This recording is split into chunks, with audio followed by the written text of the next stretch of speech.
Of the Joint Select Committee's inquiry into arts and music education and training in New South Wales. I acknowledge the Gadigal people of the Eora Nation, the traditional custodians on the lands on which we are meeting today. I pay my respect to elders past and present and celebrate the diversity of Aboriginal peoples and their ongoing cultures and connections to the lands and waters of New South Wales. I also acknowledge and pay my respects to any Aboriginal and Torres Strait Islander people joining us today. My name is Julia Finn and I'm the chair of the committee, and I ask everyone in the room to please turn their mobile phones to silent. Parliamentary privilege applies to witnesses in relation to the evidence they give today. However, it does not apply to what witnesses say outside of the hearing. I urge witnesses to be careful about making comments to the media or to others after completing their evidence. In addition, the Legislative Council has adopted rules to provide procedural fairness for all inquiry participants. I encourage committee members and witnesses to be mindful of these procedures. Welcome to both of you, and thank you for taking the time to give evidence. Could each witness, starting on my left, please state your names and position titles and swear either an oath or an affirmation. Hi, I'm James Humberstone. I'm a senior lecturer in music education at the Sydney Conservatorium, and I solemnly, sincerely and truly declare and affirm that the evidence now about to be given by me shall be the truth, the whole truth and nothing but the truth. Hi there, I'm Dr. Thomas Feenberg. I also work at the Sydney Conservatorium of Music. I'm a lecturer in music education and also currently the Acting Associate Dean Indigenous Strategy and Services. I solemnly, sincerely and truly declare and affirm that the evidence now about to be given by me shall be the truth, the whole truth and nothing but the truth. Thank you. And would you, James, well, both of you, but James, starting with James, like to start with making a short statement? Yes, please. I'd also like to acknowledge that I'm on Gadigal country today, and thank you for the invitation to give evidence. Yesterday I spent the day watching the recording of the last hearing and was so impressed with the quality of discourse. I also celebrated the transparency of this process, and there's a reason why I want to mention that I'll come back to in a second. When you were undertaking that hearing, Tom and I were attending the World Conference for the International Society for Music Education in Finland, and the week before that we were at the Music in Schools Commission in Estonia. The message that I bring from those conferences to the committee is that through this process you are reading submissions by and meeting not just with the musicians of New South Wales, but with professionals working at the very highest international standard. We really are up there with the best in the world. As you've heard, we all want music education for every child in New South Wales, for all of the intrinsic and extrinsic benefits that it brings. We have different ideas about how to get there, which are relative to how we do music education, but we have this common goal. In my submission, I made 3 groups of recommendations to get to that same outcome, music education for every child. My first recommendations have been outlined in submissions and evidence from many others. They included the addition of a code for classroom music specialists in the Department of Education so that we can retain excellent music teachers in public schools. In addition, Vanessa to add music to the current list of primary ITE specialisations. We're ready to teach that at Sydney University already. My other recommendations were about curriculum, because it's through curriculum that you reach every child. Over the last 2 decades, the music curriculum has been allowed to stagnate. First, because it has not been regularly updated, as it is in other states and territories, and second, because NESA's approach to syllabus review and reform has become secretive and ideologically driven. Recent music syllabus review has been undertaken behind non-disclosure agreements. The public, including experts, were invited to have their say, but submissions were not published, and the writing group did not explain how they had responded to feedback in subsequent releases. The resulting syllabus has not kept up with international research and practice, and it's clearly not evidence-based, despite NESA's claims to the contrary. So here in New South Wales, we have the people, but we do not have the curriculum. And so my final recommendation is to make curriculum development in New South Wales as transparent as this process here today. Thanks, James. Nini Nalawanguan Maribadri Gadanurada. I'd like to thank the committee for inviting Dr. Humberstone and I to share stories on unceded land that has been nurtured for generations immemorial by the Gadi people. As a non-Indigenous educator, I feel incredibly fortunate for the opportunities being a music teacher has provided me to build relationships, trust, listen and learn from country with my students, First Nations educators, artists and community knowledge holders. Working in dynamic, culturally diverse public school communities will forever impact how I approach my current role, lecturing the next generation of music teachers at the Sydney Conservatorium of Music. These experiences have also led to my current role as Acting Associate Dean, Indigenous Strategy and Services. In the past few months alone, I've spent time with SCM pre-service teachers at Maningrida College in West Arnhem Land, Lightning Ridge Central School, and several other public, Catholic and independent schools across Greater Sydney. I've also co-led workshops for First Nations Year 12 students interested in higher music education from metropolitan, regional, rural and remote areas of New South Wales.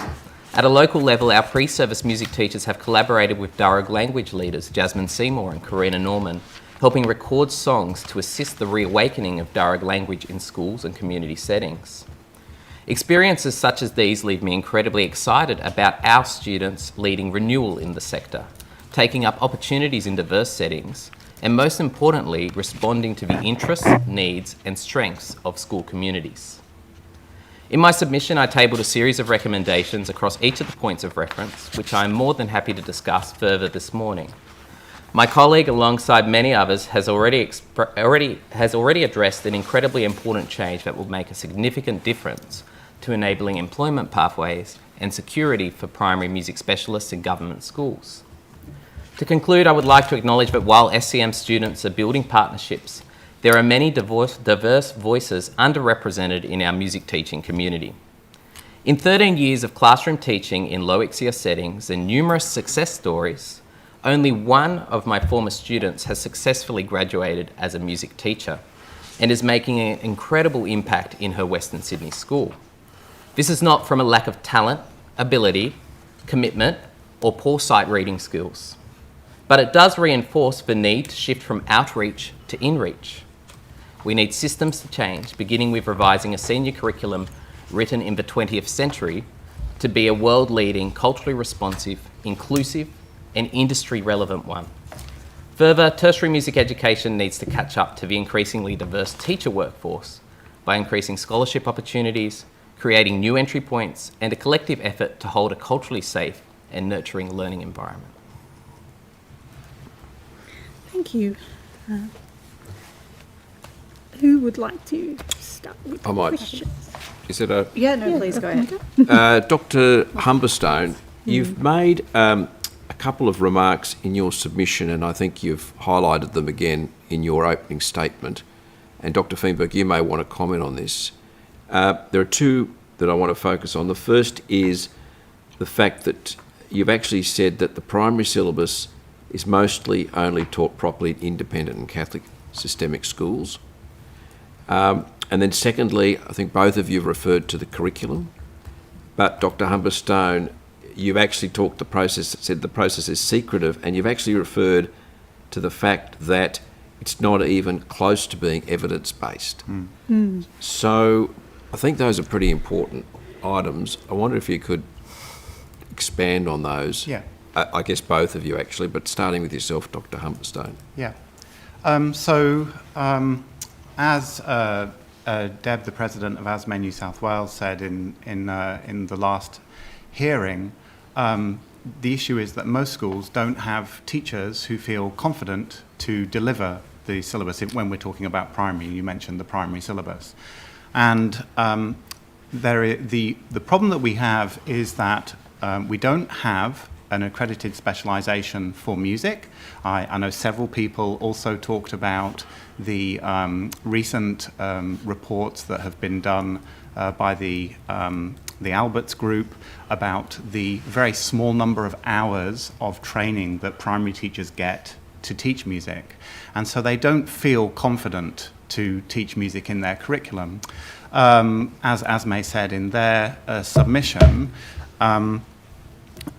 what happens then is that the very few specialist teachers tend to get targeted by other schools. And the problem that we have in the public system is because there isn't a code for music teacher, we're relying on clever principals who really value music education to work out ways to employ specialist music teachers who feel confident to teach that curriculum and to keep them in their schools. So my children went to public schools. where I live in northern Sydney, where there was actually a specialist primary teacher, and she was a graduate of my degree. Now, my degree is a secondary qualification because that's the only thing you can be accredited to be, a secondary music teacher. There is no accreditation for primary at the moment. But we do train in primary pedagogy, so that teacher was able to go into that school and do that teaching with a very clever principal who's using a combination of relief from face-to-face and other things to keep that person in a job. But without having a code and an accreditation, it's very difficult to get those teachers, and it's very difficult to keep them because they might be on a year-by-year contract. So that's just to answer the primary thing. And then the second part of your question was in terms of syllabus development. So we were, 25 years ago, we were pretty much up on the cutting edge here in New South Wales. The syllabus that we've just had a couple of syllabuses released, but I worked on writing a report and writing responses to the 7 to 10 syllabus. And that's an incredibly important syllabus to me because that is the time where just about, not quite every, but just about every child in New South Wales in years 7 and 8 gets 100 hours of mandatory music education with a specialist music teacher. Now, obviously, there are problems with shortages of teachers in some areas, but generally that actually happens. So that's, to me, that's really important because if we get the syllabus right at that point, we give all of those kids the advantage of a music education, and that's probably the only time for the majority of children in New South Wales where they've got a specialist in the room. So therefore, that curriculum is really, really important to me. And the problem with our with the curriculum renewal and reform that we've had in New South Wales is that it has been undertaken in this secretive way where we don't actually know who is writing it. We are invited to make submissions. Naturally, that people like Tom and I and a lot of the other people who you've had giving evidence make lengthy submissions, but those kind of go into a black hole. They're not published on a website like they are in this hearing. We can then sort of try and work out from the next version of the syllabus that we get, you know, what might have been in those submissions and how maybe the anonymous writing panel might have responded to it, but we can't really see it. And those of us who are working in research are obviously trying to follow what's happening internationally, and we want to see how we're actually going against those international benchmarks. And so we're quite frustrated that we can't really see how we're moving forward. We can guess at what the conversations are in those panels, but yeah, we can't really work out how we end up where we end up, apart from seeing that there are obviously kind of ideological arguments, tussles going on in those secret panels. And so the 7 to 10 syllabus that has been in review for the last 2 years finally has been updated, first time in 25 years here in New South Wales. So it's obviously a very long wait. And look, it's better. It's slightly more up to date, it's better, but we've just missed that opportunity. We have an opportunity here to actually lead the world. We've got an incredibly great history in arts education here in New South Wales, and we've just let it stagnate over the last 25 years. Tom? Yeah, I think that James has brought up a lot of good points. I might talk about the difference between public schools and Catholic schools, the first part of Joe's question. I think that it comes down to employment conditions. If you can't have a permanent job, then how are you going to buy a house? How are you going to be able to have that security to be able to live? So for teachers who are working in public schools, they are going from rolling contracts year to year. For me, myself, I was on a rolling contract for 6 years before I had the opportunity to apply for my own job in a public school, and that's in a secondary context. And I have a code to be a secondary teacher, but that doesn't exist. I think that in your recommendations, it's probably the simplest thing that you can do to make a real difference to improve equity is just to generate a code, creative arts music specialist. We are really well equipped. Yes, it's sorry. a big departure, though, isn't it? Like, I mean, the primary model of education is based on having generalist teachers. Yeah. And there is a sort of tension that's been sort of brought out in the submissions that we've had between the sort of Albert's suggestion about just increasing the sort of capability of those generalist teachers versus honing in on specialists. And one of the questions that sort of arises is, if we were to go down that path, would we actually have the capacity to and the pipeline to provide those teachers to meet that requirement? Yeah. Do you want to offer some comments about Yeah, that? well, I think that in answer to that question, we're already on that pathway. That already exists. We already have a dual system of specialists and non-specialist teachers in primary school. Currently, it's heavily weighted in the independent and Catholic sector compared to the public sector. So I think if we're looking at preparing our students, we need to provide our principals with that option. There already exist specialisations within primary education. Probably the best example is languages. There is a code for a language primary educator. Music is similar to a language, has a specialist skill set. In terms of the pathway of teachers, I think that we do have a long-term goal and then a short-term goal. Last week you listened to Bernie Hurd talking about Music and Me, the mentoring program that already exists within the Department of Education, which pairs specialist music teachers with generalists to support places where there is no specialist music teacher. And I think that a workforce of specialist music teachers could make a difference in that mentoring. Not just music is done by the specialist, but the music specialist can provide support and learning so that music can be a part of every child's day. I have a child in kindergarten. His day starts with singing every single day. They sing an acknowledgement of country to the Darug and Ngara people. They've collaborated with elders, and this is a generalist teacher delivering that. We're not trying to say that generalist teachers shouldn't be teaching music, but we need to provide that option for music teachers who are currently working in public schools to be able to have job security, because they are making a big difference. So that first step of having communities of practice, they already exist informally. So when I was working as a high school teacher in Mascot, as well as in Blacktown, as the specialist music teacher, I would provide professional learning for the generalist teachers in my feeder primary schools. Can you expand on that a little bit in terms of the pipelines and that teaching the teachers element? Because some of the evidence we've heard suggests that the only place you can get a Bachelor of Music Education, or the, M-Teach, is at Sydney University. Yeah. Is that right? And why is that? We're the only remaining Bachelor of Music Education, and Yep. I think Matthew Heinsohn in his evidence explained that it's a 50% degree of studying music and studying education. Yeah. But there are several Masters of Teaching. Okay. And including at Western Sydney and at University of New England, and there may UNSW. There are many.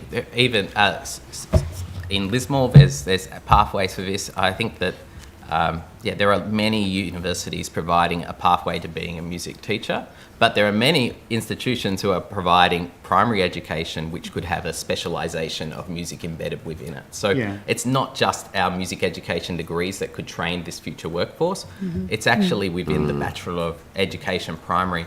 For instance, currently at the University of Sydney, we have an incredible Wiradjuri musician, singer, vocalist, who every time I meet her in my partnerships with them, I'm saying, please come and do our Bachelor of Music, come, you should be a music teacher. And she's being a primary teacher.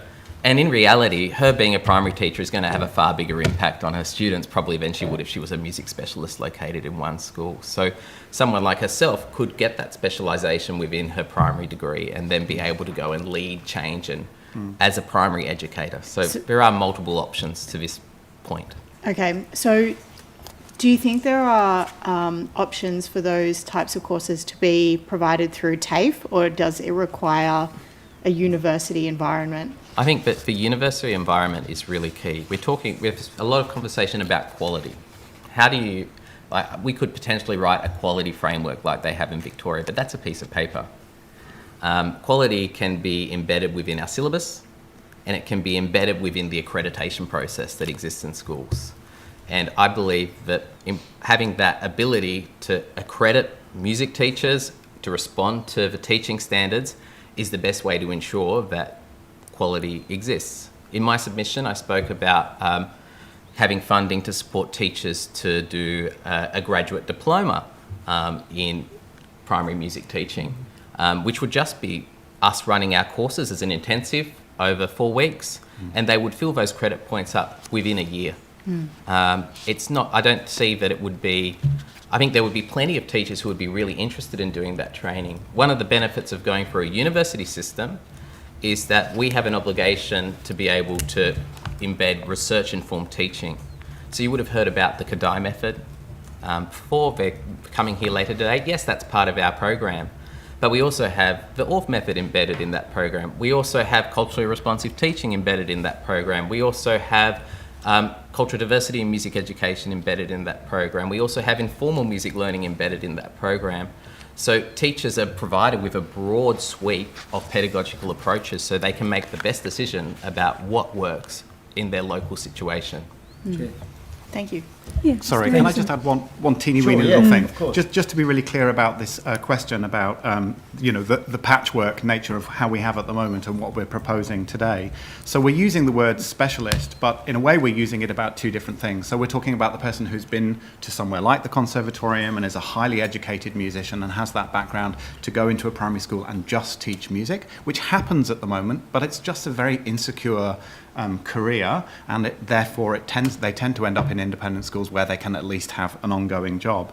The other kind of specialisation is, as currently accredited under NESA, you can be you do a generalist primary school degree, but you can already do a specialisation in maths, in English, in languages, or in science. So what we're saying is, if music were in there, it would allow us to immediately, and we've got these courses already running at the con, so all of these students becoming primary teachers at Sydney University could come over to the con, which is exactly what happens with the Masters of Teaching students now. They would come into those courses that we've got, and it would lift. You've heard in these reports a lot of people complaining and saying 8 hours of training to teach music. 8 hours, what can you learn from that? Well, I was just doing some quick maths yesterday, and they'd get somewhere between 78 and 104 hours of maths. Now, they're not going to be a conservatorium level performance student at the end of 104 hours of training, but they're really going to know what to do in a primary classroom, and that teacher can then have that just with their own classroom, or they might have a principal who spreads that extra knowledge and expertise around the school. So I just wanted to make that really clear in terms of your question. Thank you. And through you, Chair, I think running alongside that is the musicians who then take a Masters in Teaching, who then, I think the capacity and the capability, and we've heard frequently that teachers are already at the max in terms of what they can deliver. And from a public education perspective, if there was an option, like you were saying, option A, having a specialist teacher that incorporates music as well, versus having a musician who then takes a Masters in Teaching, then goes into the classroom. And that 8 hours, and as we heard yesterday, it lights the spark, and then that ultimately drives within the school that culture of creative learning, and then drags the cohort of the school with them. 100%. So once it starts, a rising tide floats all boats. So if you start like the spark, it will start to lift. So the other option I think would be, and I'm keen to get your thoughts on, musicians that quite often will have 3 or 4 different jobs in a gig economy. If they had that Masters in Teaching, they could still perform on the weekends, still play in the con opera, but have their full-time employment, a regular income, which musicians suffer from, to be able to then supplement and go, well, this is the pathway I'm on. I think it's a good option. Then they need, and just lastly, perhaps the education, keen to get your thoughts, education supplement, rebate, whatever, look at subsidising your fees to become a Masters in Teaching. I think we agree with everything that you basically said there, and you've read the submissions, and I think that's come through in many different places. I want to make the point that our Masters of Teaching program at the Sydney Conservatorium is relatively new, and even in the short few years that that's happened, we've seen a huge difference in the diversity of music teachers that are coming through into our system. The Conservatorium is a conservatorium by nature, which historically has been set up to preserve Western art musics. We now have contemporary music students doing degrees within our Bachelor of Music Education program, but within the Masters of Teaching program, we have these portfolio musicians coming in and equipping themselves with an extra skill set. We have students from JMC here, we have students from Western Sydney, we have students from Wollongong, we have students from all over the place. And what we see is with this really diverse experience of being a musician and also doing musical training coming into this Masters of Teaching, that it impacts the flexibility and the preparedness of the teachers to be able to respond in diverse settings, because they are working every single class with musicians who might be, we might have a metal guitarist over here, we might have an opera singer in the same classroom, and that's what we love to teach. We love to have this diverse understanding of what a musician is, because there isn't one music, there are many, many, many musics, and we can learn from each other, and it's having a huge impact, I think, on their ability to be responsive to communities. And ultimately, if we want teachers to work in underrepresented communities, we need those underrepresented communities to be training to be music teachers, because they're going to go back into their communities as well. So it's not just, there are so many, it's a holistic approach that we need to work towards to be able to create change. And that's a long-term thing, but yeah, definitely in the short term, those gig economy would be great. Dr. Feinberg, you made a recommendation about embedding aspects of the VET music industry course within Stage 6 music. Could you elaborate a bit more on that? You've gone into it in great detail in your submission, but I think it's quite important given some of the insights we gathered from when we went to visit AFTRS and AIM about what people were likely to be able to gain employment in later, what skills that students didn't have when they enrolled, that sort of thing. Yeah, well, even in my opening statement, I talked about trying to create an industry relevant syllabus, and I mentioned that the current senior curriculum was written in 1999. So naturally, a bit has changed in the music industry since 1999. YouTube being a good starting point for one thing that probably we take for granted every single day. I'm also trained as a VET teacher, so I understand the entertainment syllabus. I haven't taught music industry, but I know that music industry, there are many elements in that could be easily embedded within the music 1, music 2 and music extension. Probably the most simple change that we've been advocating for, and it has sort of filtered into the 7 to 10 syllabus, is placing a greater focus on the recorded sound as composition. Presently, if you want to do original music in Music 1, Music 2 or Music Extension, you have to write that down.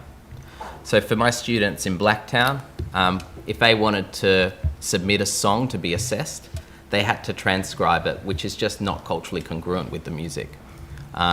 We have students who have equipment in their bedrooms creating incredible sounds, and music industry really does provide the skills for them to be able to hone those skills and then be assessed on it.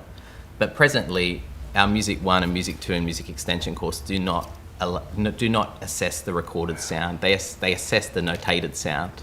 And that's just a very small portion of the music that is produced and listened to and consumed. I imagine if you open up your iPhones and you listen to the music, I'd like to know what percentage was actually a notated score. And I imagine it would be even less for the students that are in schools presently. Thanks. Sorry, Dr. McGurr and then Mr. Dowd. You might want to take this on notice because we are getting short of time, but it would be good to have some examples of where the current curriculum has missed opportunities to be more up to date. So perhaps we can take. I suspect we have a report which we can table that we wrote in relation to the last. That would be great. Thank you. That would be really useful. I just wanted to pick up. You mentioned that the con is dedicated to the preservation of Western music, and I wonder what can be done in terms of the sort of cultural diversity in New South Wales, in terms of fostering and developing education in those musical traditions. Like, I was at a Kurdish performance just recently, so how do we foster cultural musical traditions other than the Western tradition in New South Wales? So one of the courses that I teach is cultural diversity in music education. So you're speaking my language here. You can go to the conservatorium now and specialise in a non-Western instrument. So there is a pathway for that. But there are significant challenges with what else they have to do at that same point in time. The other elements of their degree are still heavily centred on a Western-centric approach to it. I've been in conversation with our dean, who's also very eager to open up these spaces, our Deputy Dean as well, Matthew Heinsohn, who you spoke with yesterday. We have Iranian musicians specialising in Vidotar doing master's degrees. So I think we have made some improvements in that space. I think that the advent of contemporary music practice has made a huge difference in terms of what we can support our students to do. We have a digital music component as well of a degree entry. So there are more diverse options, but if it was me and I was the dean, I would be really placing a focus on an intercultural music degree within as an option for people to study. That's what they do at the Sibelius Academy in Finland. It's actually run by a person who was born in New South Wales. So we do have the connections and skill set to be able to implement these kind of approaches and relationships. We both work in an international field where we have leading scholars engaging in culturally diverse musics. And New South Wales and music education, specifically in music at the Conservatorium, have had two of the biggest leaders in the field in Kathy Marsh and Peter Dunbar Hall, who have been educating our students in this space for many, many, many, many, many years. So I think that we're well placed to listen and respond to that diverse community. Do you have any, what about for sort of individual tuition in the community? Do you have any suggestions about how we might kind of foster that for diverse musicians? For diverse musicians, yeah. Yeah, well, I think that we need to understand that there are different ways of learning music that are relevant to different musical cultures. Not all systems operate under a master-apprentice model. Some approaches are more collaborative. I think that if we were to set up an intercultural music degree at the Conservatorium, then that would be providing a place of employment for these people who are working in community settings. And again, that stable pathway, because a lot of musicians' work is insecure. So I think that definitely having those degree options and being able to hold space for diverse musicians to be part of this institution at the University of Sydney would be great. We have many partnerships with art centres. The Regional Conservatorium Network, which obviously we won't have time to speak about today, is incredibly important in that space. And I think about a community like Armidale, which has a very, very high population of newly arrived migrants and refugees, and that conservatorium has just as much responsibility as an institution in Western Sydney to respond to its community's needs. Just lastly, Chair, if I can. We're Constant running time. well over Do you time. think, gentlemen, that at present the education system relies too heavily on individual leaders to drive a particular genre, whereas if you had a pipeline of music, whether it be artists with music, with masters in teaching, or music teachers coming through a pipeline, then that lifts and would make it easier for the curriculum to accept and then increase the hours being delivered in the classroom rather than relying on individuals to drive the program, if that makes sense. You can start. Yeah.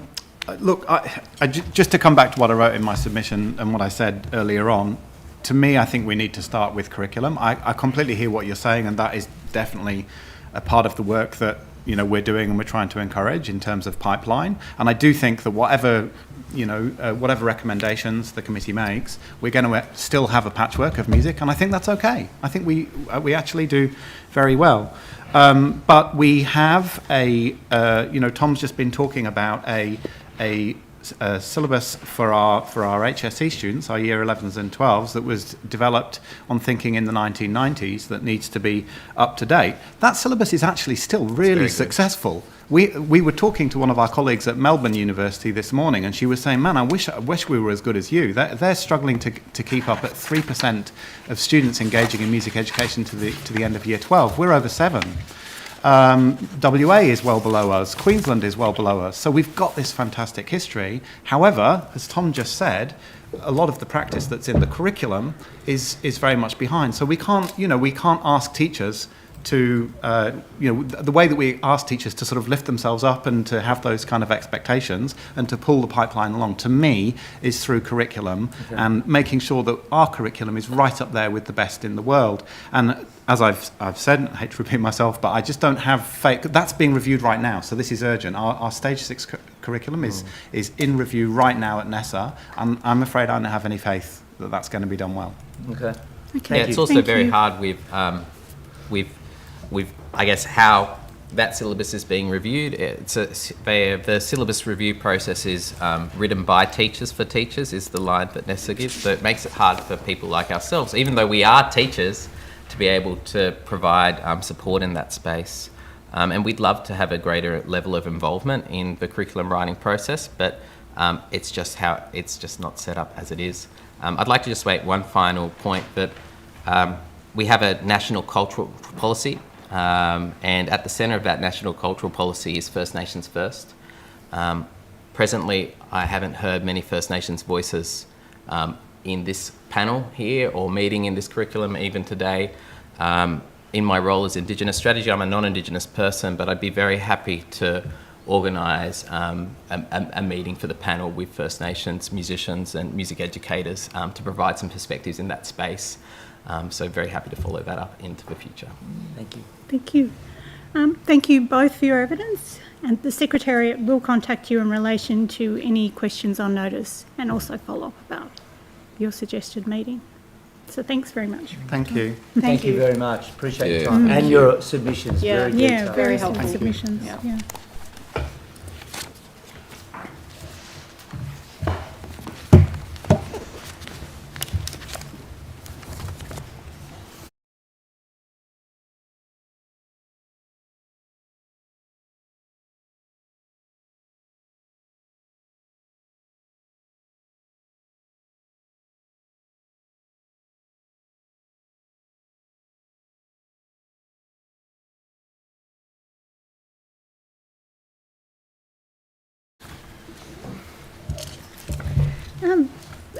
Good morning to you both.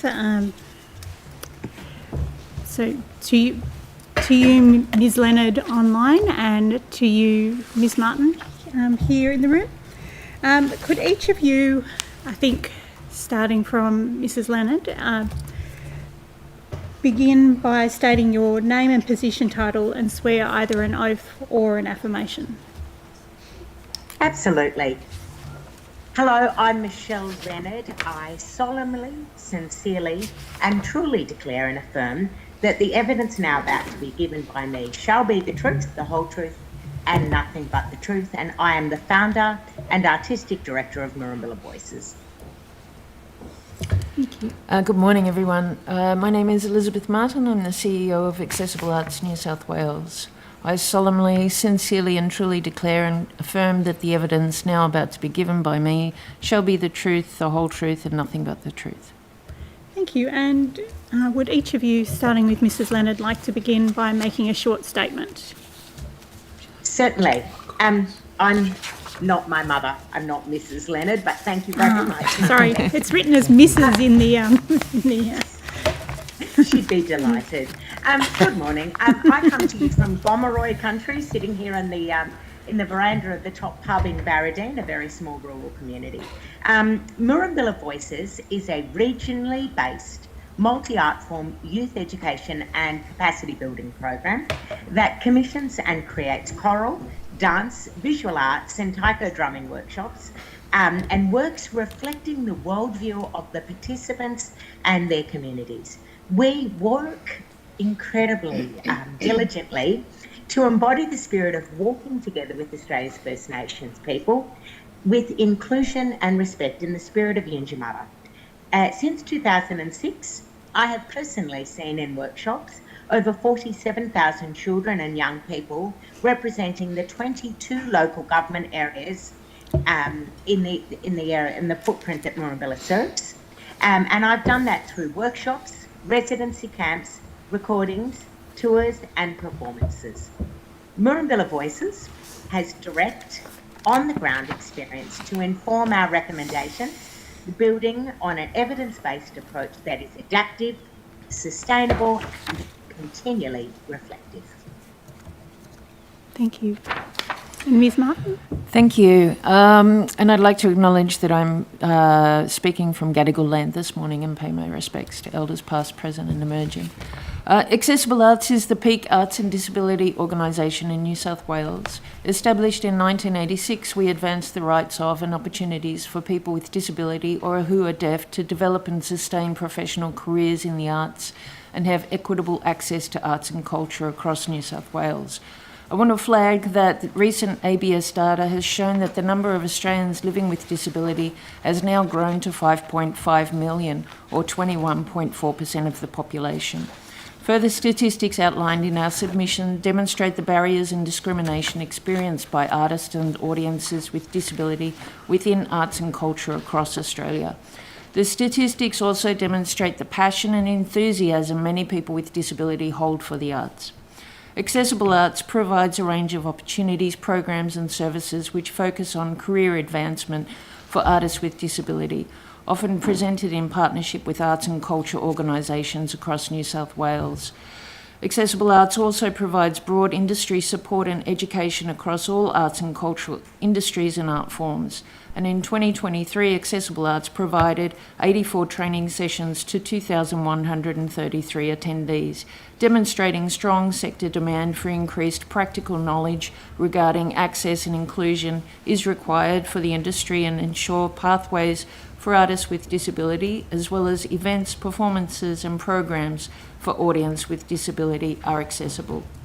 While there has been a lot of progression over the last few years, including increased awareness within broader community, there remain numerous barriers that people with disability face to access arts and culture as audience, artists, students and employees. Our recommendations are to recognise the need for increased accessibility and inclusion across all levels of education for students with disability, recognise the demonstrated need for alternative accessible pathways of education for artists with disability provided across the state by Accessible Arts and provided in partnership with arts and cultural organisations. Recognise the urgent need for traditional and creative access and inclusion awareness to be built into all creative practice education curriculums and all levels of education across New South Wales, including how to create new works, events, programs and exhibitions that are accessible for audiences and artists with disability, and assigned increased funding to alternative education pathways for artists with disability to directly access arts and education sector, including mentorships and internships in the likes of Create New South Wales Creatability Internship Program. Thank you. Thanks. If nobody else has any questions, firstly, Ms. Leonard, you mentioned how you thought it would be a good idea, or you recommended that it would that we should start each day with singing in using your program, but across the LGAs where Murrumbilla Voices operates. Could you elaborate a bit more on that and probably your learnings for the entire state about starting the day with musical singing? Thank you. I'd be so delighted. And actually, I think what I'd like to frame everything with is I'm actually on residency camp now. I have 90 girls in the hall that I can see across the road, and they absolutely love singing and being engaged in the creative arts. 4 days ago, I had 50 primary age boys. 5 days before that, I had another 70 year 3 children in Birrelly, and then we had 90 adolescents. Everything that we strive to do comes from a place where the children's voice must be heard.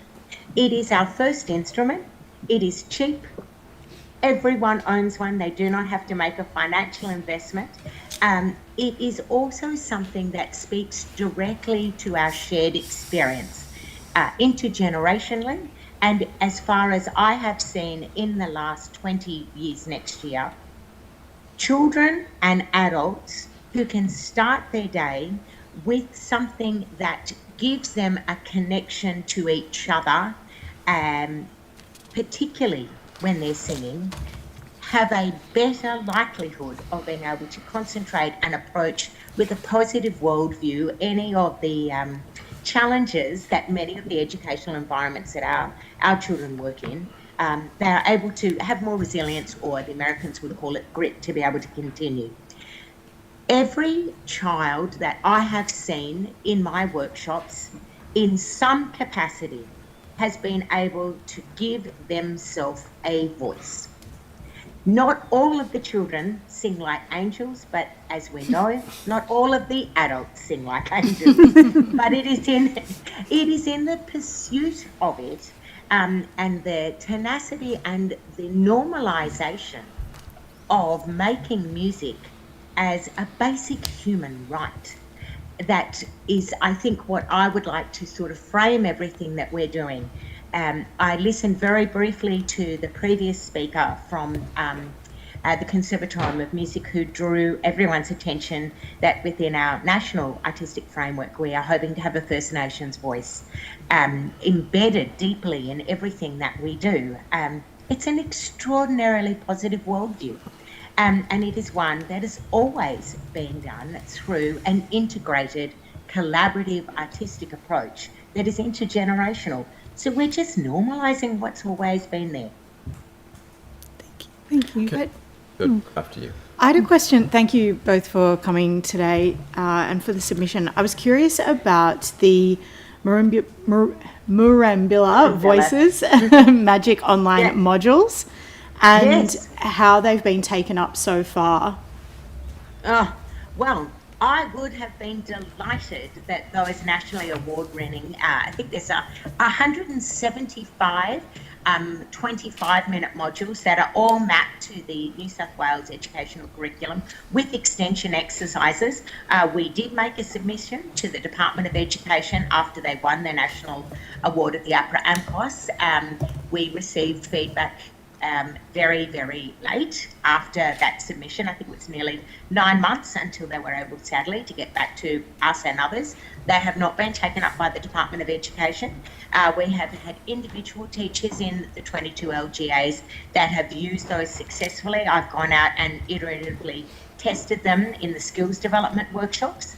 They are an extraordinarily positive resource, and we would be absolutely delighted for not only the 22 LGAs that I work in, but anyone who is wanting the opportunity to work with us and then also to add their own into that beautiful collaborative work. Because what I have also discovered is that there are pockets of excitement and creative excellence everywhere you look. They don't just have to come from one area. So if you are an educator and you've seen some of the work we've done online in these modules, and you say, my Year 9s can do this, let's video them, let's map them and create a library of what is possible. So that's where we're at the moment. We're in a liminal space until we are able to work with anyone that would like to have them and to use them generously. So what kind of feedback did you receive? We received very little feedback, sadly. At this stage, we are working, and I think I do need to make it clear that it is 20 years next year for Murrumbilla Voices. We have received no funding or any financial support from the Department of Education at any point. This is a creative arts program that works across every single area. So we have Catholic, non-systemic, distance ed, homeschooled, as well as Department of Education. We work from children from 8 to 18 years. We are hoping that we will be able to now newly engage in another conversation as they're starting to see the extraordinary results coming out of COVID in terms of resilience and school retention, as well as self-concept, not to mention the musical outcomes. And principals are now very keen to engage in conversation and to support conversations further up so that we can offer more access for more children, but it's an ongoing opportunity for us. I have lots of questions, but I'm mindful that our time is short. So. And thank you, Chair. Look, thank you very much for appearing out from Barradine. It looks beautiful out there today. Yeah, the internet's a bit dodgy, and I think we all need to recognise that in rural and remote New South Wales, the access to technological support, which is often put forward as a framework, is not as robust as people may like to imagine it is. And with a few mice plagues thrown in, anything's possible. Well, the internet's solid. Don't worry about the mice plagues. They come and go. We're coming into summer, so they won't be back for a while. But look, thank you again for appearing. I'm just curious as to your offering into schools. Who's delivering that and how is it being delivered? Because you're saying you're having little feedback on how that's working. So what's the basis of the continuation? So what I have made, I grew up in Canamble. I had an exceptional opportunity that was supported at every layer of government when I started as a small child to learn an instrument. There was a rich cultural ecology of music making intergenerationally in my small community growing up. I had opportunities to continue to study at the Sydney Conservatorium and beyond. I was basically given a very clear remit from my peers.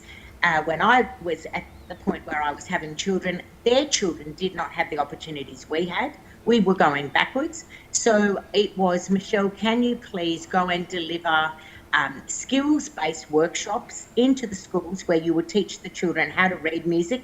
The teachers will be sitting in there, and from those yearly events, you will select children that will then go on to the next phase, which is to come to the residency camps, which I'm now at.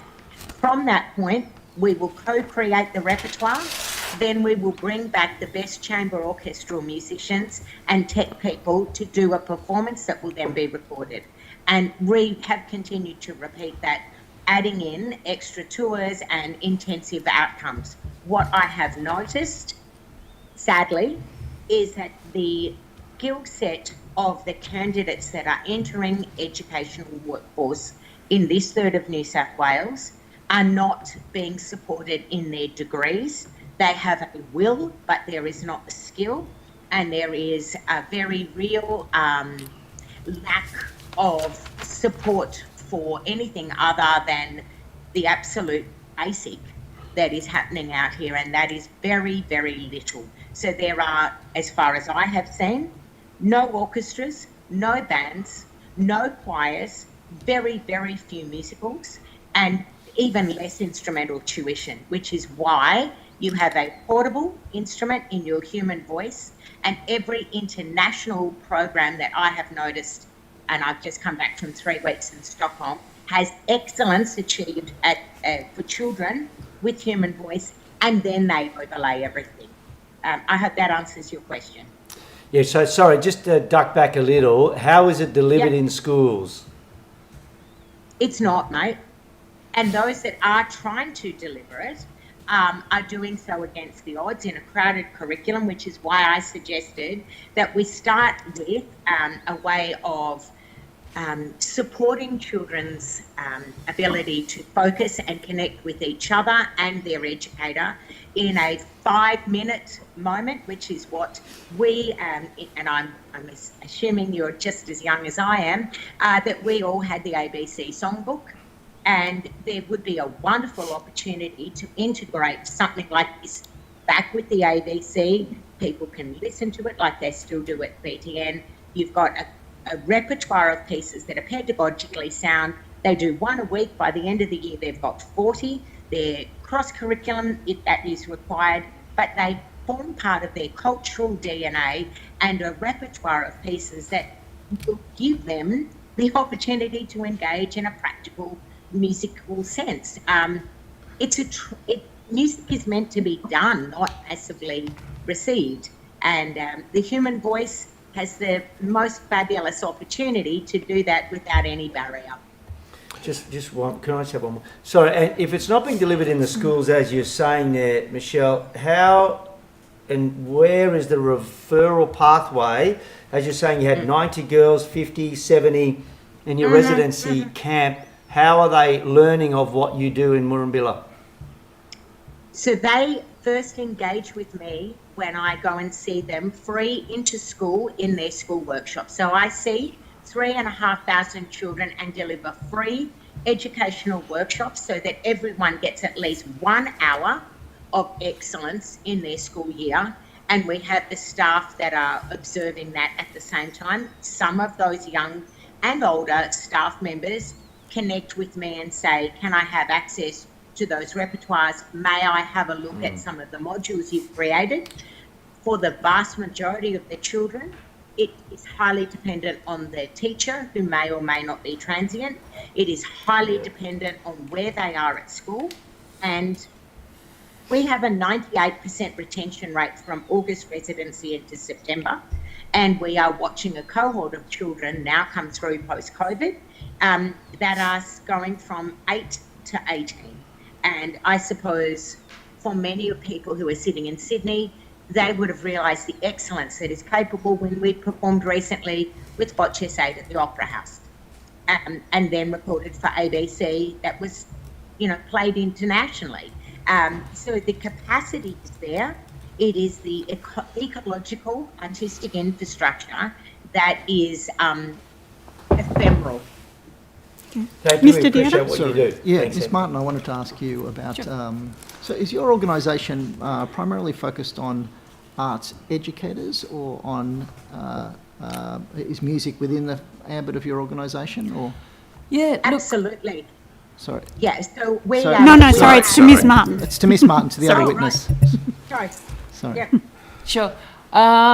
We seek to increase opportunities for artists and audience and arts workers with disability within the arts. Over the last 4 years, we've found that we've needed to increase our training programs because of the lack of awareness and detailed knowledge and awareness around access and inclusion. So, if you'd asked us 4 years ago, we had a disability confidence training session that we ran, and that was it.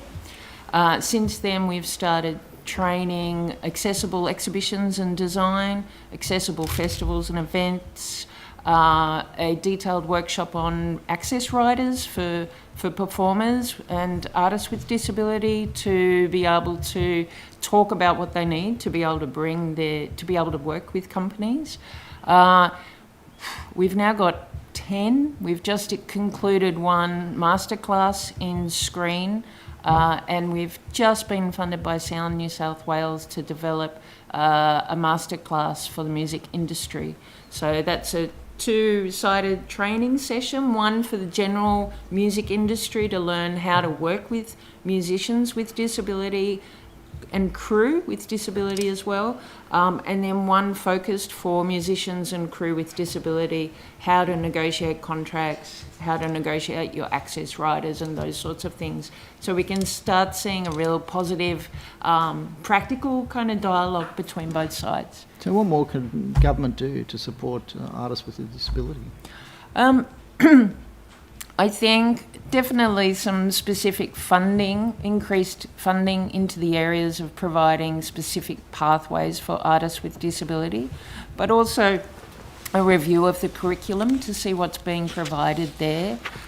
Certainly increased support for students with disability who want to study the arts and music, but also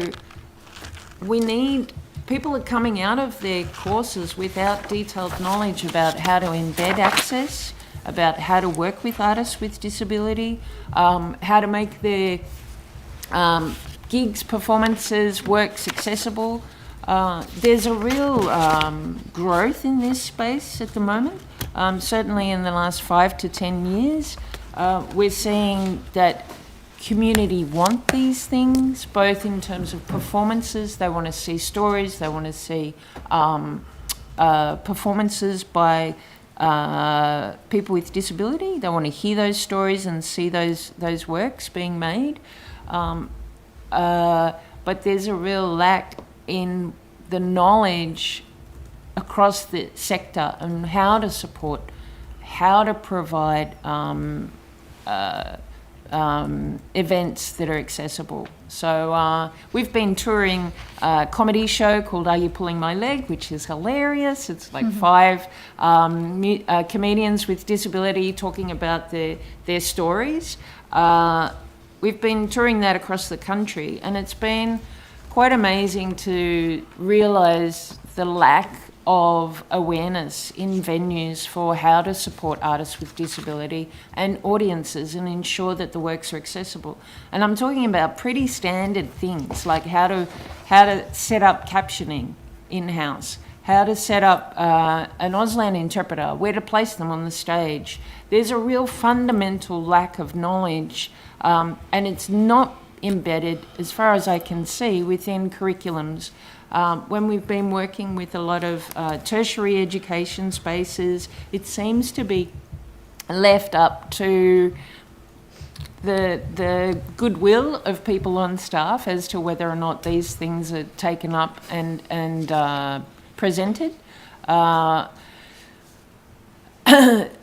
guess I also want to flag that beyond the basics of access, captioning, Auslan, those sorts of things, we're also seeing a real interesting growth in creative access.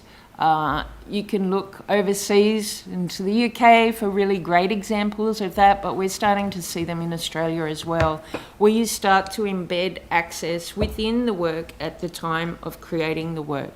So rather than create a theatre piece, finish it, whack on some Auslan and some captioning at the end. This is considering how can we embed it from the very beginning, make it interesting and enjoyable for the audience. A great example of that would be Opera Australia's use of shadow interpreting, where they've presented works for children with disability, with hearing impairment, and they've embedded the Auslan interpreters are in costume, on stage, part of the performance, and delivering that to children so that deaf children can have the experience of opera.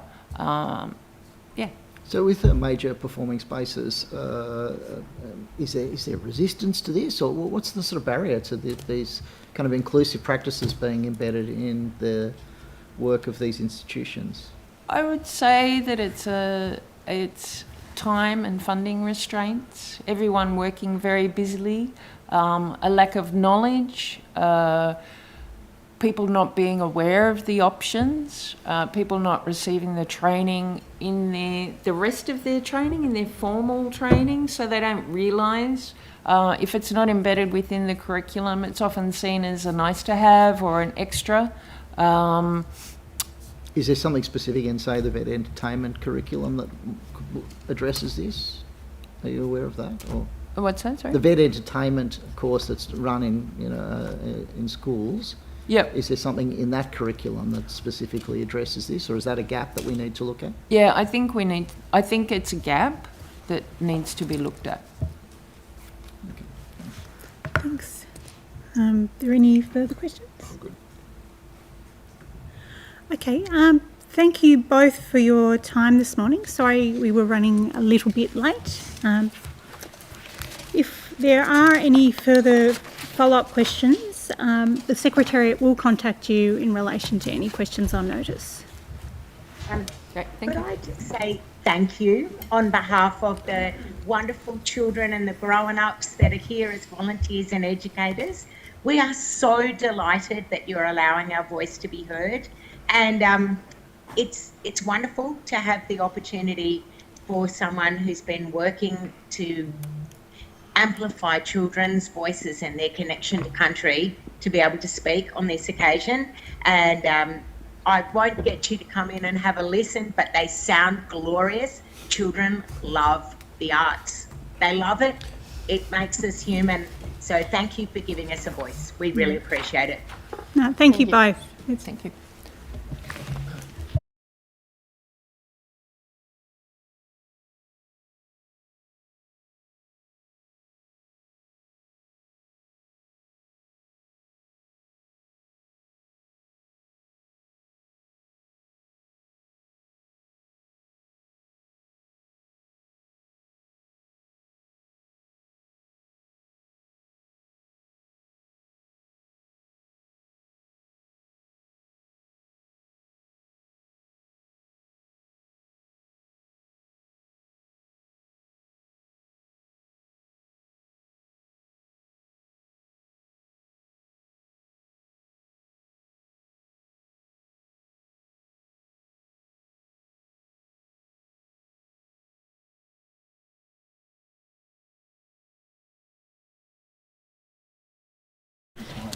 So, thank you all for your time this morning. Could each witness, starting from my left, so from Ms. Kredofler, please state your name and position title and swear either an oath or an affirmation. Sure. My name is Natalie Kredolfer. I am the co-founder and CEO of Amplify Music Education. I solemnly, sincerely and truly declare and affirm that the evidence now about to be given by me shall be the truth, the whole truth and nothing but the truth. Hello, my name's Ricky Kredolfer, co-founder and head educator at Amplify Music Education. I solemnly, sincerely and truly declare and affirm that the evidence now about to be given by me shall be the truth, the whole truth and nothing but the truth. Good morning. My name is Katrina Turnbull. I'm the branch president of Kodai, New South Wales. I solemnly, sincerely and truly declare and affirm that the evidence now about to be given by me shall be the truth, the whole truth and nothing but the truth. Hello, my name's Joel Copeland. I'm the principal of the ACT Instrumental Music Program and a former national president of Kodai Australia. And I solemnly, sincerely and truly declare and affirm that the evidence now about to be given by me shall be the truth, the whole truth and nothing but the truth. Thank you. And would you like to start by making a short statement? Sure. Good morning and thank you for the invitation to be here today and for your ongoing work as part of this inquiry. Amplify Music Education is a software platform that upskills and supports generalist classroom teachers to teach the compulsory music curriculum. 1 in 5 primary schools in New South Wales successfully uses Amplify as part of their music curriculum delivery. That is over 5,700 New South Wales primary school teachers delivering high quality, sequential, engaging and enriching music lessons for their students. It is a quality and future-focused solution that works in all school contexts. Amplify doesn't exist without the teacher in the classroom. It creates a unique synergy between the experience and knowledge of the teacher and technological innovation. Our vision is that every child in New South Wales receives a quality music education that they can identify and connect with and relate to. Technology is a natural evolution of education delivery and an important mechanism for equity, equality and accessibility. As part of our submission, our key recommendation focused on the importance of upskilling and supporting generalist classroom teachers by equipping teachers with the right, on-the-job professional development and the necessary tools that are in line with the current teaching paradigm. We will see results. Behind Amplify is a team of local, innovative, creative and highly motivated people that understand the realities and diverse nature of primary schools in New South Wales. We work closely with music makers, creators and industry and are deeply passionate about providing quality music education whereby no student misses out. Thank you. Thanks. Kodai New South Wales is part of the national organisation Kodai Australia. We are a volunteer organisation and our main activity is supporting music teachers through the organisation and delivery of professional learning. This ranges from short free events of about 1.5 hours to webinars, one-day workshops and the Australian Kodai Certificate, which consists of 180 hours of study undertaken over a 3-year period. Most of our committee are full-time teachers who organise and run these events on top of their very busy teaching loads. Our submission focused on the inequitable provision of music education to students, particularly primary age students in New South Wales. Many public schools have little to no music learning taking place regularly, while the vast majority of non-government schools have a trained music specialist delivering weekly lessons throughout the year.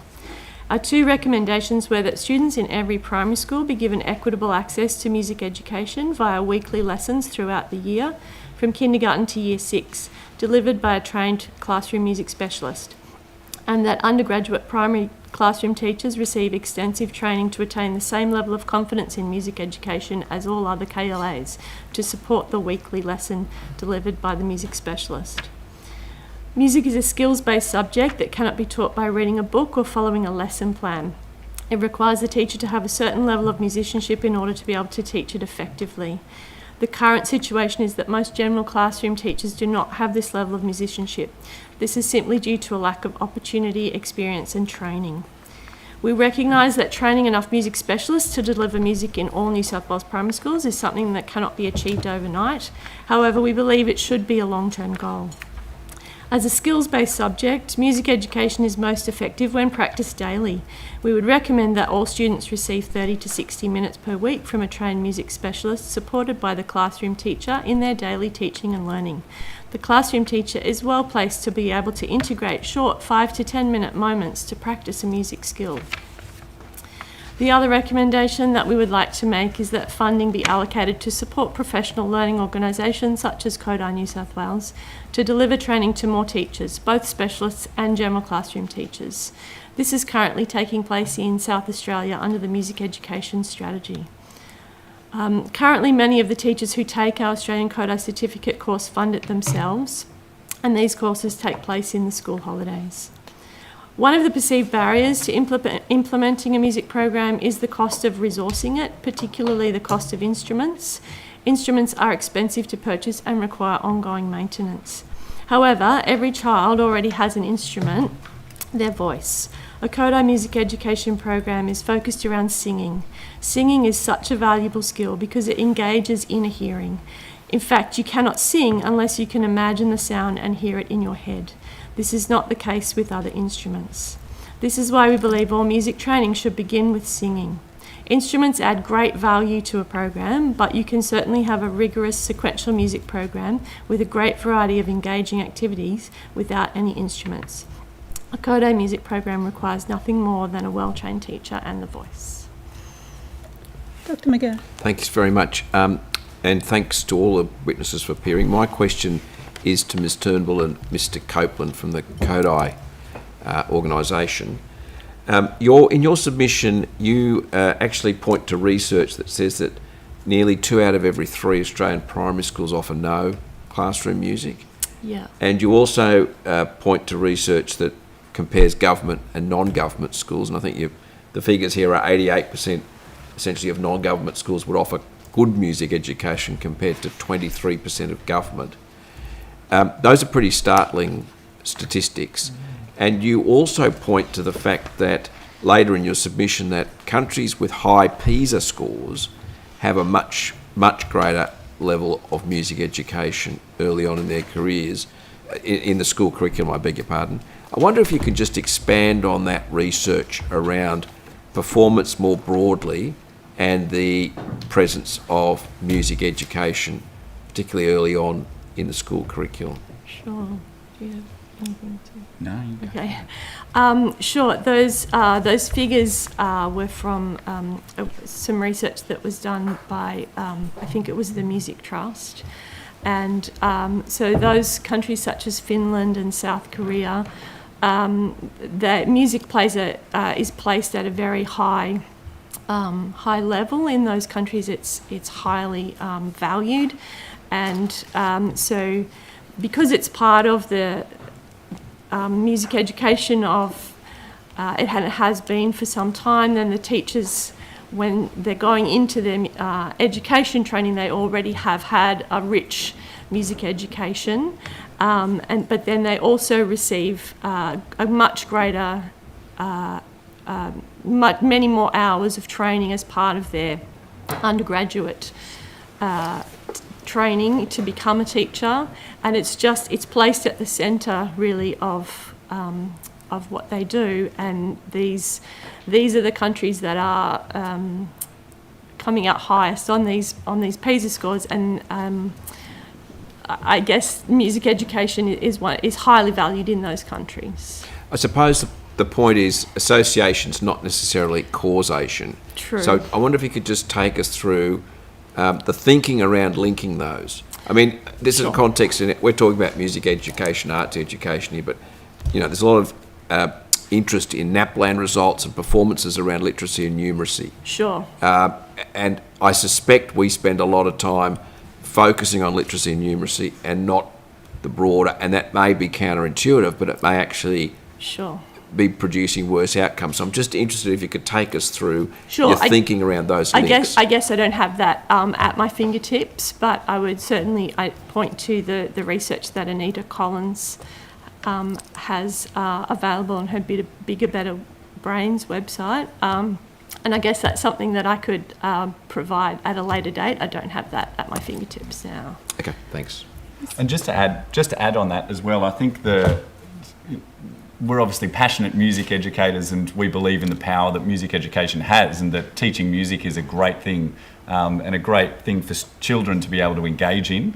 It's those other things that Dr. Anita Collins and other people in the space can point to and tie together in terms of the incredible power it can have on engaging a child's brain, the neuroscience behind learning, and priming that brain, I guess, for the literacy and numeracy learning. So that's a wonderful side benefit of what we believe is, I guess, should be a core part of curriculum and part of what we're all doing here today. Yeah, Mr. Anderson. Thank you. Look, this is to Natalie and to Ricky. It's nice to have a working musician come to talk to us. Ricky and Natalie, a fellow obviously, working musician. Yeah, well, so you've obviously seen a gap. So why did you start Amplify and the need for that? Yes, I was a primary school music educator and teaching lots of schools around the country, and I was quite shocked at, when I was going to visit schools, how firstly music was being done. If it was being done, it was kind of outdated and boring and not engaging. Students did not identify with it, using really kind of archaic old approaches and pedagogies, and I couldn't work out for the life of me why.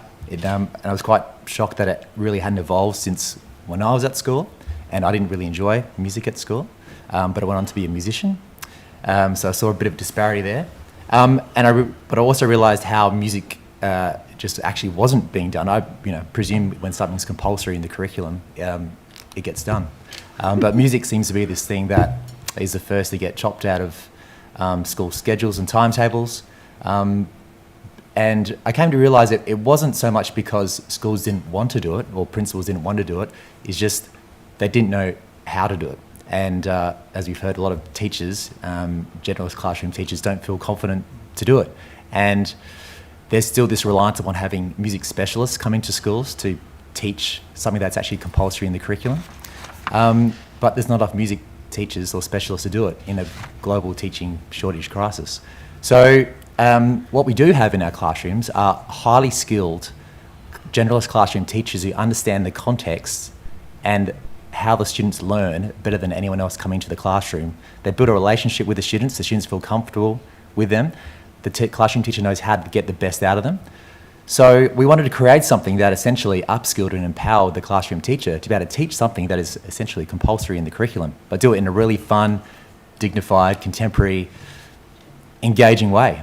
And to be able to do that on scale, we realised we had to involve technology and created a software platform to be able to do it.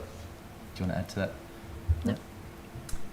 Could I ask, Chair, how many schools are you and teachers are you supporting through Amplify? Currently in New South Wales, we are in more since we submitted. I think we're up to 447 primary schools just in New South Wales, and it's over 5,700 teachers using the platform. What's been the feedback?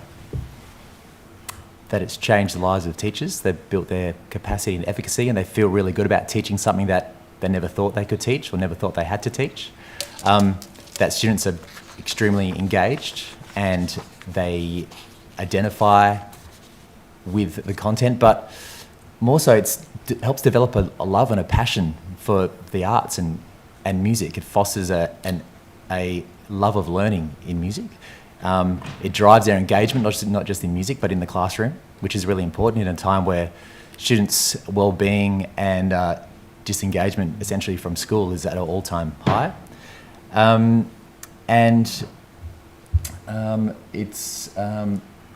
We've actually had direct feedback from a school in New South Wales that have said that their attendance goes up on the days where the students do Amplify.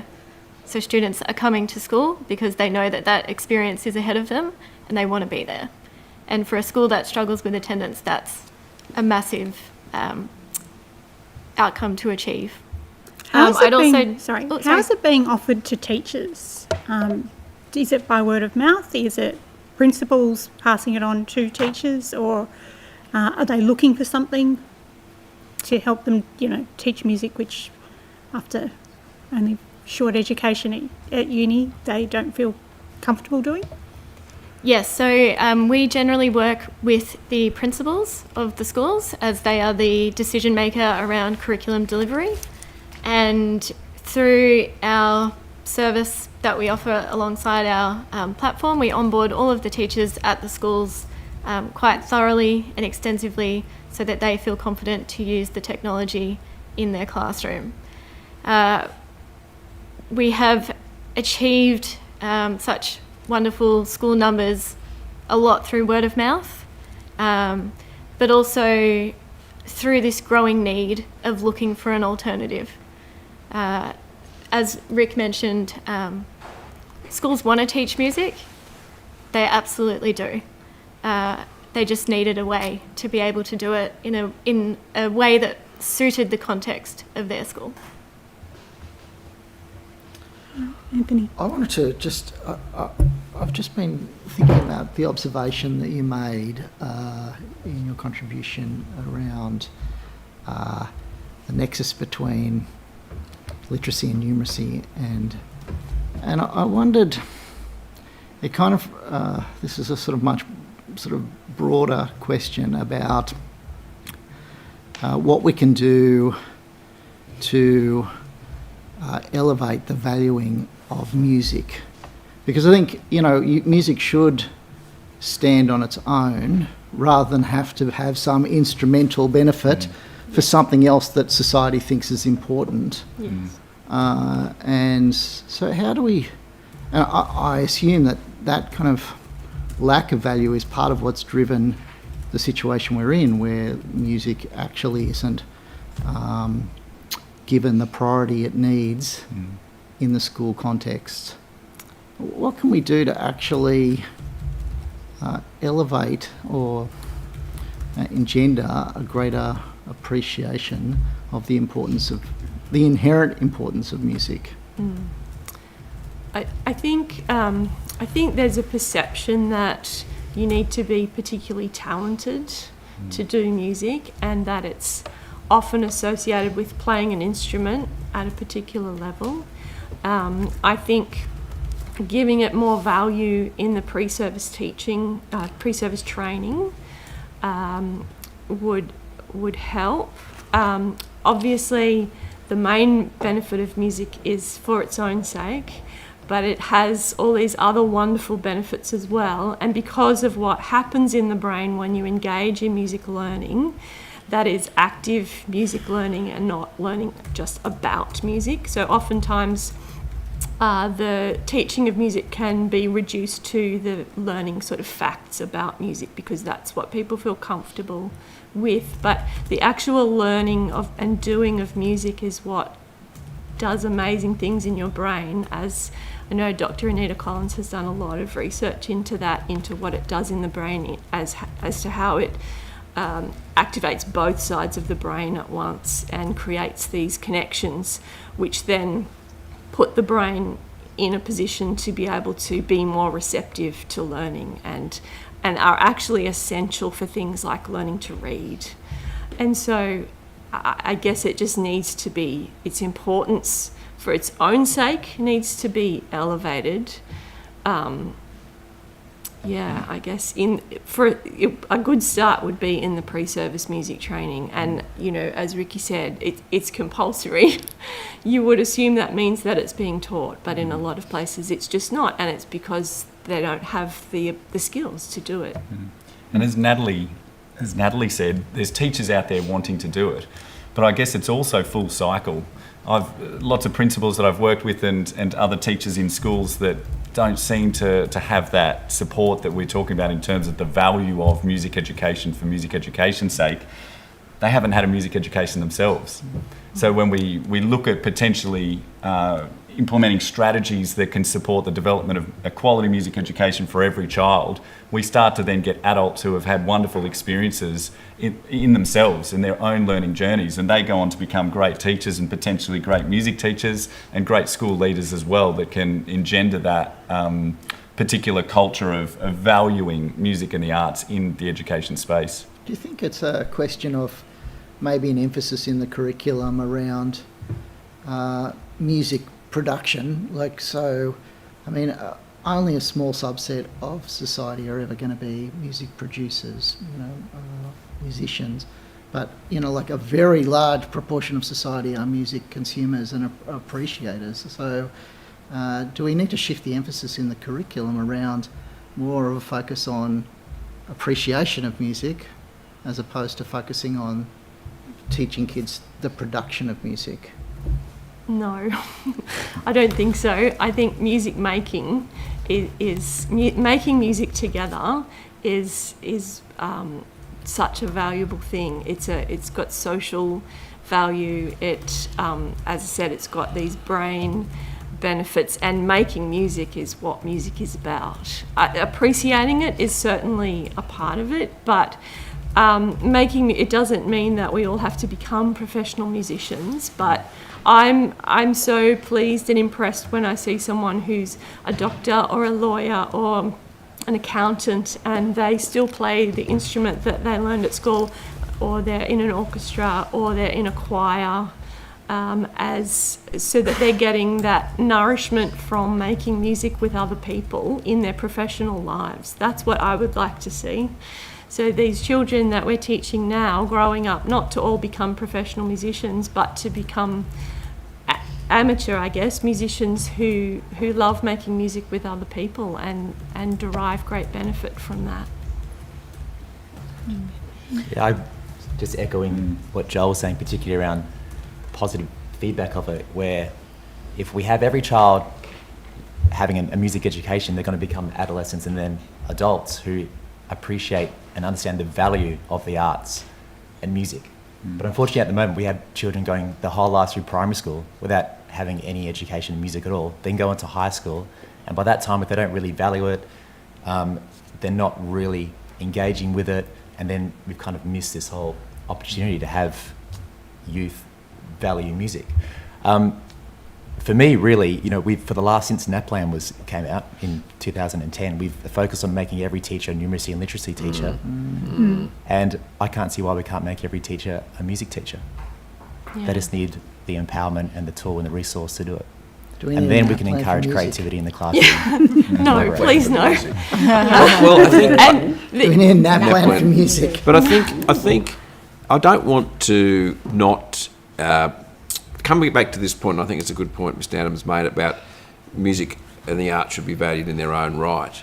But I also feel that there are positive benefits for total learning, social cohesion, and we shouldn't be shy of emphasising them. Definitely.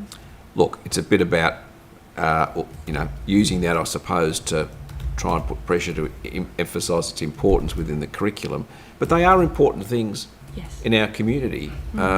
Social cohesion, interaction, developing both sides of your brain, as you said, Ms. Turnbull. I mean, we shouldn't shy away from the fact that the arts and music can do that. Just interested if you've got... Absolutely. I mean, music is one of the last things left in the curriculum that promotes creativity and students to think differently, to celebrate their uniqueness and individuality, to celebrate imagination, collaboration, working together in groups, and just fostering creativity. And that sets us up for a future generation of innovation. I think... Is it possible that some children learn better through music and arts than others, and when it's not there, they're almost put at a disadvantage by traditional approaches to pedagogy? Is that...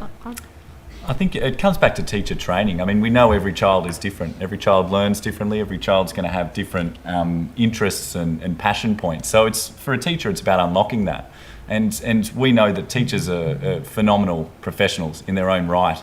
As Ricky said, with generalist classroom teachers in a primary setting, they're so great at understanding the needs of their children and implementing differentiation in that sense to be able to unlock that potential in the kids. So I think it's there, and it's in the teacher's ability to be able to read that and do it.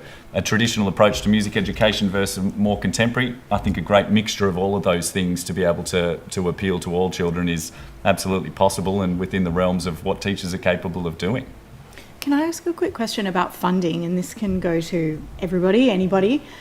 Have you seen over time any trends in how principals are able to use the buckets of money that they have and therefore making choices about how they educate students and empower their teachers? Yeah, I mean, from our experience, schools purchase Amplify in a variety of different ways. Some schools take it out of their curriculum budget. Some schools co-fund it with their P&C. Some schools will on-charge it back to parents through their school fees. Some schools will take it out of their strategic development fund. So basically they try to do anything to make it work. Correct. And I think it's, in times gone by when schools were paying big salaries for specialist music teachers, that funding is not there anymore. Schools don't have money set aside for a salary of that size. And when they're looking at how they can address it, a cost-effective way is very appealing in the current climate. Mm. And it is about, as I said before, it's about the principals valuing, and they've got pressure points coming from different angles, and a big pressure point is NAPLAN. And so the literacy and numeracy focus, which is important, but things, as Ricky said, it's sometimes what gets chopped often is music and the arts. So, trying to find creative ways to still be able to deliver that. But at the end of the day, you've got to, as a principal, you've got a staffing FTE, and you've got to try and deliver what is an overcrowded curriculum. They've got to make tough choices. And so I guess the advocacy piece, and Dr. Anita Collins does a lot of this work with her Bigger, Better Brains, is advocating to principals, to schools, to ensure that, yes, they go, well, actually, that is worth investing in, and I am going to make a tough decision in another area so that our kids can get the benefit of a quality music education. I think partly too, it's the place of music in the timetable as well, and I know that Dr. Anita Collins has research as well into how music can prime the brain for learning, whereas music is often one of those subjects that gets put in the dead times, like 2 o'clock on Friday afternoon. But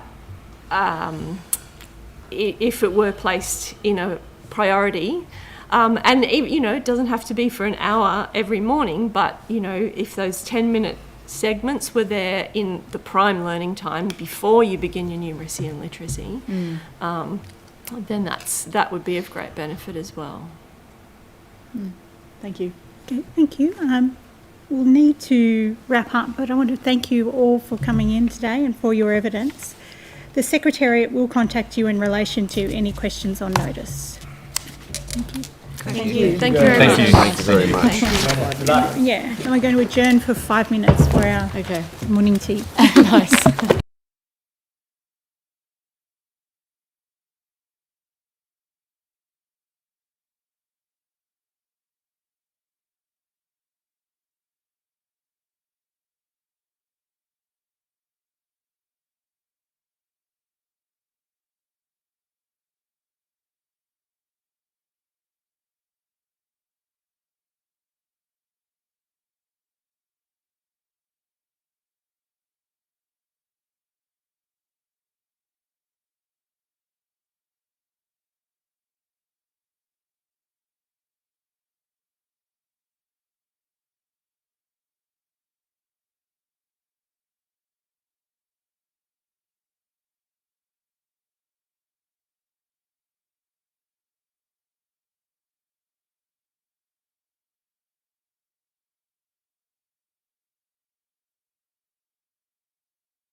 to give evidence today. We really appreciate your time and your expertise.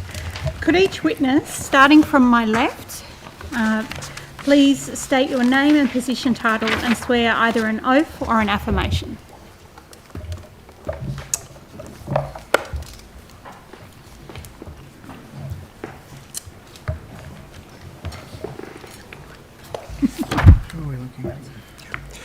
Carlo Tudacore from the Association of Independent Schools of New South Wales. I swear that the evidence now about to be given by me shall be the truth, the whole truth, and nothing but the truth, so help me God.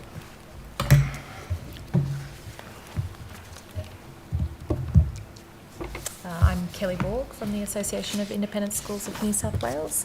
I swear that the evidence now about to be given by me shall be the truth, the whole truth, and nothing but the truth, so help me God. I'm Jacinta Adamson from Sydney Catholic Schools, Supervisor of the Amadeus Music Education Program. I swear that the evidence now about to be given by me shall be the truth, the whole truth, and nothing but the truth, so help me God. I'm Eva Sparta from Sydney Catholic Schools, and I'm a Supervisor of Performing and Visual Arts Curriculum.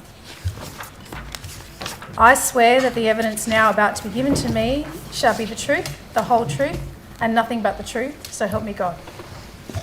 I'm Kevin Carraher, Director of Educational Research at Sydney Catholic Schools, and I swear that the evidence now about to be given by me shall be the truth, the whole truth, and nothing but the truth, so help me God.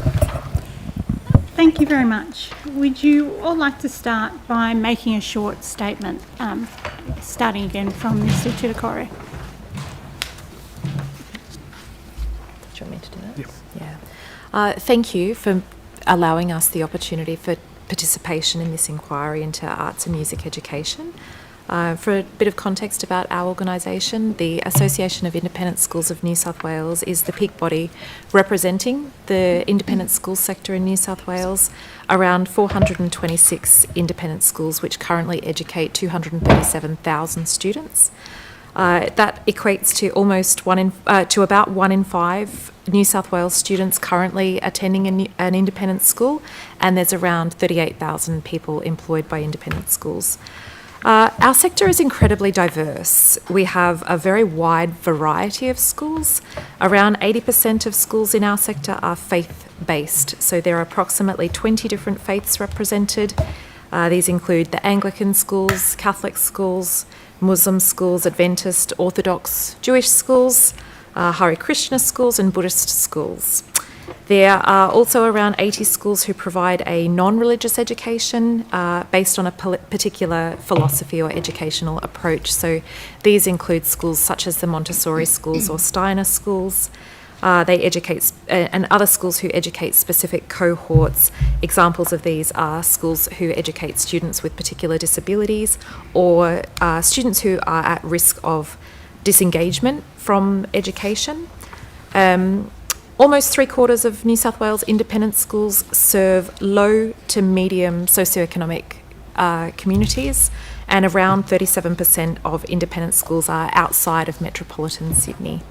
It's important, an important characteristic of our organisation is that we exist to provide advice and support and advocacy for New South Wales independent schools, and we do not have any authority over independent schools in our state.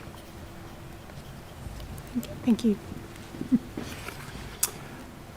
Sydney Catholic Schools, by way of context as well, is a system of 147 primary, secondary, K-12 schools that stretch across the Archdiocese of Sydney. That takes in an area from Bondi in the east, Austral in the southwest, Engadine in the Sutherland Shire and Marsfield in the Ryde area. We're a low-fee, comprehensive system of schools. As a Catholic system of schools, we're committed to the education of the whole child. We're interested in the education of their intellect and their character and their faith. And for us, education of the whole child means giving them the opportunity to excel and to find joy in multiple dimensions. Our strategy, which we'll discuss a little bit today, not only focuses on developing their intellect and their faith, but on their physical development and, importantly, on their creative development as well. We know that for children and people to live full lives, children need for each of these dimensions to be explicitly nurtured. Each of these feeds the other. We also see the importance of arts education for what we aspire for each of our students, but also for the benefits that the arts bring to our communities. We hope to make a significant contribution to the culture of our city and to our country. So to this end, Sydney Catholic Schools has a decades-long commitment to the arts and arts education. We're currently in the third year of a strategic project called the Arts Plan and the fourth year of the Amadeus Music Education Program. Thank you for the opportunity to speak today. Like all arts educators, Sydney Catholic Schools is driven to ensure there is a clear pathway for students to grow and to flourish. We do see some barriers that prevent this. Initial teacher education, particularly for primary teachers, does not adequately equip professionals to deliver the creative arts curriculum, resulting in students' passion and skill not being nurtured to full capacity. While the new curriculum has made some inroads into prioritising creative arts, there is still a challenge in ensuring uptake of electives in stage 5 and 6 and engagement with higher levels of study. Sydney Catholic Schools has seen opportunities in curriculum, events and partnerships, and we have been able to leverage the scale of our system and expertise across our 147 schools to ensure our students have access and equity to the arts. To build a culture that supports and prioritises the arts across our schools and communities, we have established pathways and opportunities for all students, including for talented students, support for and building of capacity for our staff, and engagement with the extended arts community and partners. We do this in many different ways. However, some of these include the Sydney Catholic Schools of Stedford, workshops and masterclasses that allow our students from across our schools to come together to learn. The Viva program, to ensure no student misses out on studying HSC Performing Arts where the subjects can't run at their school. The talent development opportunities that we offer, they provide a progression for students in their area of expertise. We have exhibitions and programs, for example, the Portrait Prize and the Regional Arts Exchange, that's a collaboration with our regional diocese. Large-scale productions featuring thousands of student performers, providing teacher programs and resources that ensure consistency and of evidence-based best practice in each of our schools, access to experts who provide in-school support for teachers, teacher professional learning, including our partnership with AYO Music in Me, and enhancing real-world opportunities and pathways for our students, such as our amazing partnership with members of Opera Australia. A quality arts education is vital to a child, as has been explained by many of our colleagues throughout this inquiry. It is hoped that through providing Sydney Catholic School students with all the offerings mentioned, we will have increased participation in arts programs and courses, access and equity regardless of socio-economic or geographical circumstances, an increase in opportunities for gifted and talented students to participate in arts programs and events, and improved HSC results for all arts subjects, which encourages post-school participation in the arts, including the benefits to our community and culture. While I feel privileged to work in a system that values the arts, I believe much more needs to be done statewide to ensure access and equity to quality music and arts education, particularly in our primary schools. And I look forward to engaging with this committee, answering any questions you may have, and contributing to this inquiry. Thank you. Thank you for the opportunity to speak as well today. Amadeus was conceived to address some of the barriers to participation in music education, including equity of access due to location and inconsistency of initial teacher education, particularly in primary schools. It ensures that all students access a high quality, consistently delivered music education, regardless of their location, cultural background or socioeconomic status. Every child enrolled in Sydney Catholic Schools learns to play an instrument as part of their education. We have addressed inconsistencies in primary initial teacher education by employing performing arts specialists in every primary school to deliver music curriculum and tutors to deliver instrumental music. The program structure is supported by the research that music should be learnt sequentially, frequently and in groups. Amadeus is a significant investment from Sydney Catholic Schools, which we believe will make a lasting contribution to the cultural life of Sydney and New South Wales. It is unique in scale and makes a bold statement about the value of music in the development of the whole person. Every year, 5,000 music students will graduate from the program and another 5,000 students will enter the program. Not only will we have more musicians contributing to the arts, entertainment and education industries, there will be more graduates who have benefited from their musical literacy and carry their aptitude for abstract thinking and problem solving into professions across all industries and sectors. Thank you. Thank you. Can I? Yes, sure. Dr. Can I McGrath? start? To the Catholic schools, thanks, and to all independent schools, thank you for coming today. But just interested with the Catholic schools, what led to this initiative? So I think you said you're in the 4th year of the arts plan, 3rd year of the Amadeus program. They sound quite radical or extraordinary. There's been a considerable investment. But what was the thinking that led up to it? You know, was there a perception of a gap? You know, did it come out of the blue? What can you shed any light on the thinking behind the initiatives?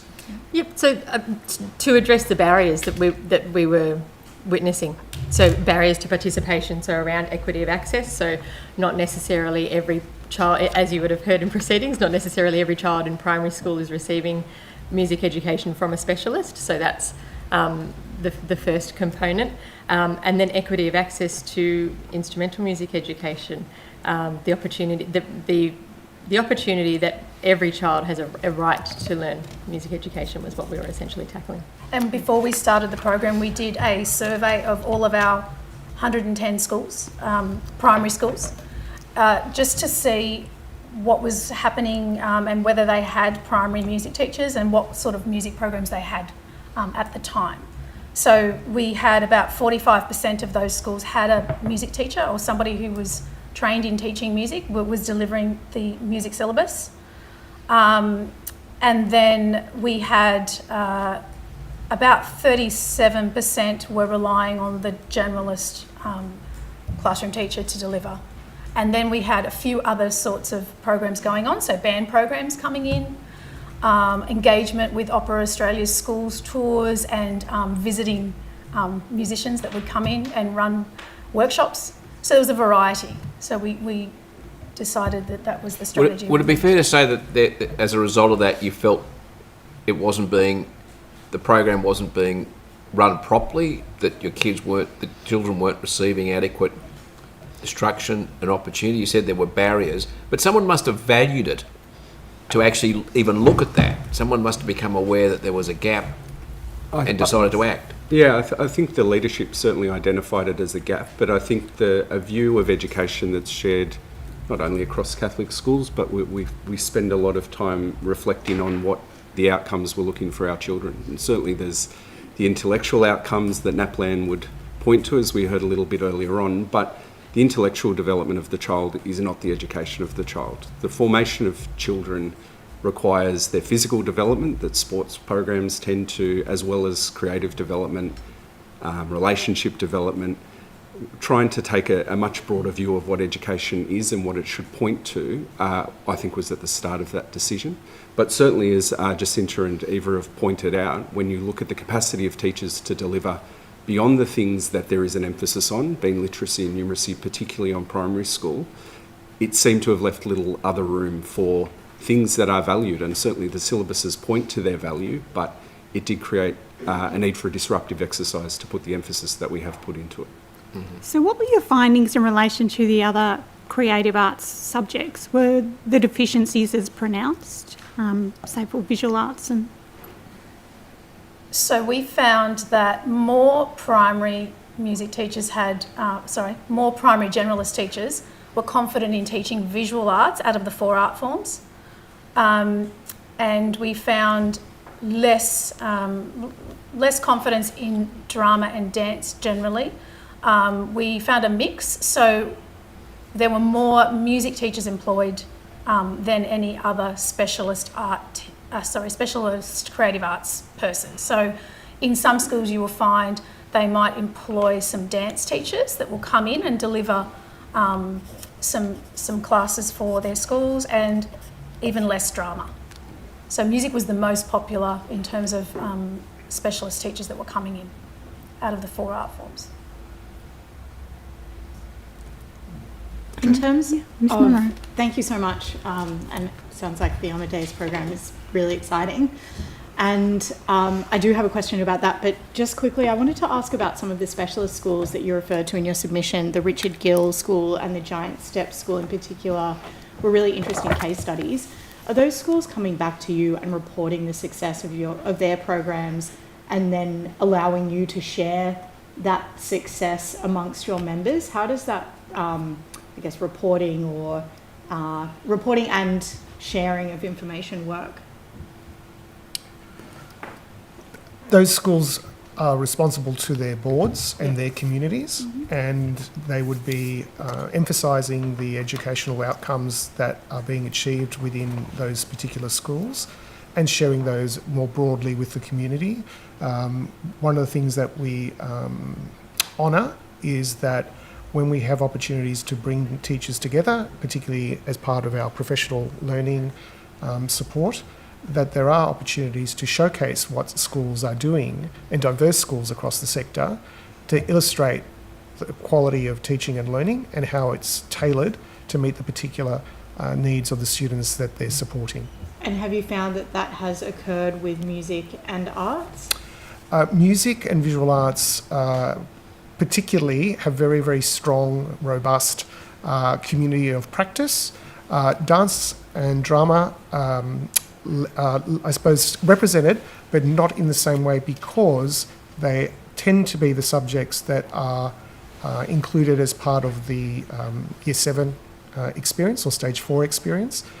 Some schools obviously will honour both drama and dance as well, but that's at a school-based decision to take in terms of which of the art forms they will offer beyond visual arts and music. Okay, so are you suggesting that music teachers and visual arts teachers, I suppose, are being, I think it has more relevance to music teachers, but are they being shared amongst different schools? As in, are they working in different schools They can at a be. part-time basis? They can be, depending on the resourcing that is available for each school. They may not necessarily be a full-time load available. There may be opportunities for part-time expertise to come in and facilitate that offer within the school, particularly around dance. Drama may also have English teachers who are prepared to actually teach that in Stage 5. But dance is the one, unless they have those specialist teachers within their school, are usually brought externally. Okay, thank you. And just on the Amadeus program very quickly, you talk about having an evidence-based curriculum essentially in your submission. And I'm curious about how you've developed the Amadeus program and how it interacts with the curriculum and what NESA requires. Yeah, so part of the it is designed to interact with the curriculum. So, for example, and we go through context purely. So, if I'm looking at Stage 4, and Eva's got a team of curriculum writers at the moment working on Stage 4 music, if they're learning a particular context, period of music, what have you, in Stage 4, we would expect that that's the music that they are studying on their instrument as well. So it should be quite a direct link. So it's basically going deeper into the curriculum, as deep as possible, I suppose, with the time that you've got. Okay. Thank you. Yeah, Mr. Anderson. Thank you. Just a question to Ms. Borg. In your submission under workforce challenges, you talk about tailored professional learning programs. Could you just expand a little on that, please, and how that would look? Yeah, sure. So our organisation offers professional learning support across all of the curriculum areas. So the creative arts, arts and music are offered as part of that suite of professional learning. At the moment, of course, much of the professional learning is being influenced by the curriculum reform and the priorities around the implementation of the syllabuses K through 12. The other part of that professional learning, particularly when it comes to teacher workforce, is an initiative around growing and nurturing educators, so specifically focused on recruitment of teachers into the workforce, supporting teachers, particularly in those really vulnerable first 5 years of their employment, and then retaining them to the workforce, and looking at evidence-based ways that happens. Supporting teachers in regional parts of New South Wales where access might be not as possible as it is in metropolitan parts of Sydney. What about the capacity and the capability of teachers to take on more in terms of those tailored professional learning programs? Look, I think that's a worldwide dilemma at the moment, not specific to any one sector. We know that teachers are under enormous amounts of pressure when it comes to being knowledgeable across everything that they do, meeting the needs of a diverse range of students in the classes that they teach, ever increasing requirements around the way that they program and implement curriculum. So, I'm not sure that that's specific to music and arts, but certainly looking at what does the evidence say about how students learn and how might we support teachers to be able to deliver in that way. Are you seeing a demand for a request for creative arts in terms of those professional learning programs? We are. Carlo can probably speak with more clarity around that, but certainly, as some of our colleagues have said earlier, the demand has been really heavily influenced by the curriculum reform, and with the implementation of K2 English and K2 Maths coming kind of first in that sequential way, and the K6 creative arts having been parked to the side during the curriculum development, we've certainly seen more demand around English and Maths than we have in creative arts. Now that we have the rest of the suite of the K6 syllabuses, we expect that the professional learning will be rolled out over the next couple of years with demand in those areas. Our hunch would be that the demand in those areas might be less than it has been around English and mathematics, for example. We heard evidence earlier that if you build it, they will come. Build the curriculum and the rest will follow. Do you think, as opposed to finding the pipeline of, whether it be, teachers, specialising in music or musicians taking a master's in education, the curriculum first, then the rest will follow. What are your thoughts around that? Yeah, look, I think there's been a lot of effort put into writing syllabuses that are accessible for teachers in terms of spelling out for them what it is that they need to do in a classroom to implement a really effective education for New South Wales young people, irrespective of what the subject is. So we know that teachers had real concerns about the overcrowding of the curriculum and the vagueness associated. And with these new syllabuses, we have a strong emphasis on essential content, so content that every student has a right to, and there's a strong emphasis on teaching support materials so that whether you're a classroom teacher, and I'm sorry, but I don't use the word generalist for primary teachers. I think primary teachers are specialists in up to 7 subjects, and that's a huge demand. They are required to have expert knowledge across an entire range of syllabuses, and these new syllabuses having a strengthened component in their teacher support materials, I think is a real strength of them. Thank you. I wanted to ask about the process of implementation for the Amadeus program. So I think you said 37% of the primary schools in the diocese didn't have a specialist teacher already.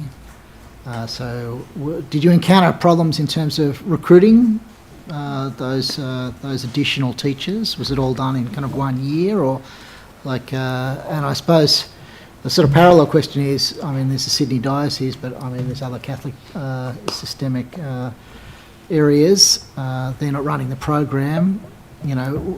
Talking about 147 schools, that's probably manageable. You sort of widen it out to the rest of the Catholic system, and you start to encounter some serious problems in terms of recruiting teachers. Yeah. Can you talk about that? Maybe just so at the minute, Amadeus only sits within the Archdiocese of Sydney. We've certainly had interest from other dioceses, not only throughout the state but across the country, for a similar program and to learn what we've learnt along the way. We've taken a phased approach to the introduction, so we're 4 years through a program of implementation that started initially in the Auburn-Lakemba network, so a small cluster of schools where we piloted not only the program but the recruitment of tutors, and then each year we've folded more schools into the program. So there's been a sequential development of that, and obviously a considerable recruitment exercise in terms of attracting tutors with expertise that can work within that context. Clarify that. So there's the tuition component around the instrument. Yep. But is there also a sort of Classroom music a teacher. classroom Yep. music teacher as well? So Yes. actually the numbers are bigger than. Yeah, that's perhaps, right. So, and that's working with schools to ensure they're recruiting music teachers with expertise, music teachers with expertise that can support the curriculum in the context of the school and work across schools. So that's not only to have tutors who have musical expertise, but actually trained music teachers with that expertise. Do they double up, the classroom teacher and the tutors? Are they the same person, or in some instances, yes. Yeah. Right, I see. And so they would have a specialisation in a particular instrument. So everyone, how do you determine what instrument is being taught in the schools? Yeah, so we go with what we'd teach everything if we could. We have 10 instruments that students can choose from. So each school offers those 10 instruments, and they're taught in a ratio as to what creates a balance of sound. So when you see an orchestra play, you'll notice that there's lots of violins out the front and lots of stringed instruments. Relative to that, you'll have fewer woodwind and fewer brass. So when they're in their early years, we actually split them into concert band and string ensemble, which is about half each. But obviously within that string ensemble, there's a ratio of how many violins to violas to cellos. So students then they have the instruments demonstrated to them. They spend a little bit of time deciding what it is that they would like, and then they do a preference system. Right. So how do you work out when you get too many violins and not enough cellos? Yep, we do ask them to pick a stream. So would you prefer the string sound or would you prefer that concert band sound first? So we use that as a data point. We also use then, what's your first preference? What's your second preference? What's your third preference? And look, obviously, some students change instruments. It's, there's a need, and it doesn't hurt if you upset the balance a little bit and have an extra trumpet here or an extra flute there. You can introduce a guitar to get the balance. That's how I ended up on tenor sax instead of alto. Right, okay. Got nudged in that direction. Which I love. But I guess the point, one of the points I think Mr. Adam was making was in relation to recruiting recruiting teaching staff, and we've heard from other witnesses about the lack of preparation in initial teacher education. I think Ms. Borg, you referred to that, or Mr. Tudakori referred to that earlier, and also so in introducing this sort of program, there's going to be a demand for staff. You say, I think, that you've introduced it in a phased way, but obviously you're just one part of quite a big system. That's right.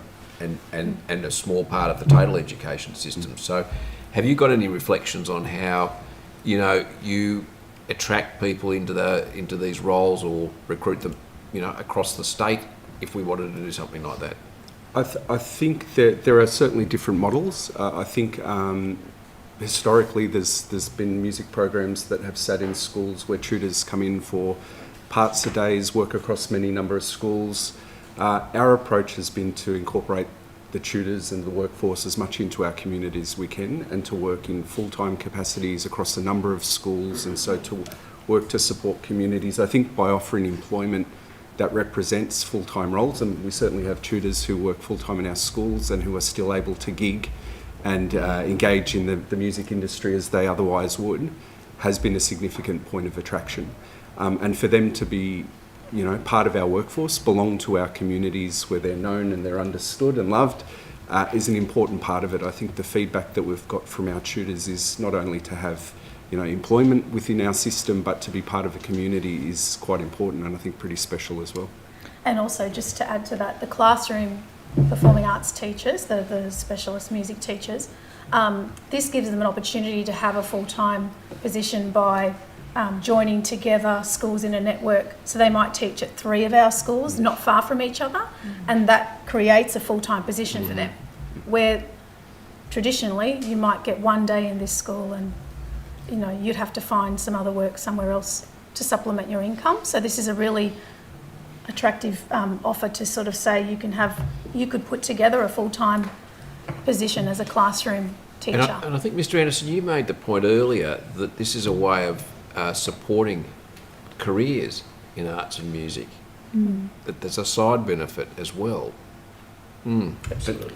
And certainly an ambition is to see a pipeline of students as they work their way through schools, and I think Eva mentioned it earlier, we do want to see more students taking up electives as they move through stage 5 and stage 6 and moving off into university.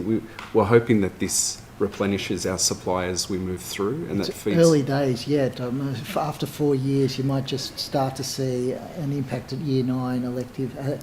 In the feeder schools in the Lakemba Auburn area, has that been the case, that you've seen maybe this year that there's more Year 9 students electing music that have come through the program from a primary school that started with the program? Oh, I was speaking to a teacher from Auburn only in the past few weeks, and he mentioned that in the past the Year 9 elective class would be just a mix of students who might be singers and drummers and Perhaps no music. Formal music. And perhaps no formal music training, or only some students might have had formal music training. And he said for the first time his whole class, if maybe 90%, are all string players, and they've all come through the program. So it's really exciting because they were our pilot school. They were one of our pilot schools. Yeah. Trinity, yeah. Trinity, right. That's my local area. That's it. So, Ms. Borg, and also Mr. Tudokore, at the so obviously you have represented, the most diverse set of schools through the independent schools. For the schools that are small or poorly resourced, the low-fee independent schools, how are they managing to provide creative arts and music education in compliance with curriculum? And obviously they wouldn't be providing it at the level of, say, Macdonald College or the specialised, Richard Gill School, but how are they managing to provide compliance with the curriculum and quality arts and music education in the very low fee schools? You to comment on specifics, but if I might just say, the diversity in the sector is a real thing. So we expect to see in a school where there are 23 students from K to 6, as compared to a school where there are 2,500 students from K to 12, really diverse experiences. Each school in the independent sector is beautifully independent. They are able to make decisions that serve their communities really well. And one of the things that never ceases to surprise us is for schools who are maybe do not have as much flexibility with resourcing and capabilities, that we don't see any less passion around music and the arts and the implementation of the curriculum, not only because there is a requirement incumbent on these schools to implement that curriculum, and they will be inspected by NSW in terms of their meeting of that requirement, but because teachers by and large believe in access to education, and that includes all of the curriculum areas. But if you want to talk about specifics, do you want to comment on that? I think I'll just add to what Kelly has already mentioned. Independent schools prioritise arts or music education and offer opportunities for students to engage in the creative arts beyond the classroom.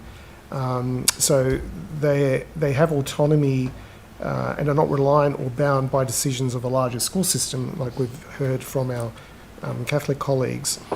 So in matters of the curriculum implementation, they will make those decisions locally, and music education is delivered in a range of different ways depending on the school's resourcing, staffing and student population. As Kelly mentioned, all schools are registered by NSW and have to teach the approved New South Wales curriculum, which includes the creative arts. And the curriculum in itself provides flexibility for those schools to tailor that implementation to the needs of the students, their ethos or philosophy as outlined by the school.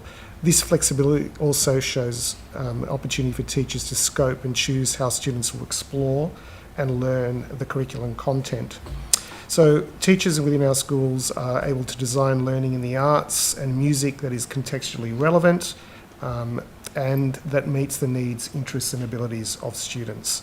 So within that there are obviously challenges around staffing in terms of expertise, but one of the things that our schools do very well is to network with one another and also to contact us and ask us for advice to how to support those particular teachers who may not necessarily have that in-depth understanding of, for example, the music curriculum, but we're able to provide them with guidance and advice about how to meet the outcomes of that particular syllabus.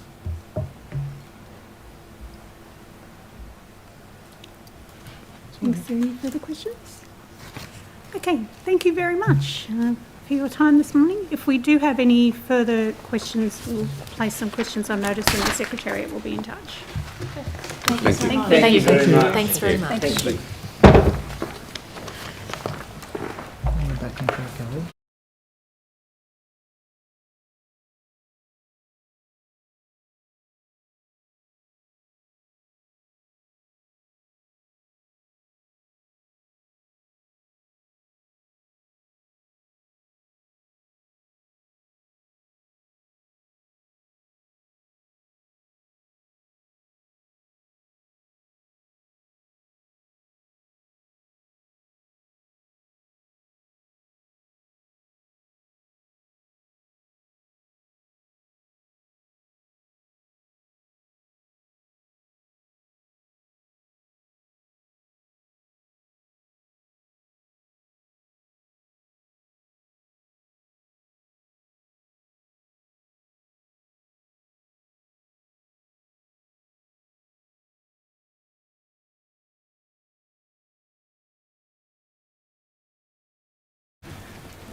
Quantify.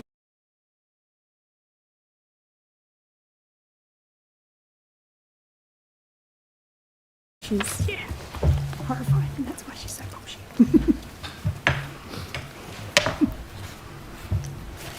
Thank you very much for your time this morning. Could each witness, starting on my left, with Miss Cumming, please state your name and position title and swear either an oath or an affirmation. My name's Brenda Cumming.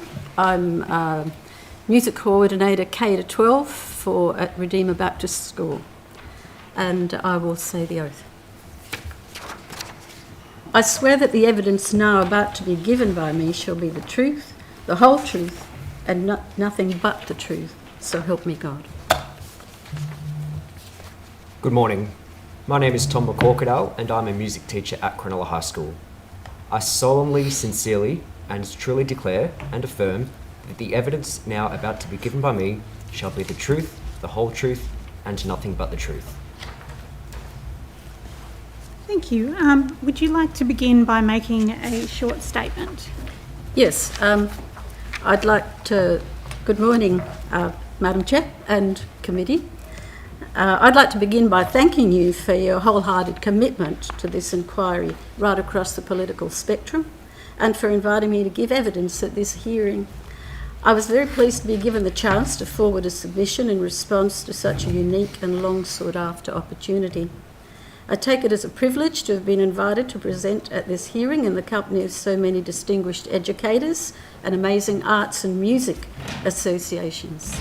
I hope what I have to share will add further support to what has already been said and perhaps even bring some fresh perspectives from an old music teacher, 55 years at the grassroots level, 14 years in state high schools and 40 years in my present faith-based independent school.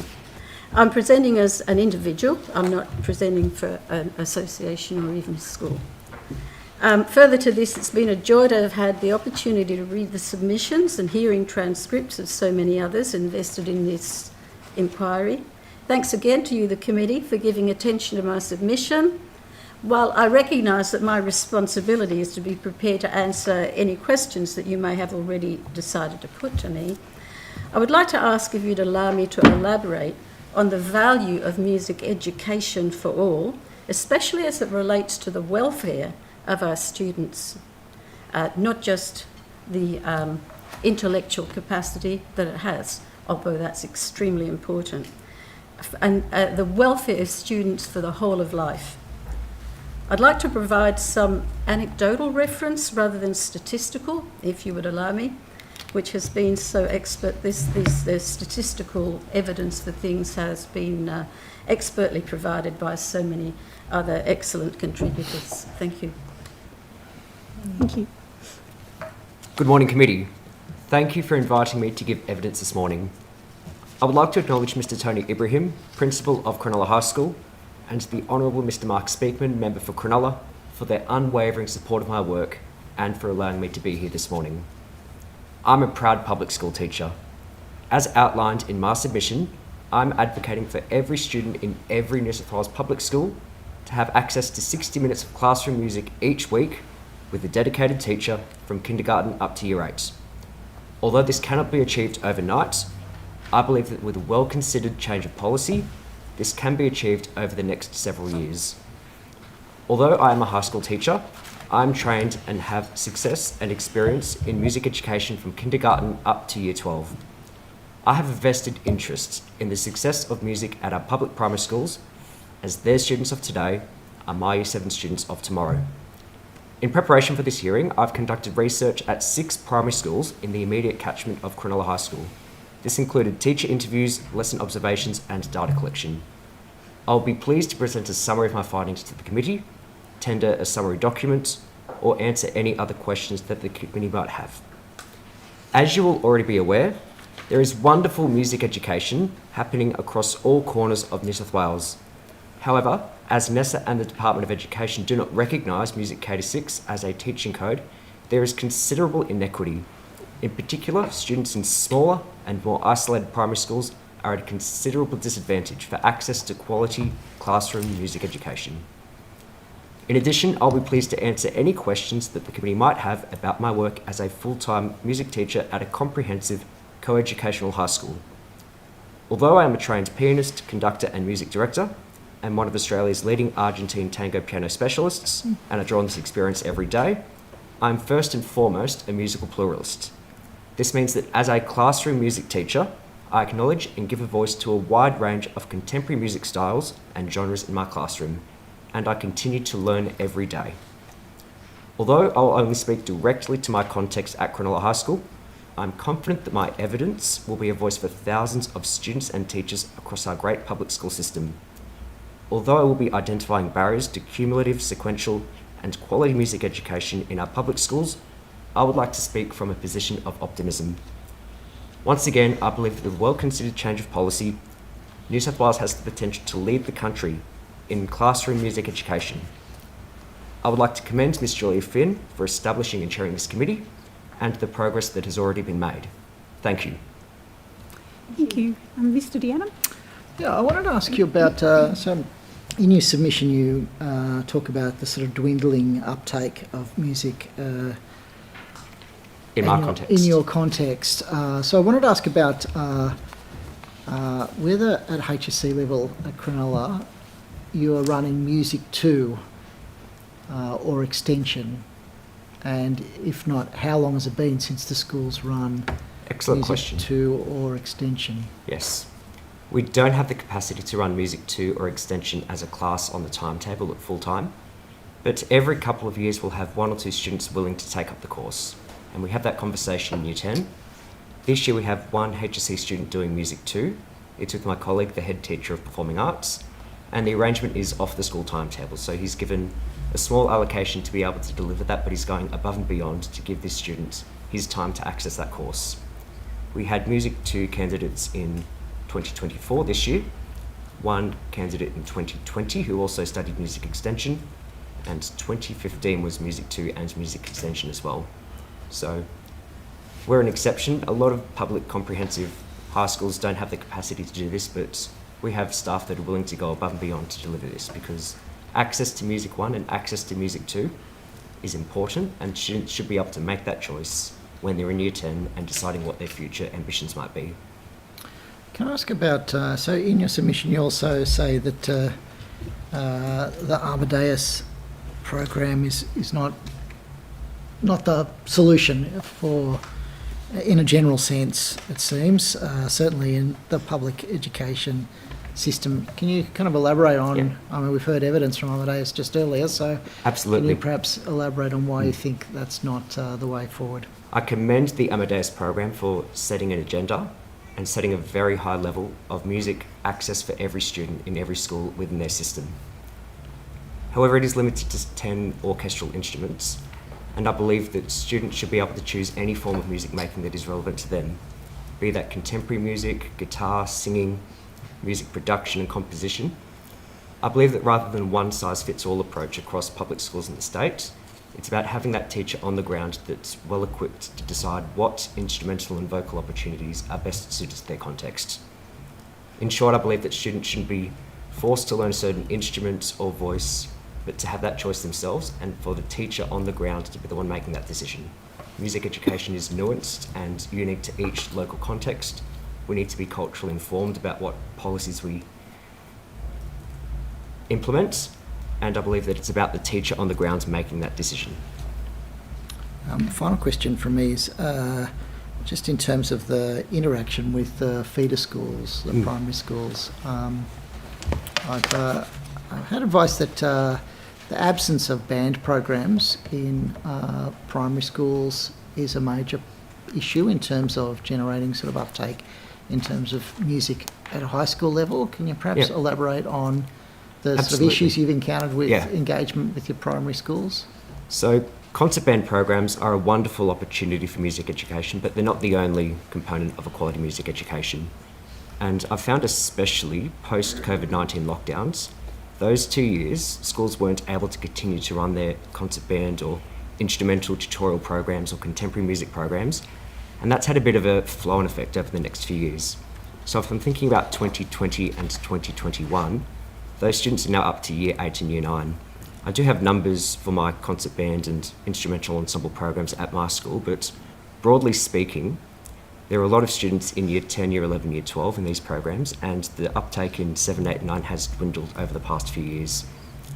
Out of all of our 6 feeder primary schools that I've visited and conducted research at, one of them has a fully resourced and functioning training band program for woodwind, brass and percussion.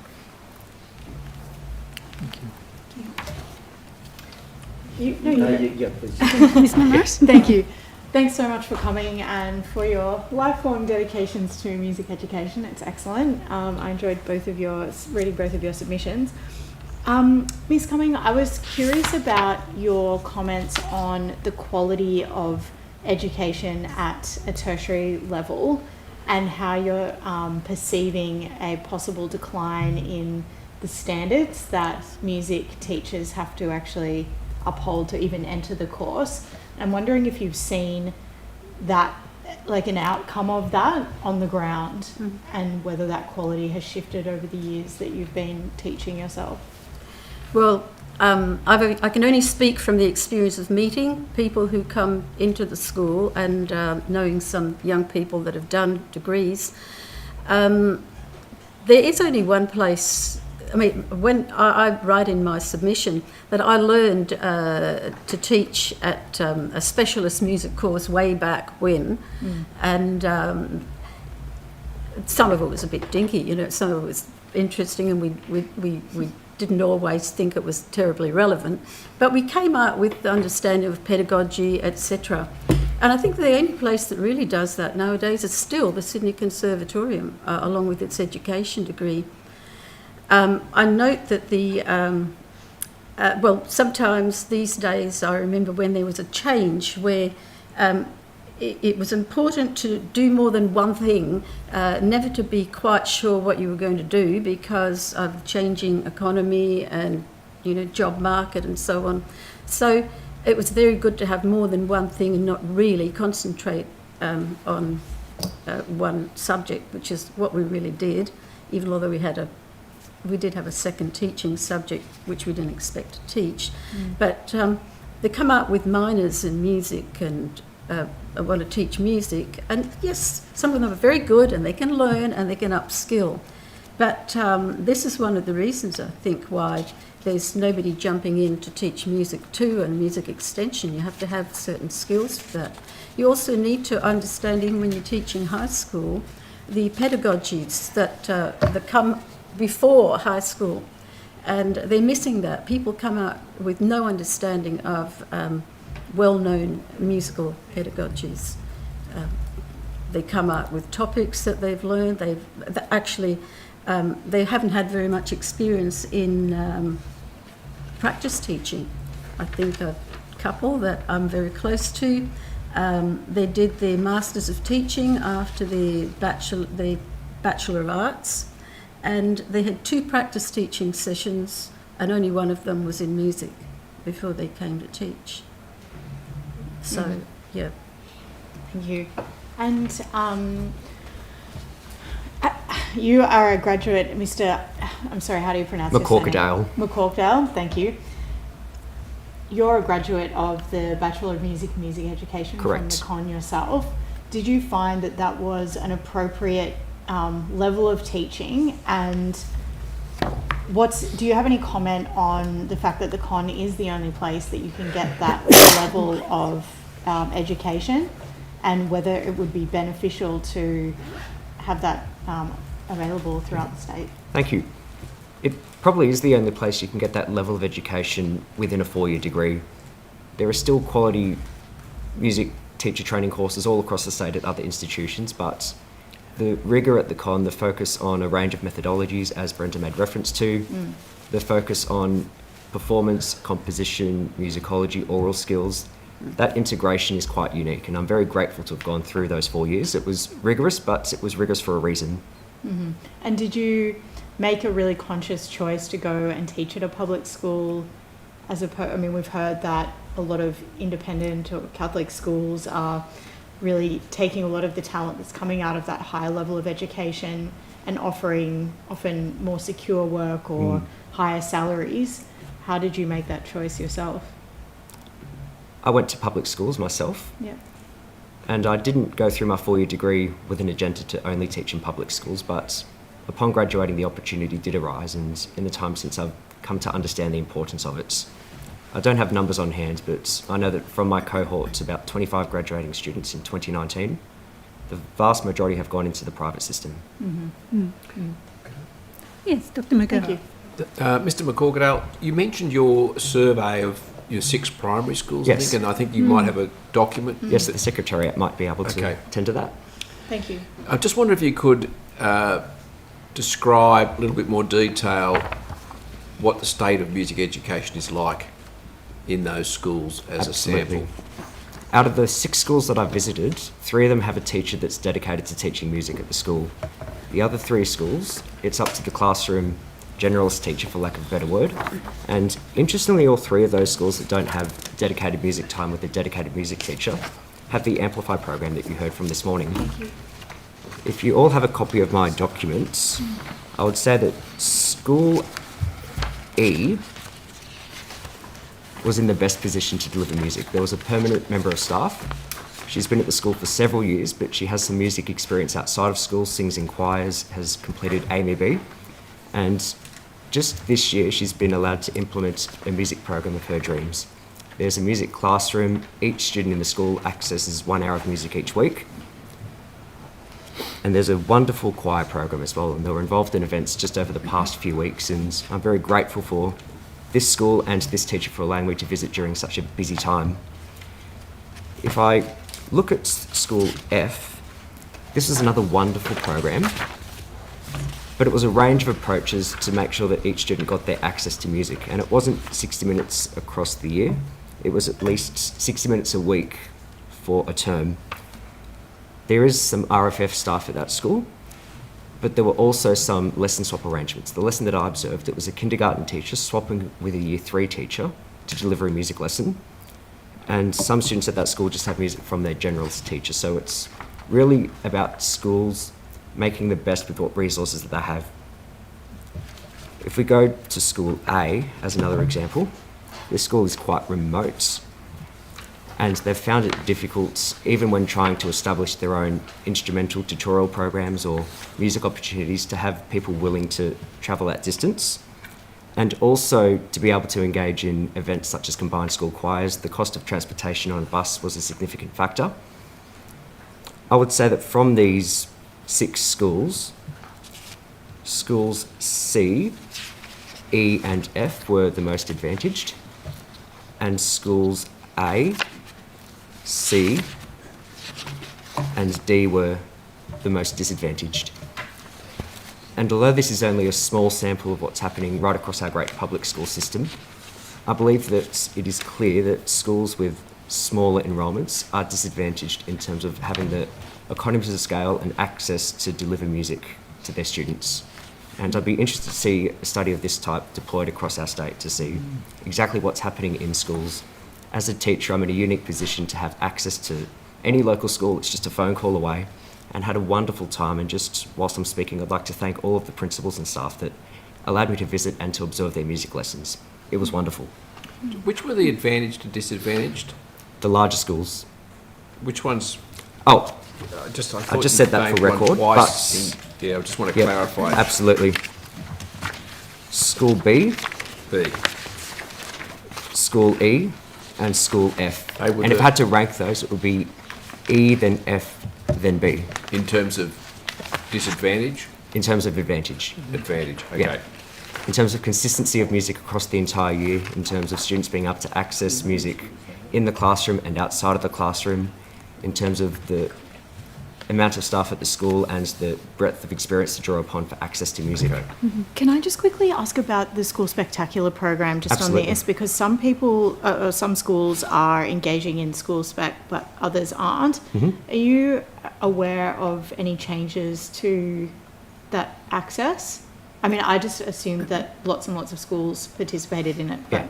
obviously not the case. There's a massed choir, which is about 4,000 students, and that draws upon schools from across the state. We're very lucky at my school. We have a featured artist who was selected last year and was selected this year as well, but chose to focus on her studies in Year 11 instead. School Spectacular is wonderful. I have colleagues that put incredible amounts of work into it, but it doesn't represent what's happening across the entire state. The most important space to learn music is inside the classroom, and we can't think of School Spectacular as a way to give music to every student, because in order to be able to participate in that, first of all, your school needs to be able to afford to transport you to rehearsals. The students that perform at an elite level in School Spectacular, in a core choir or in the orchestra, they've had extensive music training outside of school to be able to reach that level. School Spectacular is wonderful, but it doesn't encompass our whole public education system. Thank you. And do all these schools get ticked off as NISA compliant, or? It's at the principal's discretion. Okay. So I just want to ask about this. So there's effectively two models here. There's the delivering music education as part of the RFF, and then there's the mixed. Do you have a view about which is superior? It's wonderful for classroom teachers, generalist classroom teachers, to be involved in music. In a lot of RFF cases, the students are dropped off to their 60 minutes of music each week, and it's not really thought about throughout the rest of the week. But if there's a bit of a collaboration between the classroom teacher and the RFF about songs or repertoire or themes, that's the best practice for RFF. May you just repeat your question so that I can answer directly to just it? which is the better model? I Yeah. suppose the question then goes, if it's in RFF, then the generalist teacher is unlikely to build music into the rest of their program. Yeah. Isn't that the case? That can be the case. It's really up to the teacher and up to the individual school context to allow that to happen. So you're asking about whether it's better for RFF or generalists? Well, which model do you think is the most effective in terms of ensuring that the music curriculum is delivered and that the minimum amount of time is allocated? Yeah. It's a tough question because we're of such a large school system, but there are studies that show that many generalist classroom teachers don't feel confident to deliver music. It could be something as simple as not being confident to sing, self-conscious about that, but very much it's about the music training in initial teacher education. And if there was a choice between one or the other, I would say that each student having RFF or dedicated music teacher for 60 minutes each week is the best way forward. The school choirs that you talk about, Yeah. They're obviously happening outside of that 60 minutes that's allocated. What kind of support can we provide to make sure that those kind of additional curricular activities that are being undertaken by teachers are supported? Absolutely. So it's at the principal's discretion about what allowances might be given for teachers that deliver any opportunities that are above their normal classroom time. I'm very fortunate at my school. I'm given an allocation to direct a concert band, to direct our musical production every 2 years. So it's just about ensuring that each public school has the funds to relieve a teacher for the time that they're spending at a rehearsal on a weekly basis from that time that would be spent in the classroom, to make sure that it's not doubling up their work but just allowing parity between all teachers, because at some schools the principals will use that funding to make sure that their music teachers are given a fair allowance to direct ensembles and provide music opportunities, but very often schools are stretched. Can I ask about musicals? Sorry. I thought, did you want to ask? Yeah, no, you go one more. Just one more. Yeah, So we were at Barrel High School yesterday. Yep. They gave us evidence around just how important running a school musical was. So I wanted to get your views on that, and just sort of an adjunct to that was I've had some feedback that having a dedicated cap of faculty within a school is important to facilitating the holding of those kind of ensemble productions. Can you? Absolutely. So having a cap of faculty means that you have music, dance, drama and visual arts teachers together in the same room, and that means that natural collaboration can happen. And musical production by nature involves all of these art forms. You have visual arts and set design, you have dance, drama, music in the student performances. And as a music teacher, I have an extensive involvement in musical theatre outside of school. I music direct shows for community societies, and I genuinely believe that a school musical brings the entire school together. It brings together teachers from other faculties that might contribute to marketing or catering for the events. It brings together students that might not necessarily see themselves as performers, but to have a role in the production that's behind the scenes. I think that if every school could do a musical production, whether that was a musical theatre show or a variety show of some description, they're some of the best project-based opportunities for students to engage in music and in performing arts more broadly. And anybody that's been in a school musical will tell you the experience and the memory lasts with them for life. Thank you. Thanks, Chair. Mr. McCorkadale, just coming back to your submission, you talk about New South Wales employing accredited music teachers. What would be your advice for the Education Department on how and what do they need to do to make that happen? Excellent. In high school, you can have approval to teach a subject, or your principal can sign off on willingness to teach a subject. So as I've said before, there is wonderful music education happening in all corners of our states, and there are teachers who are generalist trained primary teachers delivering great music programs despite a lack of qualifications. And I don't want to gatekeep those teachers from doing what they do incredibly well. And in the case of a teacher not necessarily having a qualification to teach music, it could be a matter of the principal signing off if the teacher's delivered music successfully for the past several years to have approval or willingness to teach it. In terms of deploying my vision across the entire state, it would have to be a staggered solution, and we'd have to think about especially our more isolated, rural, remote regional schools, and potentially about having a music specialist not necessarily deployed to one school but deployed to the department and being able to extend their outreach. I think it's also important to think about communities of practice and how high school teachers can work with their feeder primary schools to develop music partnerships and mentoring, and for the department to potentially support that at a statewide level. Just further to that, how do you boost the stocks of music teachers? We need more engagement in music with society more broadly, because if you have wonderful experiences in music, you might be inspired to become a music teacher yourself one day. But it has to start with music happening inside the classroom, and in the immediate short term, programs such as the Music and Me mentoring, allowing generalist teachers to be upskilled and to be confident for delivering music, that's a short-term solution.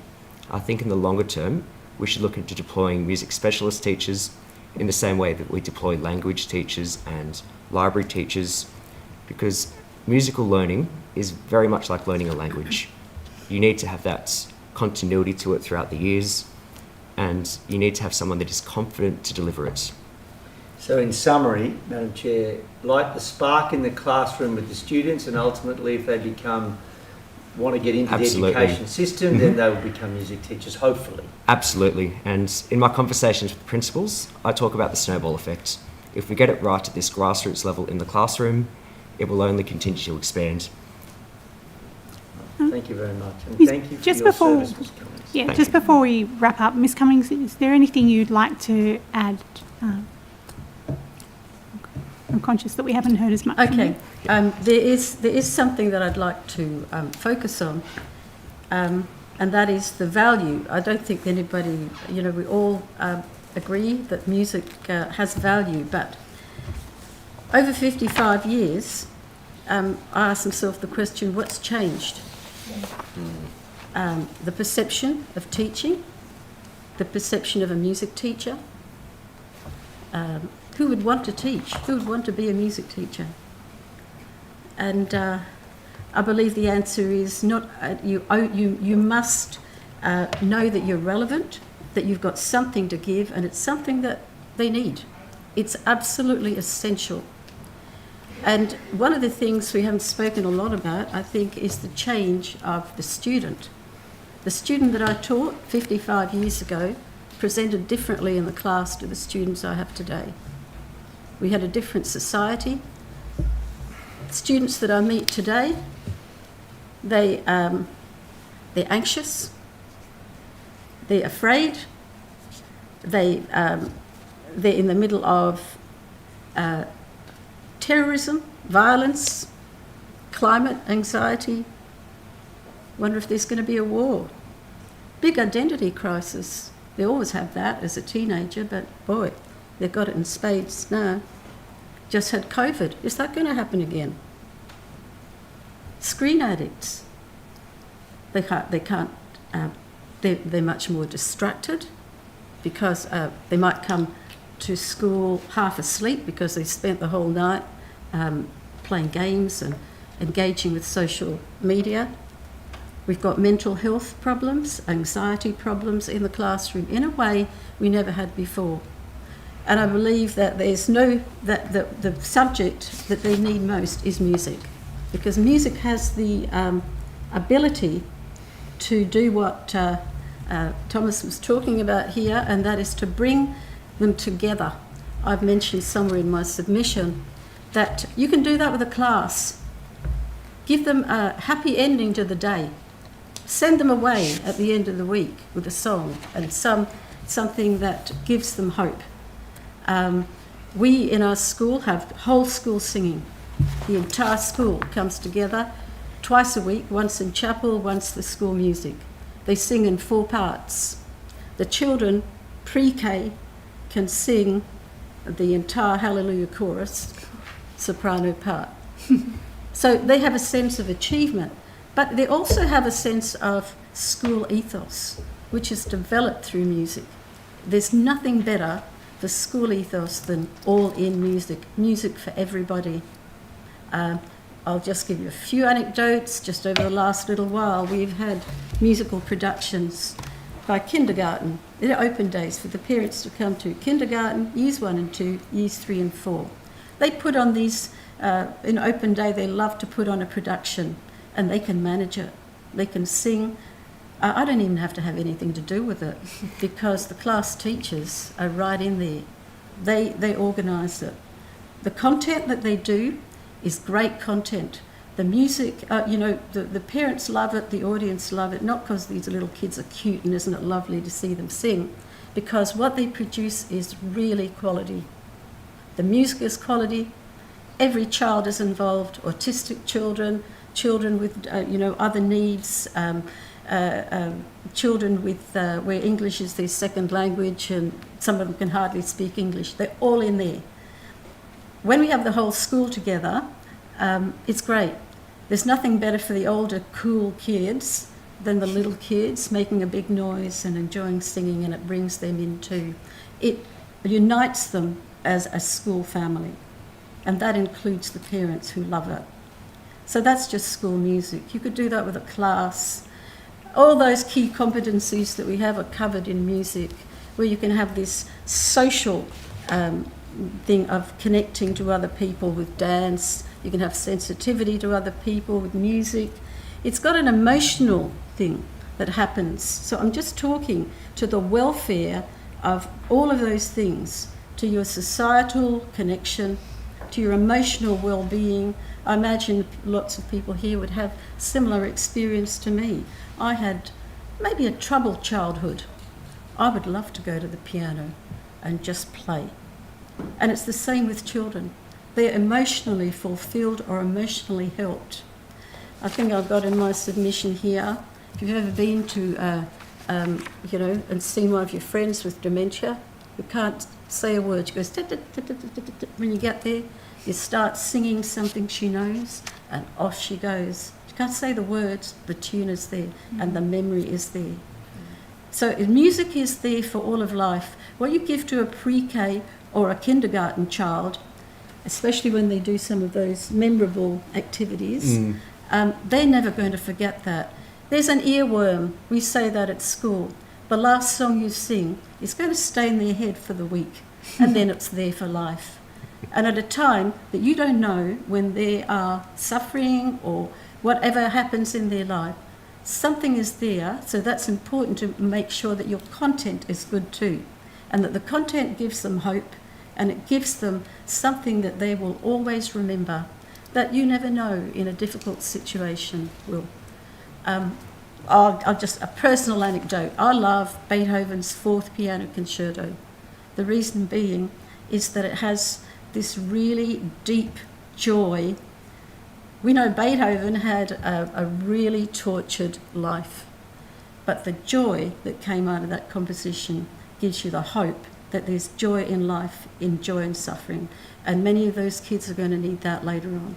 And in the life that they're living, within the context of this society, and what's thrown at them, and what they have to deal with, which is different to what a student 55 years ago had to deal with, this is going to be the subject that will matter most. What happened in the pandemic, when people were isolated? That's another thing. Our kids have been isolated, and that has had an effect. What happened in the pandemic? Witness the effect of singing in a choir, even digitally. Virtually. Yeah, virtually. People wanted to get together to sing. What happens when you get dementia patients together? You stick them in a choir. Yeah, I've seen Sydney Symphony players go to the children's hospital and play for babies, and I've seen the effect on children as they listen to music and the healing that it brings. Don't want to say too much more, except that you need to give them an aesthetic. Music has an aesthetic quality that reminds them that there is beauty and that there is worth and things beyond the life that they're leading. And I'm not saying everybody's life is dreadful, but I loved something that Sorry, Miss Cummings, can we Richard Tognetti said. When he picked up a violin and he had that opportunity, and later on became this wonderful director of the Australian Chamber Orchestra, he said, a world of possibilities beyond my small hometown emerged. And it's like reading a great book. It lifts you out of where you are and shows you hope and the possibilities that can be there. Music does that in spades. Just give you one final thing, if I'm sorry I'm taking your time, but the Bach Academy has come to our school. I don't know if you know them. They're a dedicated Bach orchestra, beautiful historical instruments. Happen to know the director. Could you possibly table that information? Could you possibly table that information? Sorry, we are now running quite behind time. Thank you. I'll table it. I'll send it to you. Thank you. Okay. Thank you so much for your time. Thank you very much. Thank you, committee. Wonderful.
Ms.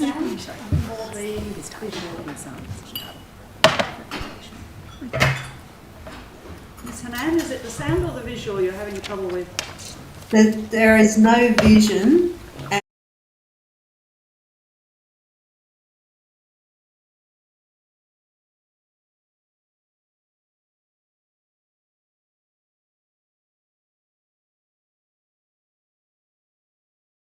Online. Ms. Amber Floam is not presenting today. Only Ms. Kelly Marks from the Australian Education Union, New South Wales Teachers Federation, and Mr. Glenn Campbell has been replaced today by Mr. Robert Hunt, the Member Services Manager for the Federation of Parents and Citizens Association. Welcome to all of you, and thank you for making the time to give evidence. Could each witness, starting from my left, so from Ms. Marks, please state your name and position title and swear either an oath or affirmation. Certainly, thank you. My name is Kelly Marks. I'm a Research Industrial Officer at the New South Wales Teachers Federation, and I solemnly, sincerely and truly declare and affirm that the evidence now about to be given by me shall be the truth, the whole truth, and nothing but the truth. Thank you. I'm Gemma Quinn, CEO of the P&C Federation New South Wales, and I solemnly, sincerely and truly declare and affirm that the evidence now about to be given by me shall be the truth, the whole truth, and nothing but the truth. And Robert Hunt, I'm the Manager of Member Services at the P&C Federation, and I solemnly, sincerely and truly declare and affirm that the evidence now about to be given by me shall be the truth, the whole truth, and nothing but the truth. Thank you. And would you all like to begin to start by making a short statement? Thank you, Chair. I'd like to start by acknowledging that we're meeting on Gadigal land of the Eora Nation, and it always was and always will be.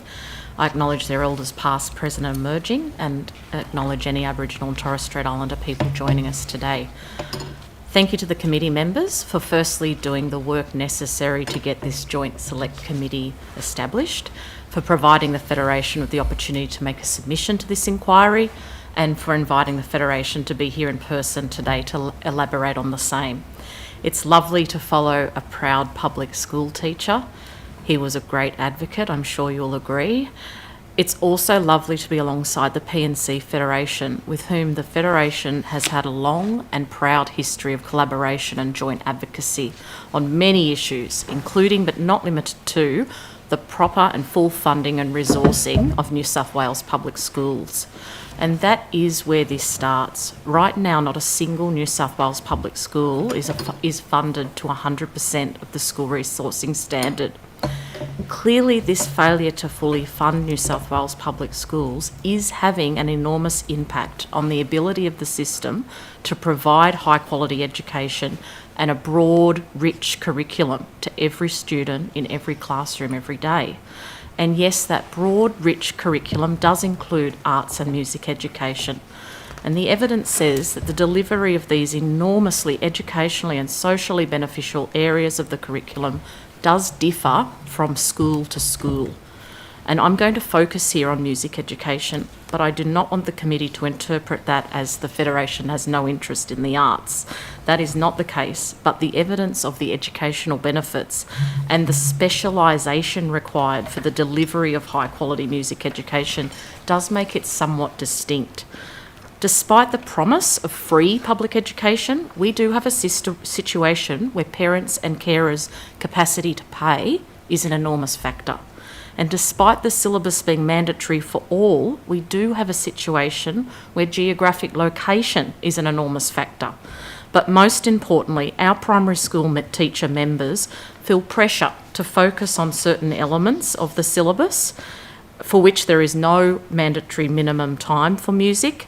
Many of our members are not equipped with the skills and training to deliver a high quality music education to their students, despite the attainment of their degree indicating that they should be able to do so as a primary school teacher.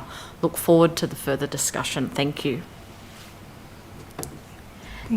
Thank you. And I too want to echo the acknowledgement of the traditional custodians of the land. where Aboriginal people have performed age-old ceremonies of storytelling, music, dance and celebration, and have shared that musical knowledge from generation to generation, and that's a sentiment that we want to impart on us here today. The P&C Federation's submission is short and to the point. We come back to three core points: that the government should be providing funding and resourcing of music teaching in public education, that there needs to be systematic and transparent data collected regarding the teaching of arts and music, and finally, that we support the embedding of arts and music programs through all initiatives and policies undertaken by the New South Wales Department of Education. The P&C Federation is here representing the 1,900 members. Those are 1,900 P&C associations in public schools in New South Wales. We represent 25,000 volunteers who are doing nearly 7 million hours of work annually to fundraise over $42 million that is invested back into public schools. And I echo Ms Marks' sentiment that this is a funding issue that we need to continue to advocate on and address in this forum and every forum available to us. We look to the members who are telling us that nearly 48%, that's 900 P&C associations across New South Wales, are funding extracurricular activities, including arts and music in public schools.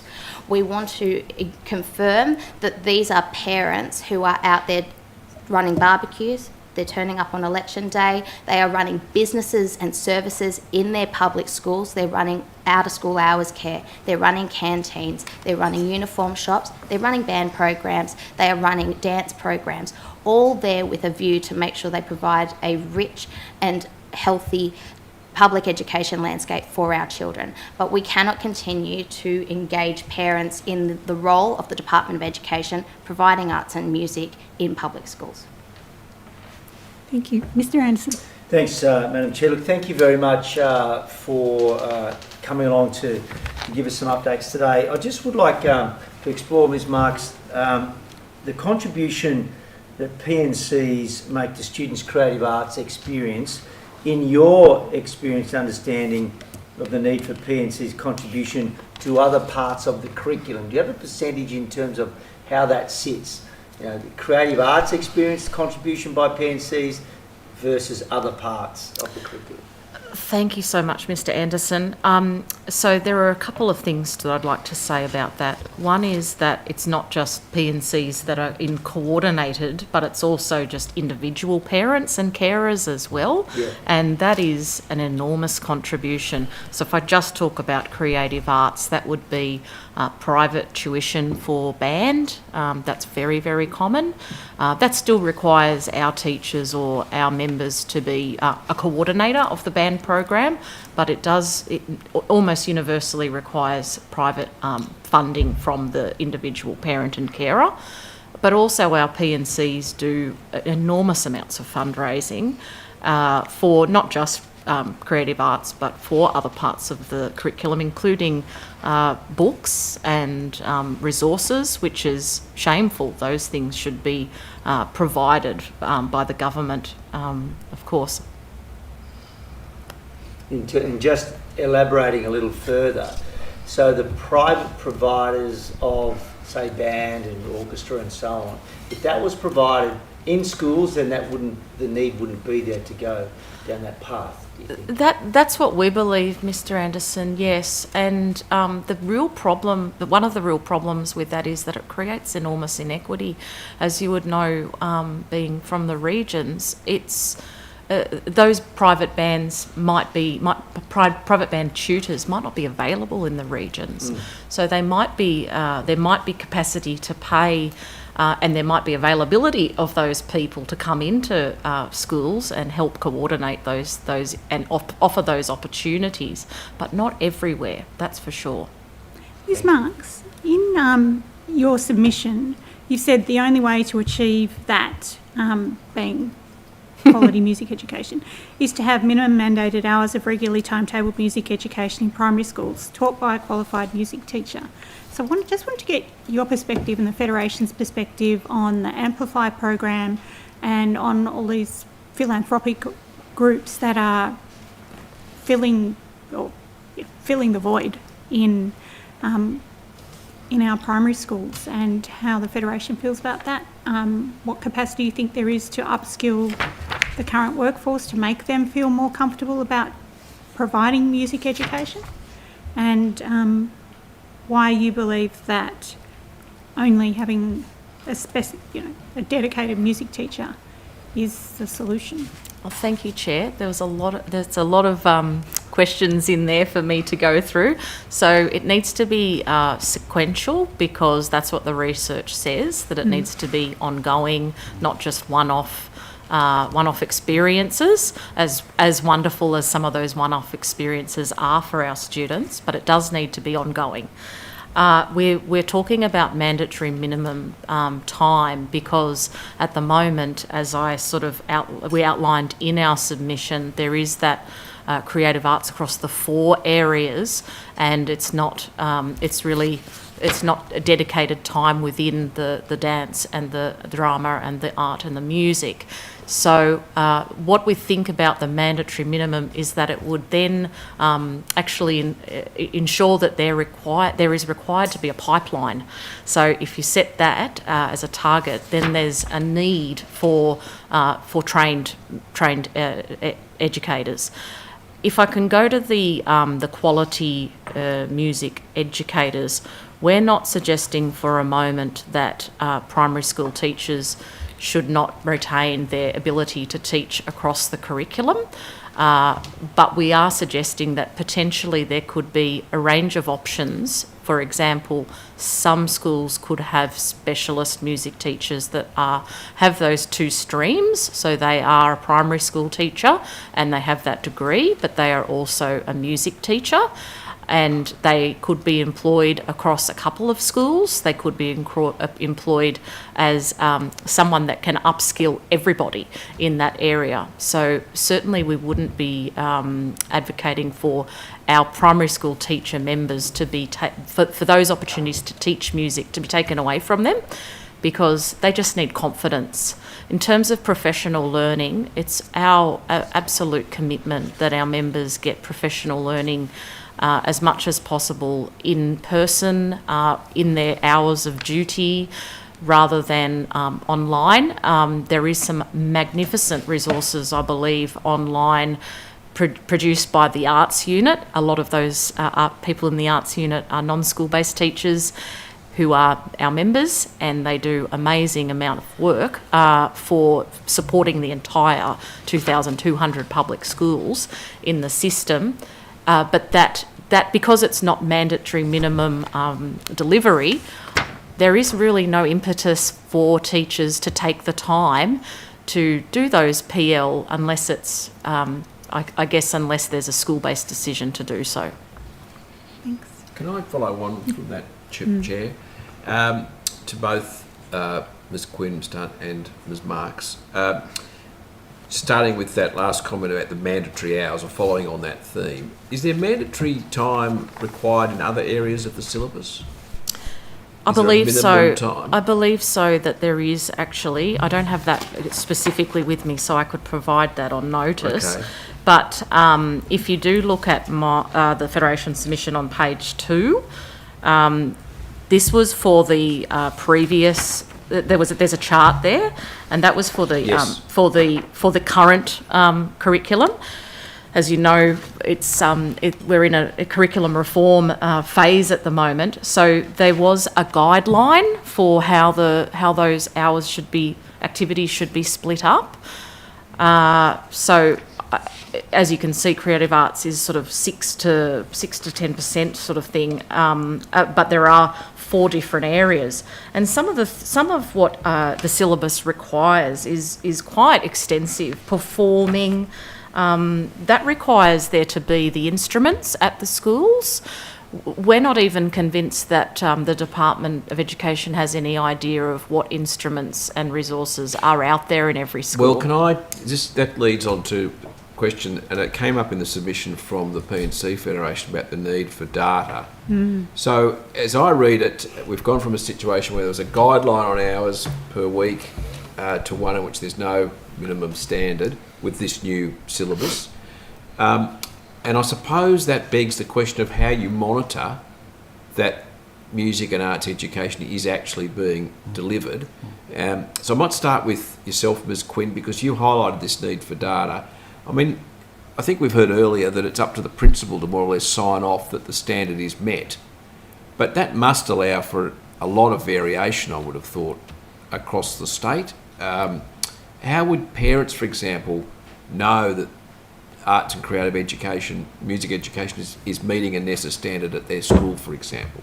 I think the reality is that parents don't know, and that is of grave concern to us. We know that parents have a high demand for these programs and to understand the programs that are being run in their schools, but they are clutching at any piece of information available to them that is inconsistent and is patchy in order to work out what their children are learning, how their children are learning it, and then what gaps they need to fill as a P&C association or a parent, finding resources for their kids and their kids' interests outside of the school environment.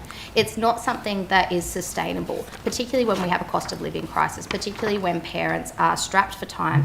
They don't have unlimited resources or hours in the day. They rely on the school to provide that information and that learning in that enriching environment for their children.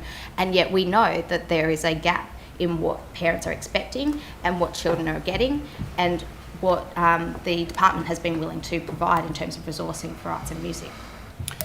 That's very helpful, and another issue that came up this morning, if I could just pursue this, was the development of the syllabus and the curriculum, and a contention that there was a pretty opaque process. It wasn't clear the consultation around it, particularly in regards to the new music curriculum in 7 to 10, I think. Any comments from yourself and also yourself, Ms. Marks, about that consultation process for the new curriculum or curriculums, K to 6 and 7 to 10? Well, I don't think we have particular problems with the consultation process. I think it's quite widely advertised as to when deadlines are and the information is provided. For us, it's more about implementation and time for that to be discussed and collaborated amongst the staff. That's much more of an issue, which is why we're really pleased that the reform of the new curriculum across all of the syllabuses has been pushed out a little bit, delayed a little bit. So that's more of our focus, I think. Do you want to go on? So perhaps for the P&C, did you make any submissions in relation to the curriculum review panel or process? Did the P&C Association do that? We didn't. I think for us, the consultation process is robust. We look to the Federation in particular to guide us on matters regarding curriculum. It's not our primary focus, and I think that there's also enough consultation occurring with parent groups in the rollout and the feedback gained once their curriculum is embedded. That is, I think, sufficient for us at this time.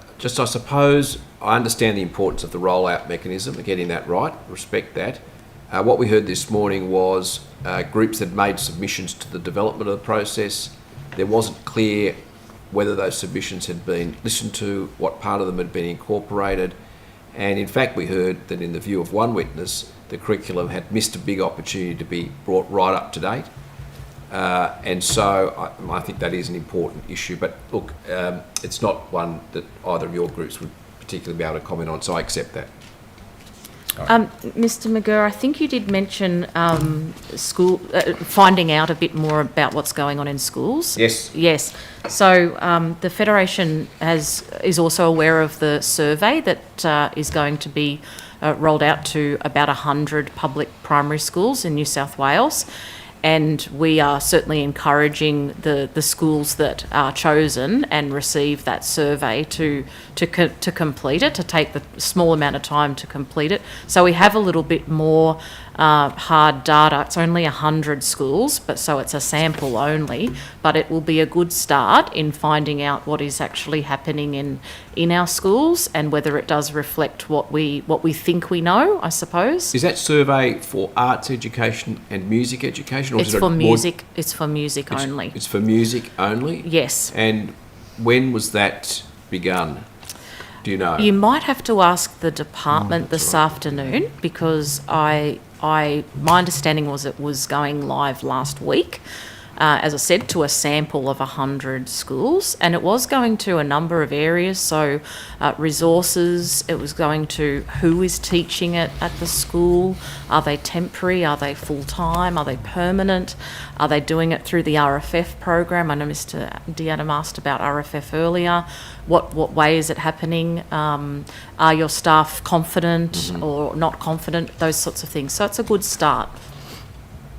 Mr. Dion. Yeah, I just wanted to just get some clarity. Mr. Humberston, Dr. Humberston earlier today made a recommendation around a employment code for specialist music teachers in primary.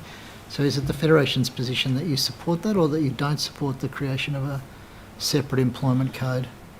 No, I might possibly have to take that on notice, but I don't think, generally speaking, we would. There are, because primary school teachers in their initial teacher education, they should be getting the relevant training and skills to teach across the entire curriculum. That is where the focus needs to be, and the professional development of the current cohort of our primary school teachers.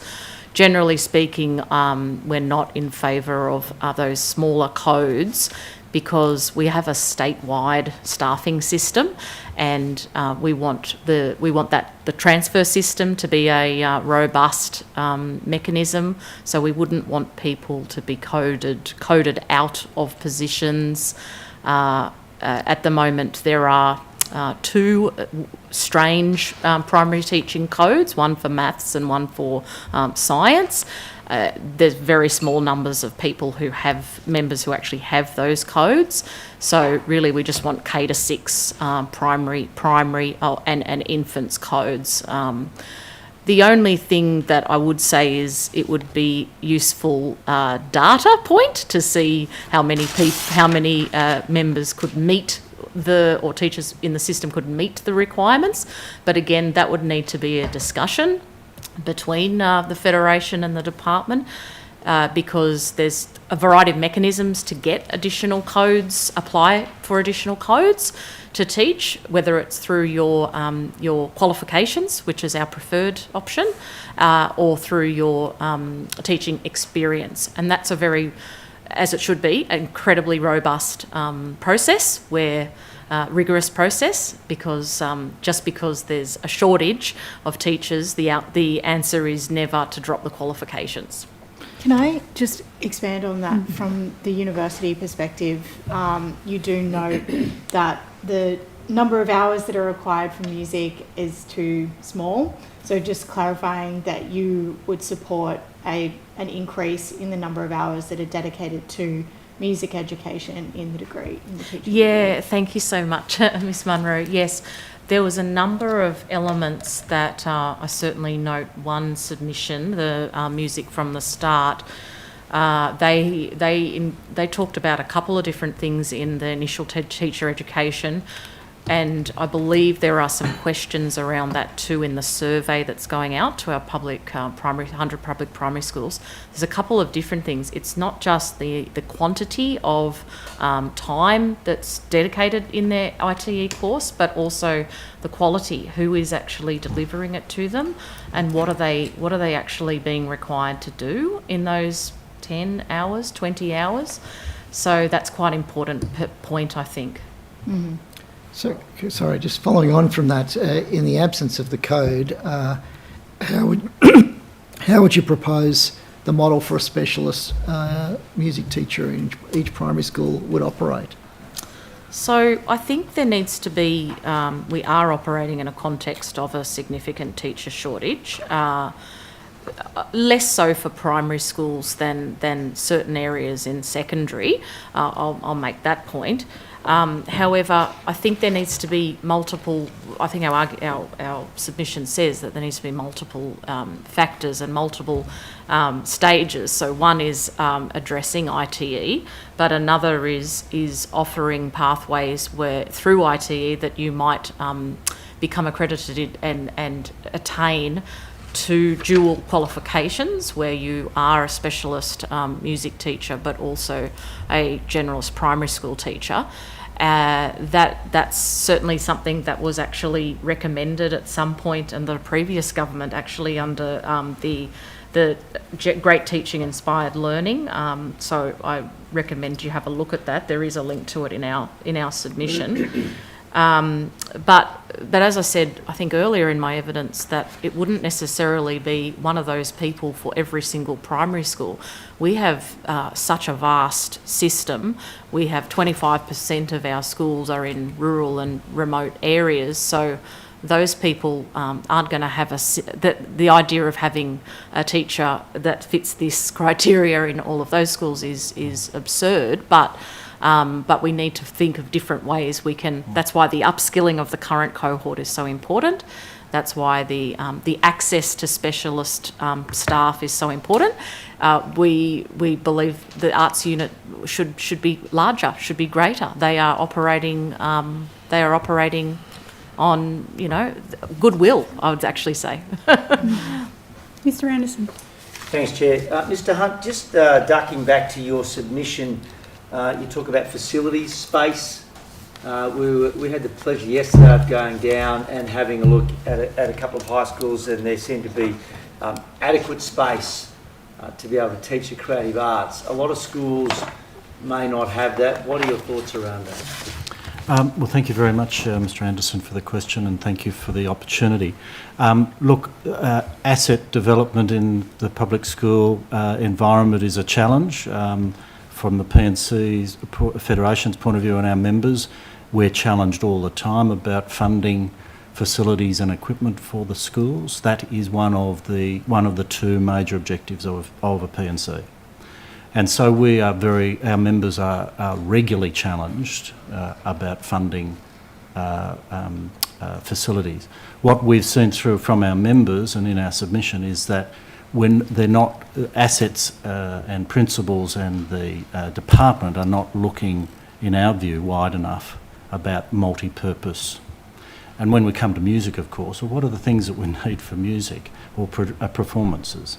Is a stage, is audio equipment, but also the odd room or two that is soundproofed and can be used for one-on-one or small group tuition. So part of our submission was that could we start thinking ahead about all of our asset developments with some of these other policy areas in mind, that we don't just build a square box hall, we actually think about how that could be a performing space as well as a basketball ring and whatever else.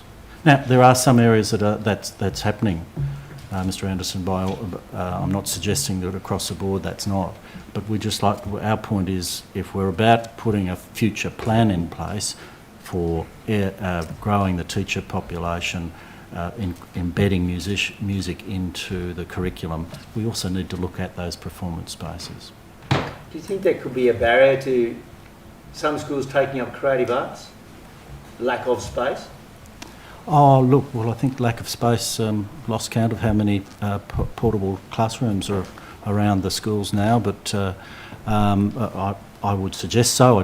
We don't have that sort of data. That's not in our remit, but I think we're all schools are challenged somewhat by the space issue. Mr. Anderson, if I may just add an anecdote. There's a school in northwest Sydney, Epping North. Their P&C Association worked for 10 years to fundraise for a performing arts demountable to be put on the school because they were walking children out of the school environment down to a local community hall in order to run their dance and band programs. This is something that is a recurring theme for us talking to parents. We've got parents who are in their personal cars bringing the instruments to and from school to run the band program because there's no storage space on the school site. So this is something that requires a bit of a holistic approach, to step back, have a look at how infrastructure is rolled out in our schools and what the community need is, so we don't end up with a homogenous offering, the same buildings being put on every school, when we know that there is diversity and need diversity in communities and how things are being rolled out. And may I add that apart from just the buildings and where you can do this, you heard yesterday about a certain school in Goulburn that had pre-COVID, every student had a violin. Mm. Where are all those violins now? They're in a storage cupboard at the Hume Conservatorium of Music. We heard that yesterday. Yeah. Yeah. It's sad. We visited the Hume Conservatorium. Yeah. That's where the spark came from. That's right. Can I ask one quick question of Miss Marks? I just wanted to clarify the Federation's view around data collection, because in the submission there are comments about the heavy focus on literacy, numeracy and explicit teaching, and that usually, or in a primary school environment at least, teaching of different subjects occurs in I suspect what you might consider a more organic way than kind of periods of learning particular subjects. Would you say that's a correct characterisation just before I go on? It should be, yes. Okay. It certainly should be. And so if that's the case, how do you propose ensuring that students get an appropriate amount of time dedicated to each subject? And how do we report that, for example, to teachers or to NESA if there is so much fluidity? Yeah, it is an interesting question. I suppose the points we were sort of attempting to make in our submission was that there shouldn't be focus on literacy and numeracy, and I'm going to put them in inverted commas. It shouldn't be a dichotomy between those and targets to lift those versus the delivery of creative arts. They should be seen not as opposite things, and definitely we've got a lot of evidence, and I'm sure the committee's already heard it, of the benefits onto literacy and numeracy. And I suppose we also wanted to say that those sometimes where there are targets for lifting of those specific areas, then it does put pressure on teachers to focus their week around those things, and potentially even provide evidence that that's what they have been doing, and prioritising those things. Okay, so it's more about the goals end of things rather than the measurement in the first place. Yeah. Okay, thank you. Okay, is there any further questions? Okay, thank you very much for your participation today. If there are any follow-up questions, the Secretariat will be in touch. Thank you. Thank you. Thank you very much. Thank you.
Yes.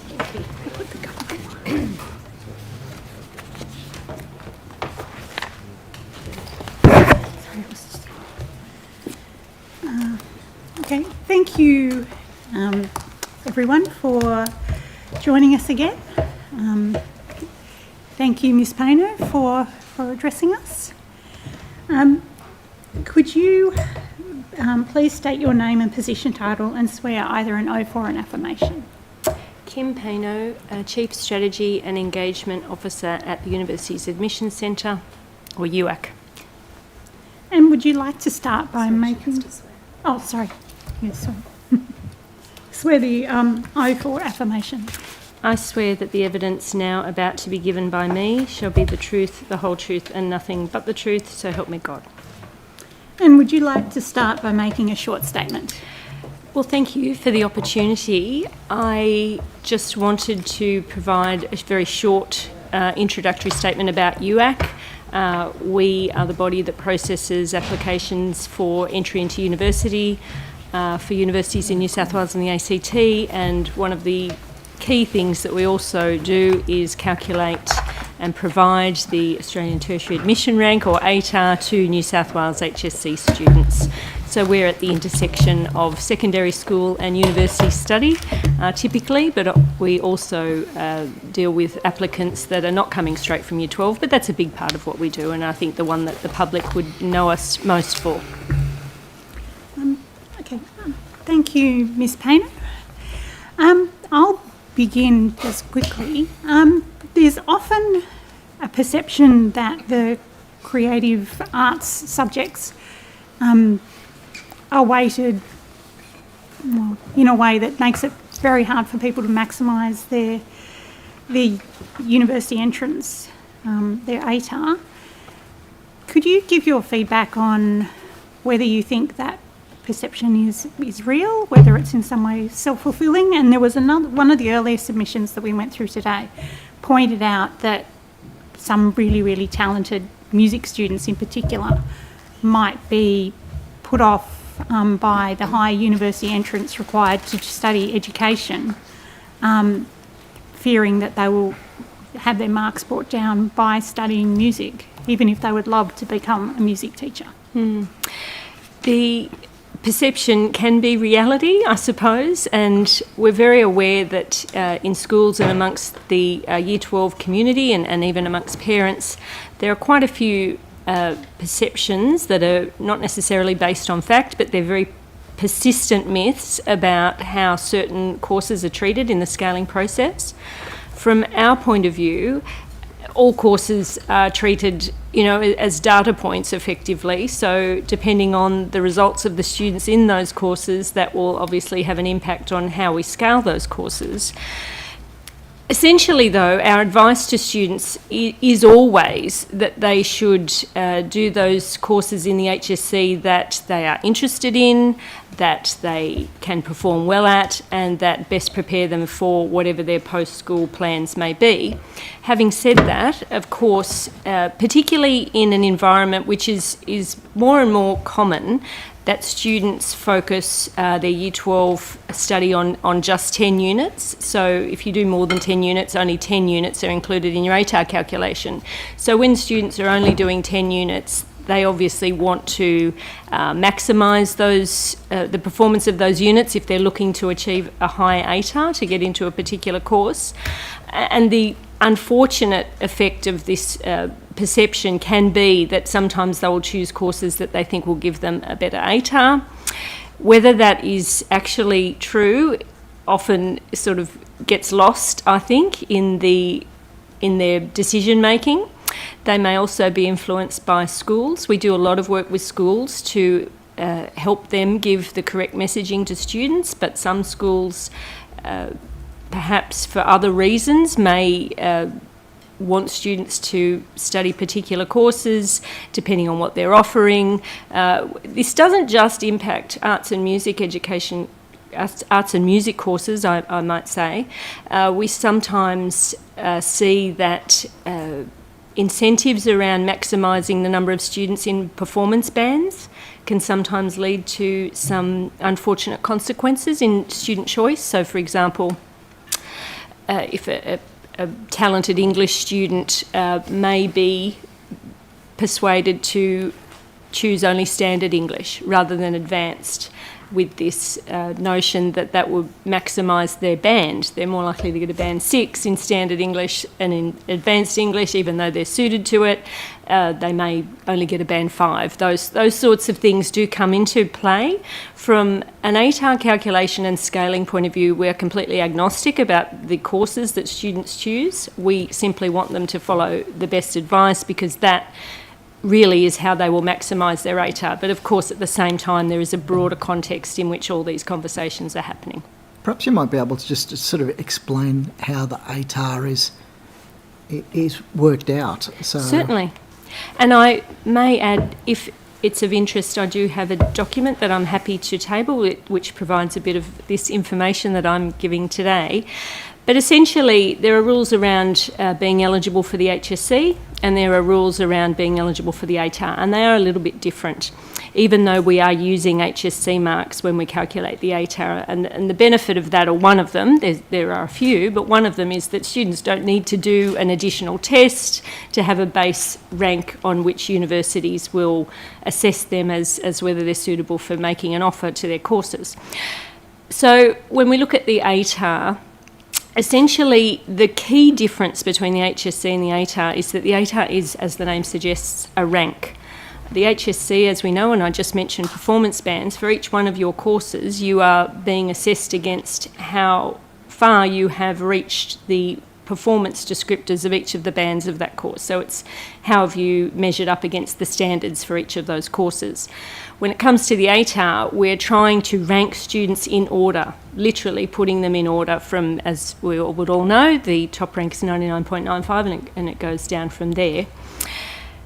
And the only way we can effectively do that in a fair way is to scale the marks that we receive from NESA, from the HSC. So the HSC marks that a student receives on their HSC, we are using those marks, but we have to scale them in order to come up with an aggregate that's fair, that we then are able to derive the ATAR, which is the percentile. And the reason that is because in the HSC, as we know, there are so many subjects, courses that students can choose from, and they've grown over the years, and that may be one of the challenges for certain subjects trying to attract students, because they have a lot of choice in the HSC.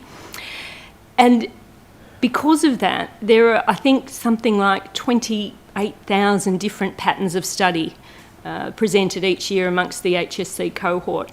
So if we're looking to fairly rank students, we need a mechanism which takes account of the differences between courses. So, you know, achieving a performance band 6 in one course can be quite different to achieving it in another. So that's the scaling process that happens, and because that's a mathematical process, and you know, we have equations that we have in various documentary form that people can share, it's hard for people to really get a grasp of. But the underlying principle is that students should not be advantaged nor disadvantaged by any of their course choices in the HSC. So we're trying to compare apples with apples effectively. So putting everything on a common scale, then we're able to see and compare performance across different types of HSC courses. So is a band 6 in visual arts, how does that stack up against a band 5 in physics, for example? I mean, they're very different courses. So the scaling mechanism is a mathematical way to represent the strength of the candidature in each of the courses. So effectively what happens is, for every HSC student, when we scale their marks, for each one of their courses they will have a scaled mark, and that is the interaction of the scaled mean, which is the representation of the academic ability of the cohort in that course, the interaction of that number with their own position in that course. So this is why we say, quite apart from the fact that it's obviously in the students' best interests to pursue courses that are going to be of interest and benefit to them longer term, it's because those two things interact. So if something has a high scaled mean, it means that it will be when the scaling process takes place, that mean will bump, you know, scaled up is the common parlance. I'm always reluctant to say it because we don't want to persist these myths and perceptions. but effectively that will boost that the are you saying that marks from that the course. candidates within that course are, a course that's being scaled up? Yes. The overall candidates in that course are how are you determining that they're performing at a higher level? It's based on how they've performed in all their HSC courses. So that you can imagine it's a lot of data that's coming into this algorithm that we have to do this calculation. And effectively for each student, we're looking at how have they performed across the board to get a sense of their average academic ability, I suppose. So if you're in a course with lots of high academic ability students, the scale mean for that course will be relatively high, but you've also got strong competition. And your scaled mark for that course is the interaction of that scaled mean and your position. So effectively, if you look, we put out this data every year in a scaling report, and if you look, you can see the courses that might have high scaled means. And typically this doesn't change too much because schools are actually, on the whole, quite good at putting students into the courses that suit them best. You could look at that and say, okay, well, the key to getting a high ATAR surely is to do all these courses that have the high scaled means. But that doesn't take into account the other part of the scaled mark, which is your position in that course. So if I look at the data that we produce every year and say, okay, well, clearly, if I do Maths Extension 2 and Physics and Chemistry, these typically have high scaled means, that will benefit me. If I'm not very good at those subjects and I have a low position, my scaled mark will be reduced. So the benefit of the high scaled mean or the scaling up won't really help me that much if I'm not doing well in that course. The students, realistically, the students that achieve the highest ATARs are those who have maximised their position in their courses. Can I ask about what information universities have access to? Like when they're assessing students that might be suitable or unsuitable for different courses, do universities have access to the bands, for example, or the pre-UAI calculation, or how does that work? Yes, indeed. So this, in terms of admission into university courses, it is a broader picture that we're looking at. So the ATAR for students coming out of the HSC, the ATAR is like the base ranking that we have. But universities take other things into account. So what we know is many universities will give adjustments, they're called adjustments, for performance in particular subjects. So they also know, and we actually do all this, it's all automated within our system. So if it's a arts-related course at the university and they're looking to attract students who have done well in courses like that in the HSC, they can give adjustments. So, for example, I might have an ATAR of 75. I'm applying to go into a visual arts course at university, and because I got a band 6 in visual arts in the HSC, they'll give me 3 adjustments. So now my ATAR is, my selection rank overall is my ATAR of 75 plus those 3 adjustments. So they do take a broader picture into account, and it's very, very relevant for arts and music education post-school, because typically it's not just based on ATAR. Usually there's an audition or a portfolio or some other additional selection criteria on top of things like adjustments. So the final rank that a student is presenting to a university, and this is all automated within our system, is higher than their original ATAR anyway, because they're taking into account other things, and they'll give a numerical value to how they performed at an audition or what they think of their portfolio, and add that into an overall selection measure so that they can make those offers. So that's assuming that the person is seeking entry into an arts-related course. But the issue is that we're trying to grapple with is that the operation of the scaling systems dissuading candidates to actually selecting those courses of arts and music in particular. And that's leading to reduced numbers, and obviously then the overall sort of pool of people that are available to do those courses has an effect on the staffing numbers, and it has a sort of cascading effect through the system.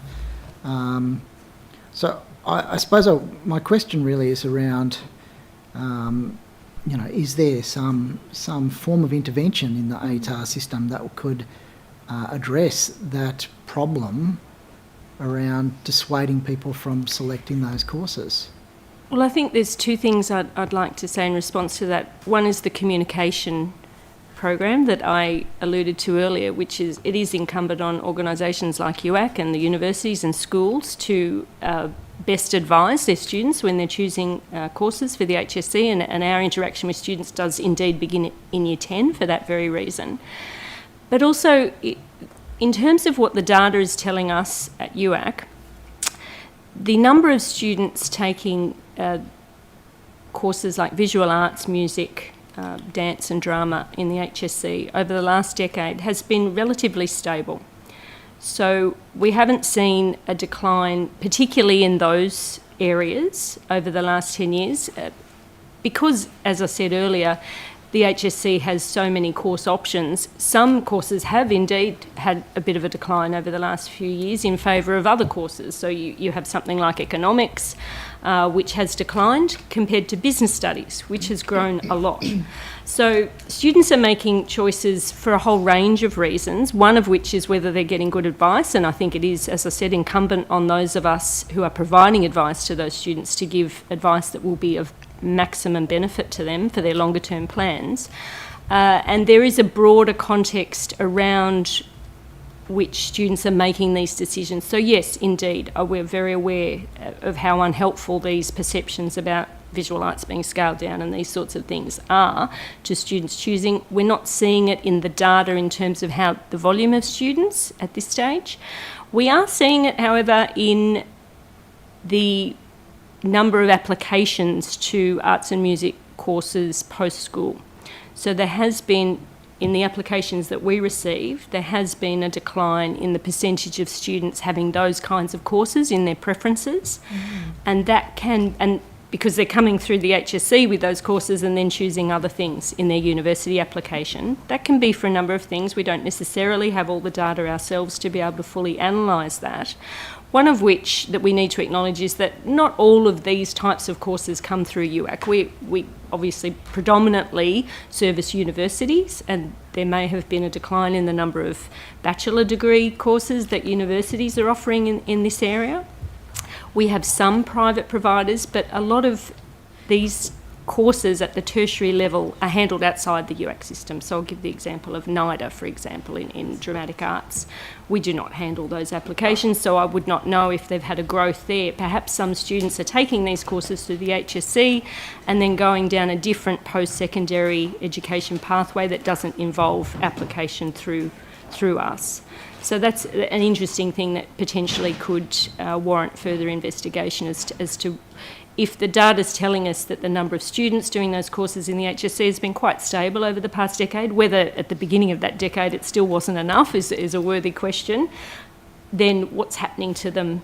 Why are they not pursuing those after school? Is the sector distribution if they are not the same? Like within that cohort that are selecting these courses, I don't know whether you have access to that data about, Catholic, independent, public system.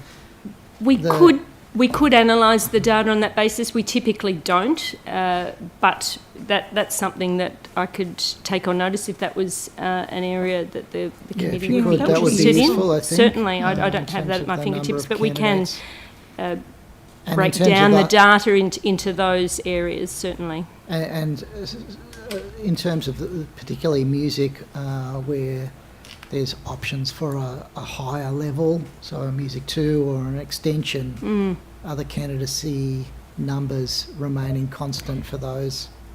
Well, that is very interesting, isn't it? As you've just alluded to, potentially we could be seeing a total number that hasn't changed much in 10 years, but the makeup of the students within those numbers may, as you say, depend on type of school. I don't know the answer to that. I'm happy to take that on notice. It certainly is an interesting thing to consider the other contexts, as I said, in which students are making these decisions, some of which are based on faulty information, but some of which are really based on purely practical considerations such as timetabling or my school doesn't offer it. I mean, arts and music courses are not the only ones that suffer that. There are quite a few HSC courses that just may not be available to certain students because their school doesn't offer it, or if they do, it's in tandem with another local school that they have to arrange transport to get to, and these sorts of things I'm sure you may have heard from other people giving evidence. So just to follow that up, you would need to go back and get additional information to assess whether there'd been a shift, say within music, between the numbers over that period of time doing extension and 2 versus 1? Not so much that. The numbers are quite stable. There's been a slight decline in music 1 and dance. The others are very, very stable. And when I say a slight decline, I mean, perhaps a percentage point. That's interesting because I think we heard evidence. There's another submission that suggested that music 2 and extension had declined, but music 1 had increased. Perhaps I can just double check that with. Perhaps you could It's in my document that I'm happy to table as well. Mm-hmm. The thing I would like to come back about is whether those numbers have changed in terms of the proportion of students within them from the public system or the independent or indeed Catholic system. Mm-hmm. Yeah, that would be useful. Can I just go back and clarify? One of the key issues here is the assessment of the mean of the academic strength in the cohort of people attempting a subject, and then that's linked to rank to get your ATAR. Just how is that sense of academic strength within the cohort assessed? Could you just... It's data driven, so it's based on the HSC marks of those students in that let's say we're looking to scale Music 1. So all the students in Music 1, we have all their marks for all their courses. So that is all the data that is used to assess how they've done in all their courses, not just in Music 1. So effectively, how academically strong are the people in that course. So you can imagine some courses, by dint of there's not very many schools offering it, for example, certain types of students are attracted to it. So if you had Latin continuous, for example, it's a very high scale mean because it's a very, very small group of students at very select schools that are probably curated into that course, so they're high achieving subjects. And then when you have something that is much broader, so you have something like society and culture, the cohort of students doing that is very diverse. So that will have an impact on the scaled mean of that course because you've got students of varying abilities across that course. So that's effectively, the way we measure their varying abilities is by looking at their marks across all their HSC program. Doesn't that create a socio-economic bias, that approach? I mean, obviously, Latin continuous is a good example. I mean, as far as I know, there's only one public school that offers Latin in the state. And so you've got a course that's got a very narrow cohort that's given a particular advantage that's not universally available.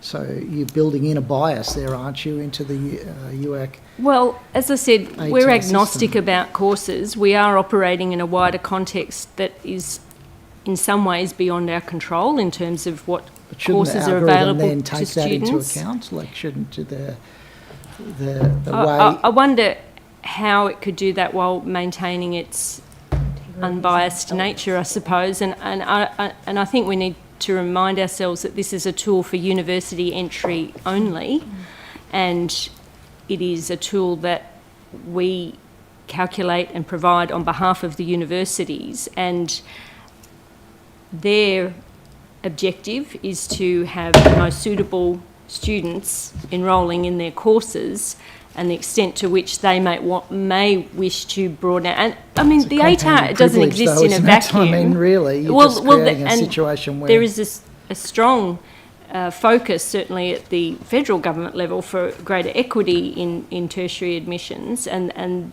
this is why universities don't just rely on ATAR as well. So I think there's a way in which they can preserve the unbiased, data-driven approach of ATAR while acknowledging, of course, that there's a broader social context in which all this is playing out. And it may well be much broader than whether the subject is offered by the school. It's also how much support students have to achieve academically. There's obviously a lot that's packed into it, but their way of counteracting that is other programs, and we run some of them on behalf of universities. So one of our biggest schemes is called Educational Access Schemes, and this is a scheme that allows for consideration of any disadvantageous circumstance that a student may have experienced during their schooling. So there's 20-something different circumstances that we'll take into account, and it can be things like family separation, excessive caring responsibilities, disruption with schooling, all sorts of things. So that's I suspect the universities would say that that's one mechanism through which they can offset the social context that may feed into, you know, some biases, as you frame it, in terms of the ATAR, while still preserving the ATAR, because it's not the only thing they're taking into account. They are looking at circumstances beyond students' control that may have affected their performance in the HSC. They're also looking at things, like I said before, adjustments. They're looking at alternative selection criteria. There are different pathways for First Nation students. There are all sorts. That university admissions is quite broad. ATAR is an important part of it, but it's a single part of it, and there is a lot broader context there into how universities assess suitability of students for their courses, and one would hope that at least some of those other measures are offsetting the social disadvantage that you've alluded to. Is there an issue with assessing, instead of by exam, performance or presentation, like the major work in visual arts, that students engaged in those subjects are very focused and very capable of self-correcting and really put their whole heart and soul into this, and then you spread those, even like you're spreading them out over a bell curve, which might be artificially also driving down their results, because apart from the ones who don't really put any effort in, most of them are going to give their all, and they might end up all sort of clustered around the 80 to 100 mark and then get sort of dragged down into a bell curve before you even add the scaling onto that, because of the nature of the ability to self-correct rather than sitting in an exam room and just doing your best and having no idea how you're performing compared to everybody else. When you mention the bell curve, do you mean when they're put into bands, performance bands? Well, when you're assuming that the average performance is 60%, and I don't know that many people want to do a 60% dance performance in front of examiners, or do a 60% visual arts major work. I would imagine that a lot of them are in their own self-correcting way and dedicated way, aiming a lot higher than that, even if they're not thinking of it in a numeric sense. They're aiming to do the best they can. Like, these are very time-consuming subjects that then get scaled really badly. Well, the scaled mean may be lower than some of the other subjects, but if a student does really well in it, they will have a high scaled mark for that subject because their position is high, and that will offset any effects of having a lower scaled mean than, say, you know, our nice example there of Latin continuers. So students in those courses are still capable of and achieving very high ATARs. So one of the tables that we produce each year when we've calculated the ATAR is the maximum ATAR that a student in each course achieved that year. And for most courses, it's 99.95. There's very few courses where a student hasn't achieved a 99.95 doing that course. So it's no barrier in that sense. Position is very critical to the scaled mark that you will achieve. So if you are a very talented artist and you've put your heart and soul into your major work and done extremely well, you'll have a high scaled mark for visual arts, there's no doubt. However, and this may well be an issue, and I'm not qualified to expand fully, nor do I have the expertise.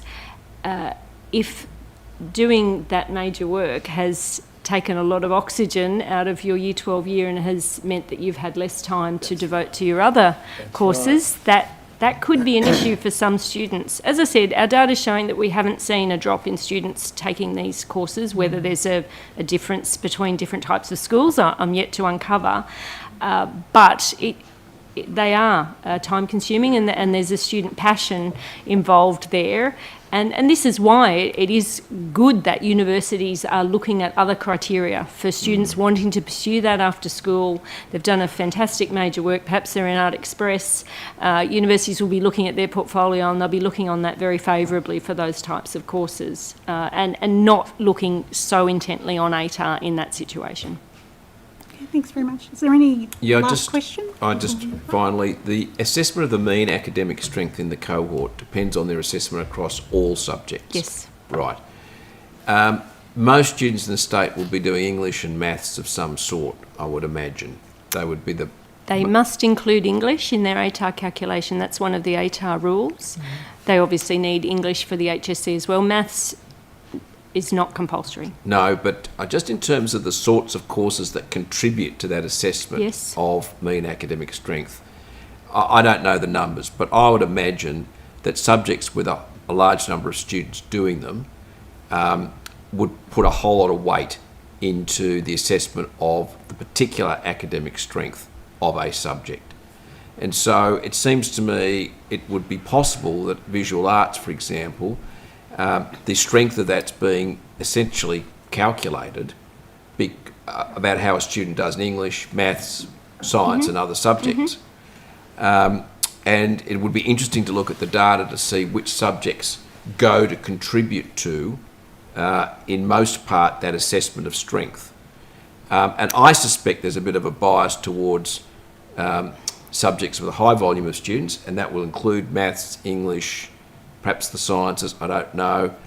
And they may, because of their weight in that, the volume of the number of students doing it, there may be a bias in the assessment of an academic strength of a particular subject, depending on that. Well, as I said, the assessment of the academic strength of the candidature of each subject is based on how they've performed in all their courses. It's not necessarily volume based, it's how they've performed in all their courses. And typically the courses with the highest candidatures in the HSC have the most mixed abilities amongst, because you've got a broad sweep of students. So you've got, some courses have, well over 10,000 students in the course with a broad range of abilities. So this is where it's important that we have that individual component as well to the scaled mark. It's not just about the strength of competition, it's how you've performed against it as well, which is why it all comes back to the fact that it's a ranking. And it's a tool. It's not perfect. It's not meant to represent all the strengths of a student, and nor should it. It's a single measure that's used as a basis. It is used in conjunction with other criteria, other factors, to acknowledge other aspects of what a student can bring to their post-school study or life. And of course, at the same time, I think the whole tertiary sector, and certainly UAC is involved in this also, is looking at a broader way of assessing students as well, things like general capabilities and those things that sometimes people refer to as 21st century skills or soft skills. Those things, a certain amount of those are packed into having achieved the HSC and achieved an ATAR. You've obviously shown resilience. You've performed. Those things are there, but not explicitly. No. And so I think over time, as I said, ATAR is not used singularly, but over time it will become part of an even greater way in which we can assess students for suitability for tertiary study. I was asking about the interaction with the school rank, so how that works. So obviously there's a 50% component for the school assessment. Yes. And so the ranking within a school is important. Mm-hmm. And I sort of have a subsidiary question, which is what's to stop schools with a kind of strong cohort, say in music, offering Music 2, pushing the weaker students from Music 2 down into Music 1, and that obviously then has an impact on the overall cohort in Music 1 across the state. If that phenomena is occurring at scale in a number of places, can you perhaps offer some comment about those two things? So in terms of schools manipulating which students go into which courses. I have to acknowledge the limit of my expertise. I'm not a teacher. I'm not currently working in a school. I certainly know that anecdotally, UAC intersects with students providing feedback about the advice they've received at school, and not always is that advice in the interests of the student so much as it is in the interests of the school as a whole.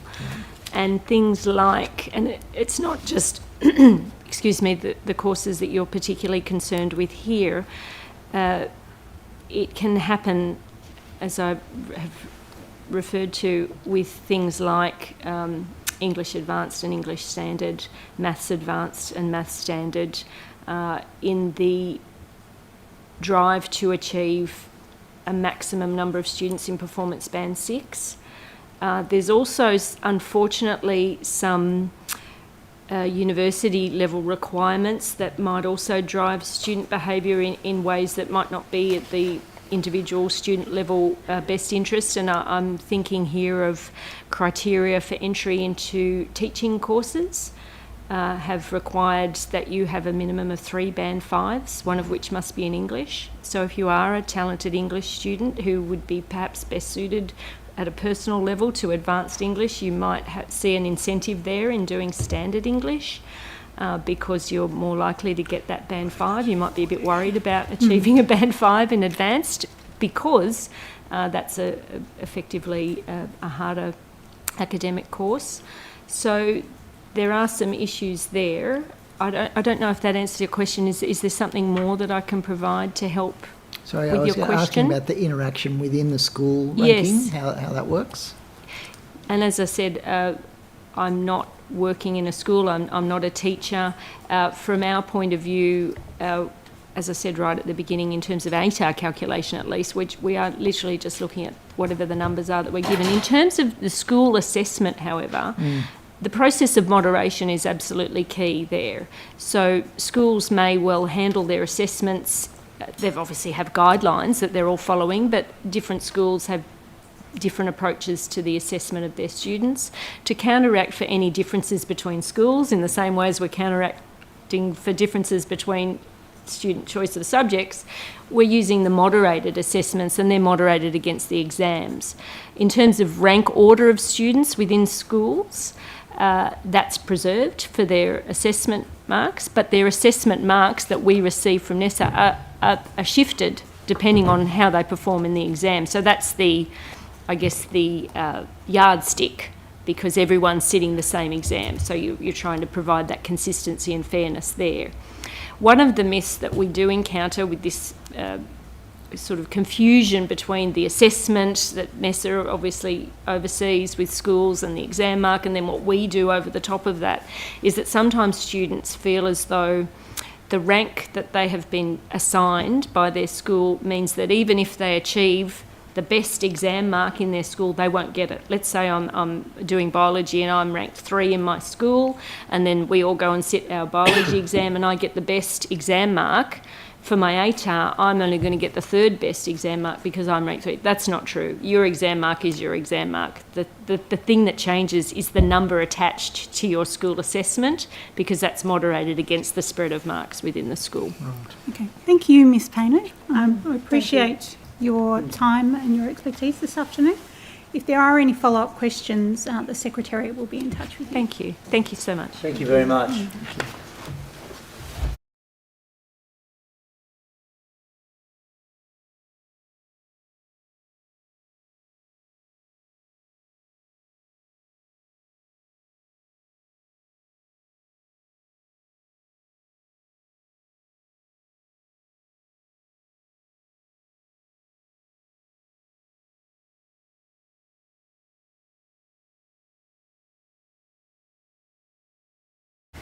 Thank you, Ms. Pittman.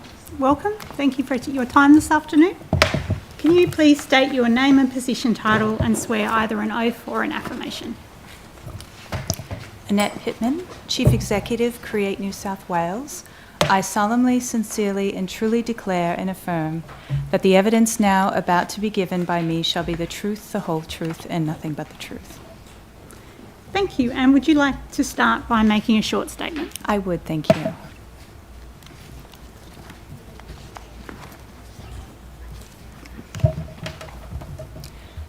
The New South Wales Government recognises the broad social and economic value that comes from an investment in the arts, its power to connect people, its ability to inspire, and the skills that it offers to children, young people, and lifelong learners. Participation in arts and music education promotes problem solving, inventiveness, and entrepreneurship. Furthermore, it encourages expression and communication. It leads to healthy, connected communities. From the small to medium sector to our major cultural institutions, our state's arts and cultural organizations are prolific contributors to arts and music education. Beyond the class excursion or field trip, they provide vital training grounds where professionals hone their skills and gain on-the-job experience. In December last year, the New South Wales Government launched the Creative Communities, its 10-year arts, culture and creative industries policy. Encompassing both the traditional arts sector, cultural institutions, and the broader creative industries, Creative Communities is intended to strengthen, support, and enhance creativity within Australia's biggest state with the largest cultural workforce. This policy was developed on the back of extensive consultation with the New South Wales creative sector. Across regional and metropolitan areas, stakeholders expressed the value of participation in arts education and the role of the education sector in establishing vital career pathways and a sustainable creative ecosystem. Furthermore, Creative Communities articulates the value of partnerships between governments, the not-for-profit sector, and the commercial enterprise. This is enabling the New South Wales Government to support creative practitioners and generate new opportunities that allow creativity to flourish. The policy complements Revive, the national cultural policy, and shares its commitment to prioritise First Nations culture and take our stories and creativity to the world. New South Wales is currently embarking on the single largest commitment to Australian contemporary music on record, with the New South Wales Government investing $103 million in contemporary music over 4 years. Sound New South Wales Government's new Contemporary Music Development Office aims to foster creative careers, encourage innovation, enhance export opportunities, and create positive outcomes for artists, industry professionals, music businesses, and audiences. Championing and investing in New South Wales contemporary music will not only benefit New South Wales, it will provide significant benefit to the music industry nationally. In addition to this, late last year, New South Wales began implementing a whole-of-government approach to restore vibrancy to the state through regulatory reform and support venues, artists, and performance in New South Wales. This reform includes a target to double the number of music venues and increase the creative sector employment and skills growth. Creative Communities also aims to ensure that over the next decade, everyone in New South Wales has access to cultural and creative activities, services, and goods, from early childhood to old age. As this committee has already heard, and as the policy notes, the evidence is clear that young children who participate in cultural and creative activities are much more likely to do well in school, find connections, and thrive later in life. Finding ways to make participation in music, art, dance, video, and drama part of every student's education will be an investment in their future and the future of the state.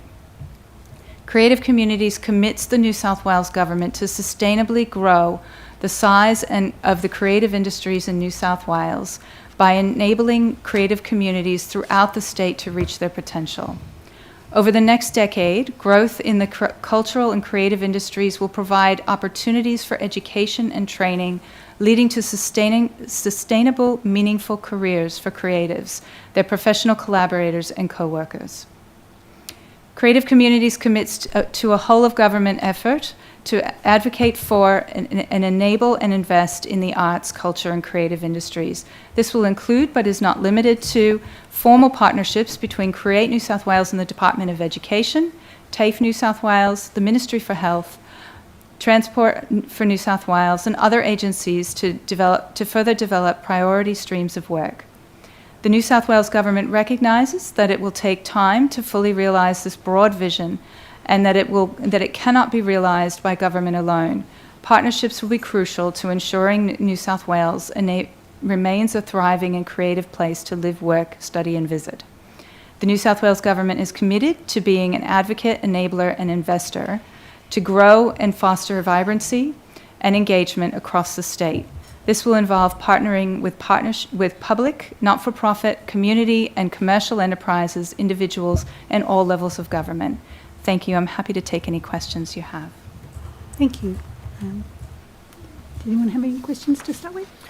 I might start off. So perhaps you might be able to tell us, I'm curious about the support that Create New South Wales provides to the maintenance and development of culturally diverse forms of music. Is there any specific programs or grant schemes that are operating to assist in, maintaining the vibrancy of non-Western, non-traditional forms of music making in New South Wales? We as I mentioned, have recently commenced and stood up Sound New South Wales. And Sound New South Wales right now is in the middle of developing a contemporary music strategy for New South Wales, a 10-year strategy that will be very comprehensive, looking across the entire breadth of that industry. The benefit of that strategy is that will drive then the number of programs and investment that occurs from the $103 million commitment over the 4 years. There are a number of programs that have started, and those include the programs for venues in particular to enable venues to be available for use for contemporary music performance spaces. And there will be a number of additional programs that come out of the policy, which will be complete later on this year. So watch the space. We're still developing those programs, but we certainly recognize that there is a very broad milieu of contemporary music, and very much want to ensure that that there is a breadth of that the work that we are doing with Sound New South Wales is benefiting the breadth of the contemporary music sector, especially including culturally and linguistically diverse organisations and artists. We heard some evidence earlier today about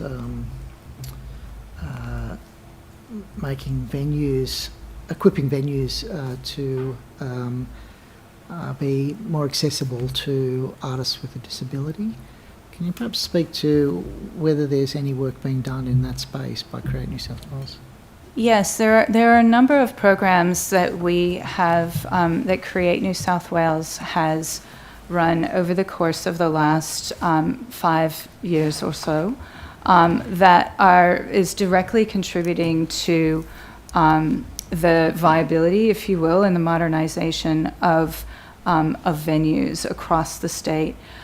So there, the Regional Cultural Fund and the Creative Capital Program in particular, as well as the CLIP program, which is the program up in, particularly in the Northern Rivers post the flood experience.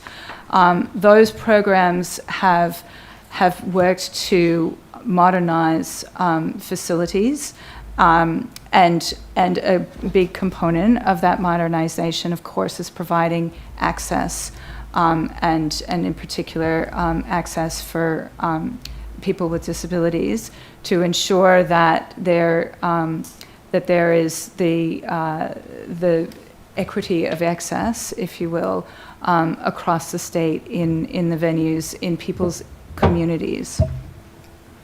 So we heard from NIDA and AFTRS about there being a skill shortage, particularly with back-of-house type roles.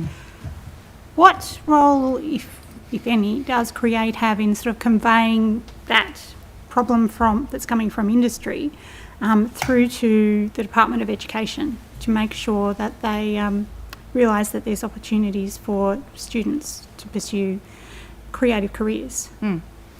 Thank you.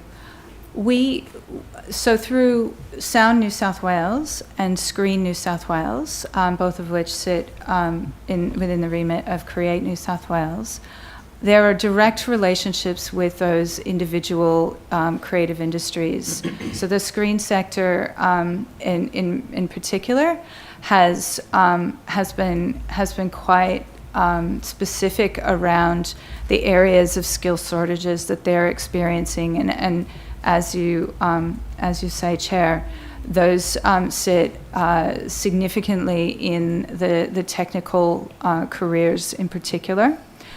We also know that in the arts sector, and particularly in theatre, the theatre tech, lighting, etc. Skill sets are really in high demand. We know that part of the reason for that is that during the COVID shutdowns, a lot of the people who were employed in those careers made other career arrangements, and it's been very difficult to get those people back into the sector, which has left a gap for in that area of skill set. We've been working quite closely with TAFE and with the specialist schools like NIDA and AFTRS, particularly around ensuring that they have the awareness of the requirements from industry. And we play in some respects that convening role, bringing together those organizations and working closely together with them to identify where there are opportunities for programs to fill those gaps. Can I? Yeah. So just following on a little bit from that, because the Chair has just identified that issue with skills shortages, which you've spoken to there, and I think that came up in the feedback to developing the policy. There were a couple of other items that came up. One was the impact of the Job Ready Graduates program on people studying visual arts and arts-related, creative industry-related issues at university, but also the varying levels of education in these areas at schools. I'm just interested in your action, or Create New South Wales actions to address those issues. You know, you work with the Department of Education and other various bodies going forward. Thank you. It is clear that there are, depending on where you grow up, where you live, what school catchment area you're in, there is a vastly different experience in terms of access to arts education, particularly earlier in the schooling experience. That is something, as you say, that was brought up quite a lot during the consultation that we did for the Creative Communities policy. It was interesting that consultation process yielded really three sort of key areas for us. One being, three highest priorities of things that over and over again were talked about no matter where we were across the state. And that equity of education and the pathways and the opportunities, particularly in early education, was really was in the top three continually. That not only has an impact in terms of people who might choose to pursue a career in the creative industries, but it also has an impact in terms of building audiences and building awareness and building support for arts and culture across individual communities. So it has quite a large impact. The Creative Communities Policy includes a number of commitments that we've made to collaborate both across government and in particular with the Department of Education and TAFE New South Wales through formal partnerships, which we're in the process of developing now, now that the policy is complete, working very closely to identify opportunities to collaborate. So that is a serious commitment. It is an area that both TAFE and the Department of Education have welcomed. Equally, we, as I mentioned, working very closely with tertiary organisations, the specialist schools like National Arts School, NIDA and AFTRS, but as well as the universities across the state to ensure those the collaboration and the opportunities to really have a very deep focus on that educational accessibility is available. So it's an area of focus. It is. But as in terms of the actions, I suppose at this stage that's still being developed. It is. The specific actions are still being developed. We're actually we've worked up so we have internal to government. We have a interdepartmental committee which is governing the implementation of the policy, and those organisations are represented at that table. There's an implementation plan that is is just being finalised with very detailed actions and initiatives coming out of that.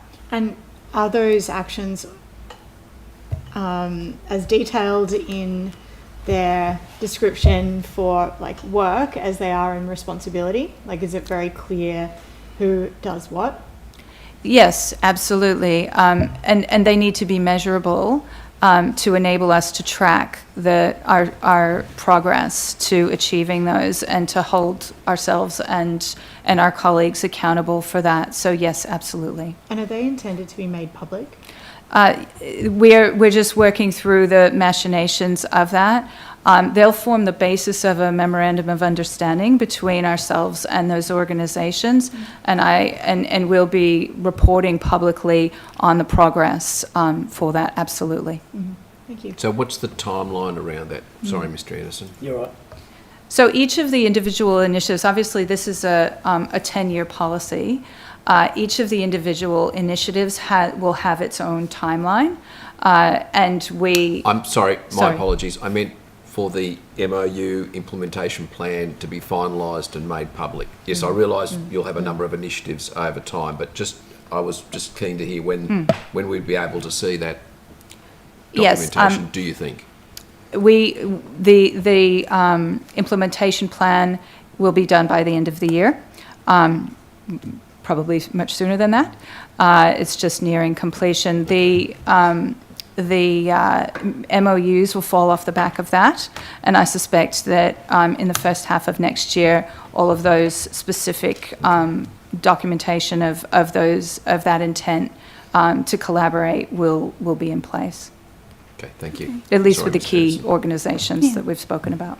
Mr. Anderson. Yeah, thank you, Chair. Thanks, Ms. Pisman. We're really looking forward to seeing the detail on how that collaboration with the Education Department does work out, particularly with Sound New South Wales, and I think Regional New South Wales, and we've heard, this inquiry has heard of the tyranny of distance and how opportunities in Regional New South Wales perhaps are not as forthcoming as they are in metropolitan areas like Newcastle, Sydney and Wollongong.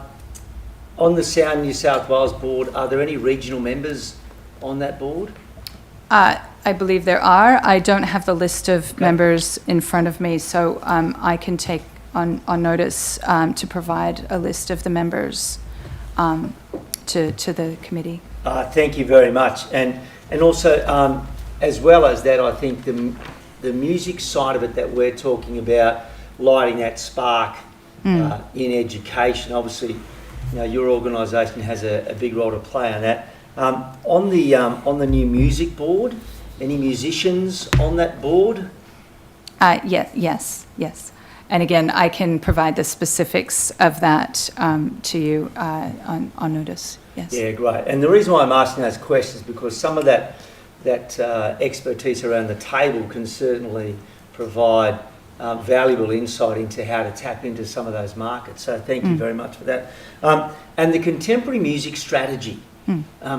Again, it's about arts in education, and how do you think that contemporary music strategy, firstly, do you have details on what that is? And then I'll get to the next part of the question if possible.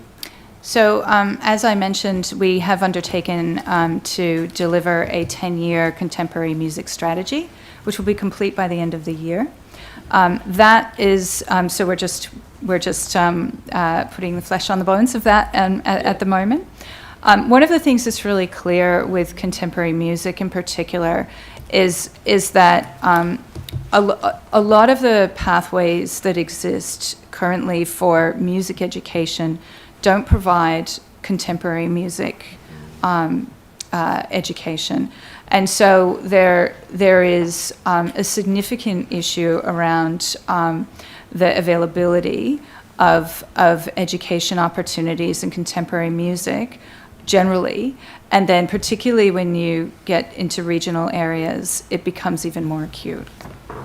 And in terms of venues, and the Nighttime Commissioner is doing a great job, and in terms of those venues that providing live music, because if you're going to encourage young people to come through music, they'll start it in school, start bands, and then they get into venues and work their way up. Is there a strategy to look at promoting young entertainers into venues, not just in the city, but also in regional New South Wales?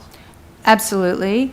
So the work that we're doing is providing is looking at providing more venues that are available to for and suitable for performance, and providing incentivizing in some ways organizations, proprietors of those venues to hire artists to perform in their spaces. And there are a number of ways through the 24-hour commissioner that is being encouraged, and the vibrancy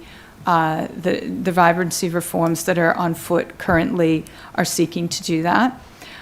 So that is absolutely the case, and the idea is that if you have, providing education and providing pathways for young musicians in particular to perform and get that experience and build their audience and become exposed to the business side of being an artist as well is really critical. And so having those venues that are suited and that are encouraged and understand the value of providing those performances is key to that. Yeah, because what we've heard through the committee is that young people coming through don't really see where that next level is. So, through the contemporary music strategy and through the board and the representation on that, would be great to hear back on that, but also some detail on that contemporary music strategy will be greatly appreciated. Yes, and we're really excited about launching that later on this year. I think the work that Sound New South Wales has done, and Emily Collins, the head of Sound New South Wales, has done in terms of engagement with the sector broadly, and then feeding that into the drafting of the document, which is underway now, as I mentioned. We're really excited about having that really clear pathway forward for the work that group will do for the next 10 years. Thank you very much. Thank you very much, Ms Pittman, for your time this afternoon. That's been really useful. If there are any follow-up questions, the Secretariat will be in touch. Great, thank you. Thank you very much. Thanks again. Thank you very much.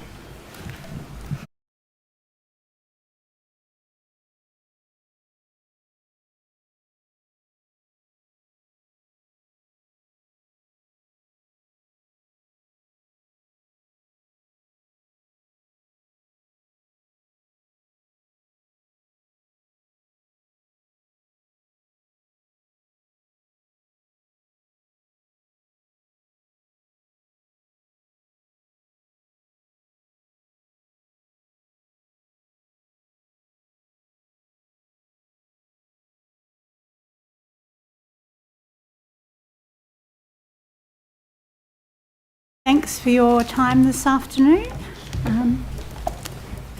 So could each witness, starting from my left, so from you, Ms Schroeder, please state your name and position title and swear either an oath or an affirmation. Thank you. My name is Janet Score. I'm the Chief Delivery Officer at TAFE New South Wales.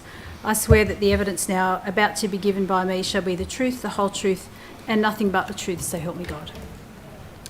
Raffaele Marcellino, Executive Director, Education and Skills, TAFE New South Wales, Sydney Region.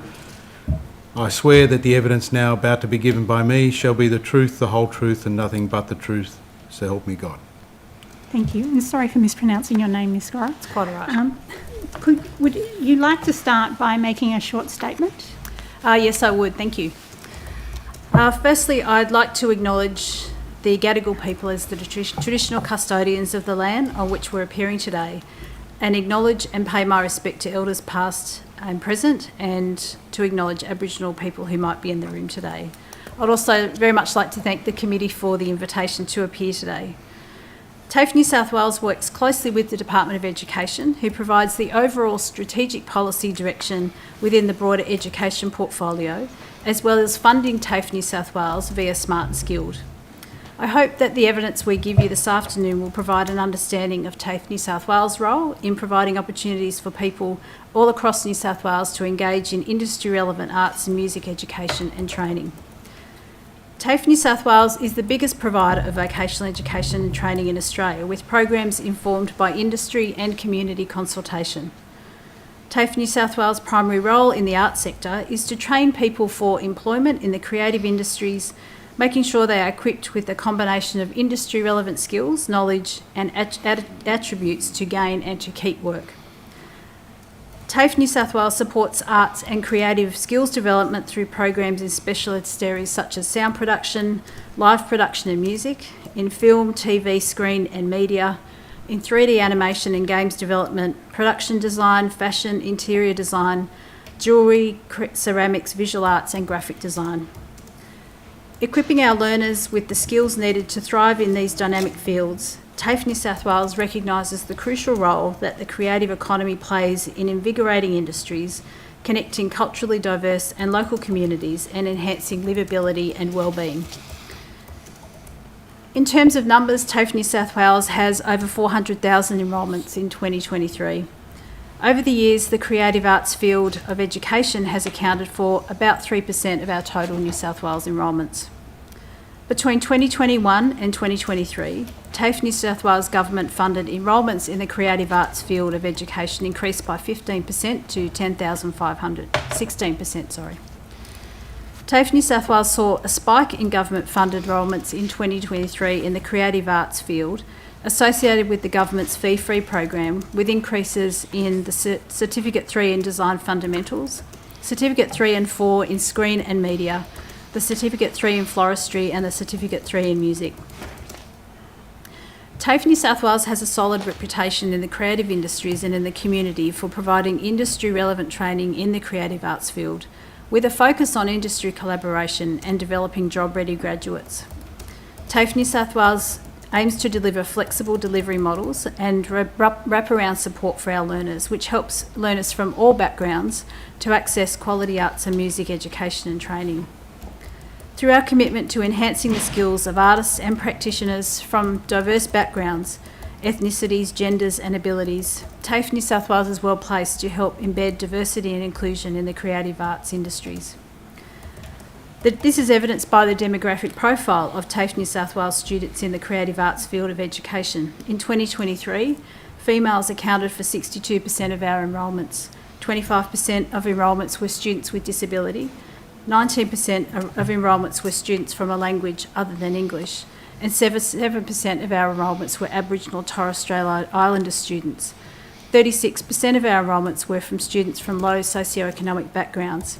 And 19% of enrolments were students from regional or remote communities. I'm very pleased to share that the latest data indicates TAFE New South Wales students in the creative arts field of education in our 2018 cohort had a higher course completion rate than the average for New South Wales. The data indicates that 49.1% of students who commenced full qualifications in the creative arts field in 2018 with TAFE New South Wales completed their course, compared to 47% for New South Wales overall. I would reiterate that TAFE New South Wales is deeply committed to ensuring that arts and music education and training opportunities are available to students from all backgrounds. I look forward to speaking with the committee further about how we collaborate with creative industries and provide innovative opportunities for students to engage in industry-relevant arts and music education. Thank you. Thank you. Just to start off, we had some feedback, particularly from the National Arts School, from students and teachers there, that the subjects that aren't, or the courses that aren't supported by Smart and Skilled have become prohibitively expensive, and a lot of them are, say, feeder courses, like in visual arts. And I was wondering if you could give us an indication of what courses are affordable and what courses aren't being subsidised and so therefore, have become $10,000 courses. Yeah, thank you. It's a great question, and we're very mindful about sort of the affordability, particularly as the fee-free Smart Skilled arrangements change.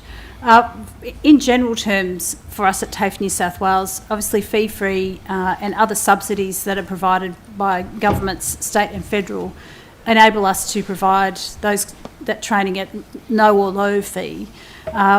Once that subsidy is not available, we're in the position where we need to charge fees. There is obviously help to be able to accrue a loan and pay that off to assist with the affordability, but it is the case that we do have a pricing schedule and need to charge for those particular courses once they are no longer subsidised in either form by the government. I don't know if Dr. Marcellino wanted to add anything, particularly the case of because what has been available on fee-free lists or what has been available through Smart and Skilled has changed over time, and that'd be a great question to ask the Department of Education as well later on, because they set the framework for that. But we can give a little bit more in detail about what might have changed and how we're approaching that. Certainly acknowledging that we want learners to be able to access education and not have cost as an inhibitor. Do you want to add anything, Dr. Marcellino? Only to give you, say, an example in terms of ceramics, which is a full fee course, and the demand for ceramics is strong. In fact, we have waiting lists. It varies in different art forms. In that case, while it's full fee, the interest in the community is such that we have waiting lists for that course. So what are the fees if they're not subsidised, and then what percentage of your students are fee-free and not in the creative industries?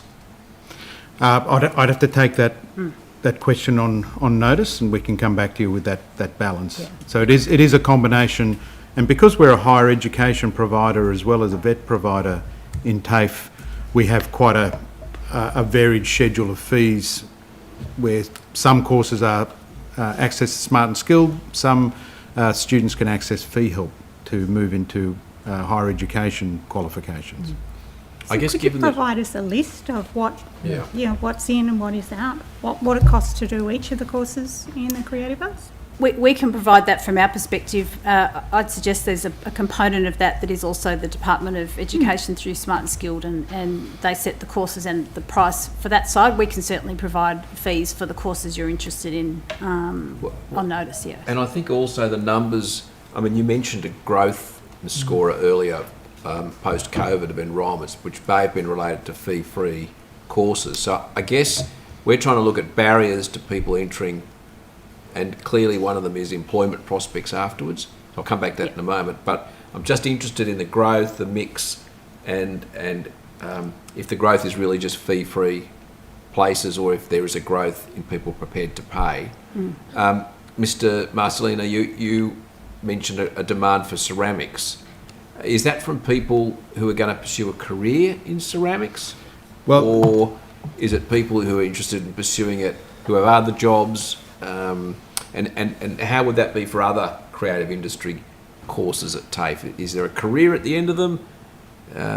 Well, ceramics is a case where there isn't an industry of ceramics. It is related to artisan interest, and a lot of the people that complete the course do it out of interest, but also then go forward and become sole traders and sort of work in an artisan output. It is an area which, noting that in the visitor economy, the whole arts and crafts artisan is being seen as an area of growth, and there is just a desire. It's an interest and an abiding desire to be involved in ceramics and be amongst people making those crafts. And like I say, the demand has been strong. Okay. Mr. Anderson? Thank you, Chair. Look, thank you very much for coming along today. I'm just inquiring about, and keen to get your thoughts, how many TAFEs across New South Wales have the facilities to deliver event production, music production, technical lighting, sound, mixing, engineering and so on? How many TAFEs have that capability? How many are in use? And what are the student numbers? And that will then maybe give us an indication of who's coming through the system. Certainly the detail of that I'm very happy to provide on notice. That's not in the memory bank for today. Yeah. What I would say is some of those courses, some of those or particular subject areas might not need a bespoke classroom or a set of equipment to do that. So that makes it much easier to deliver in a broader range of locations than where you need specialist infrastructure. And so we can provide the information about where we have particular infrastructure. Dr. Marcelino might be able to speak to that in more detail. But certainly there's what we try and work to around delivery is where is best utilising the infrastructure where we've got it, particularly in regional locations where we understand we can't do everything everywhere. We can't have a full set of everything we need that we currently deliver, the equipment to do everything everywhere, but how do we get best use out of that without students having to travel long distances to be able to access that? Did you want to add anything to that? Yes, where we have specialist centres, they're in use, and we'll provide the numbers. There's been a shift in this industry where once upon a time in the 80s it was driven by large studios with sort of large investment in infrastructure and technology. Now the technology has shifted to be more software driven and smaller devices that are modular. You may be aware that it's now possible to mix an album on a laptop, and so the old days of being dominated by the large sort of recording studios is starting to ebb away. So where we are looking to use specialist technology is actually the spaces. So we have, I know, Hunter Street, Newcastle, Narimba, Ultimo, St Leonard's, Wollongong. These all have specialist spaces with the technology we need, but the technology is getting smaller and shifting more to software. So it actually means that we can teach. We have the prospect of being able to teach more broadly without the need of massive investment in the way it would have done once upon a time. Where we do need the access and the investment is in the digital technology rather than the large old style infrastructure. And then other specialisms like events, they can almost be taught anywhere because we don't need specialist infrastructure. It's more where we look to link with industry and with activities, and that can happen across the board and across other skills areas. So we look at events in hospitality and culinary, in trades, as well as entertainment. Thank you, and it would be really interesting to see which facilities still have, and I think there's a mix. You can, rightly as you say, do an album online, and you can have all of these apps on your iPad or laptop, but I still think that there is a need for that mix, that hands-on digital desks and sound and so on coming out of real studio, and then having the ability to mix a live band per se as to Pro Tools or those sort of apps. So I'm aware across New South Wales that some TAFEs still have some of that equipment, so it would be really helpful because I think that's the next step, and be keen to get your thought that not everybody has the ability to go to university, and that's the beauty of having TAFE, is providing that step. So it plays a vital role, I think, particularly around production, to be able to get that next generation and provide that pathway and aspirations. Most certainly, and again, we're seeing younger generation of artists now needing to move between live sound production to studio production, digital workstations. So it's the reality of Australia. You need to have a whole range of skills, and that's where TAFE is able to provide that. And even not staying within your swim lane in music, a live sound person might need to have networking knowledge, be able to work lighting, be able to do work in the workflows, operate in the workflows for game design, which have very different, and then turn around and maybe involved with film. That's right, and that opportunity to transfer across into film and screen is really important. Most certainly. Thank you very much. I appreciate it. I had a question about the unit currency audit that is currently being undertaken that's referred to in the submission. It has to do with the diplomas and certificate 2s to 4s. Are you aware, so my understanding from this submission is that it says the unit currency audit project will identify and remove superseded and deleted units of competency in the training package and also better align the training package to the needs of the sector.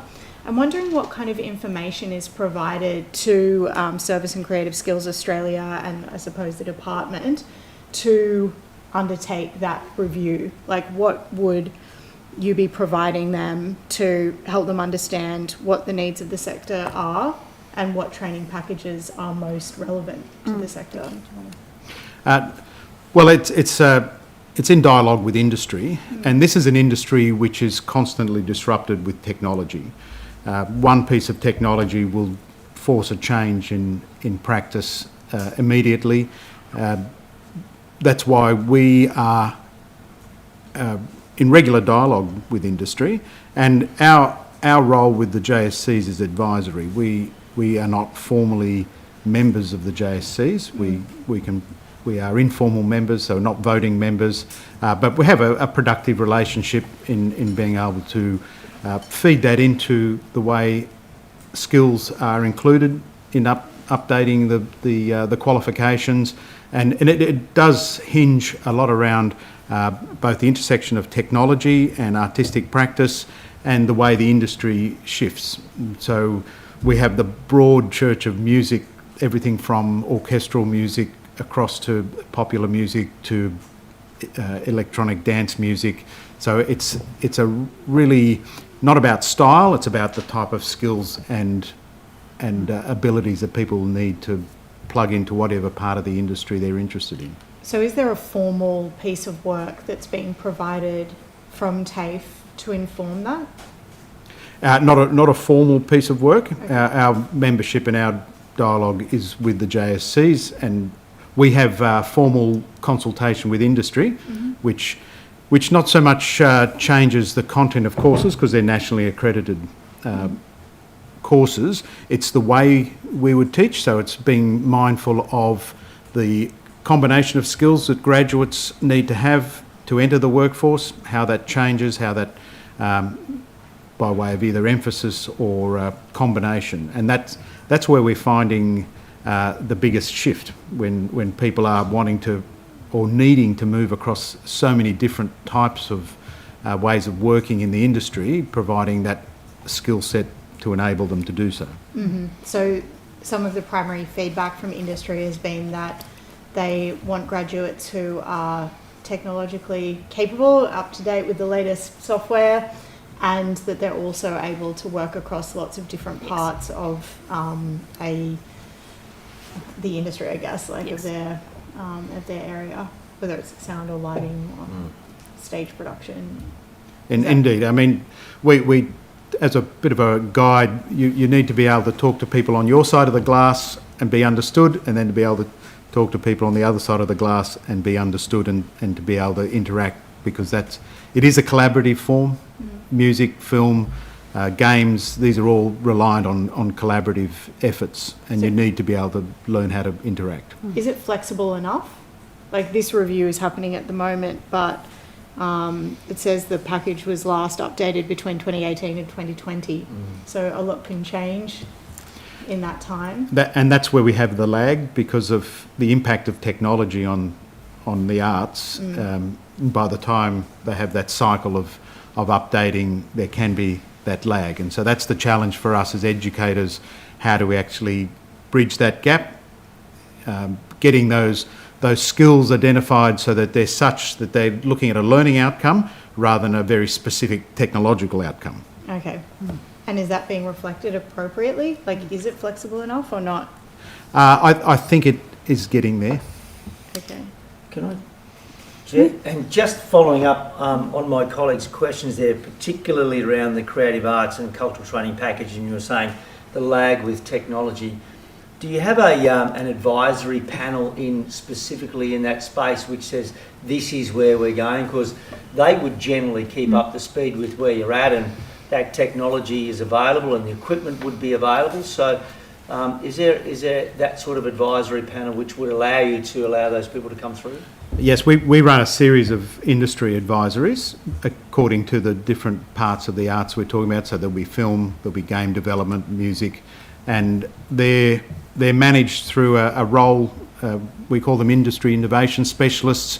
They act to liaise with the industry leaders, garner that advice, and then that's fed back into our skills teams. Okay, thank you very much. It must be quite challenging to acquire technology, new technology that's changing so often. I mean, given the process of government, limited budgets, a process of requesting budget funding every year for specific materials and machines and so on. I mean, I guess that has been a significant challenge, particularly in this area, given what you've indicated, which is a rapid turnover. And I think Mr. Anderson emphasised there's a rapid turnover in the technology. How do you manage it? Can you lease stuff, borrow stuff, or what? Well, it's probably a combination of all of the above. We for instance, we have an agreement with Adobe where we have the Creative Suite, and we have now that suite of creative tools available to all students and staff in TAFE. Adobe tell us we are the largest creative campus that they have. And then with other hardware, so it's a combination of hardware and software, and trying to find the best balance.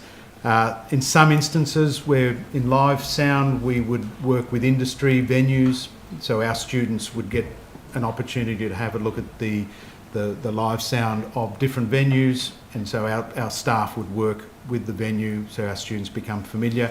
It's to their advantage. It increases their employability if they're familiar with different venues that are in their proximity. And so looking to work with industry in that way, it helps them because then they've got potentially a workforce that's familiar with their systems. So it's a combination of all of the above. When we can purchase, we do. When we lease, we do. And when we can work with industry, we do.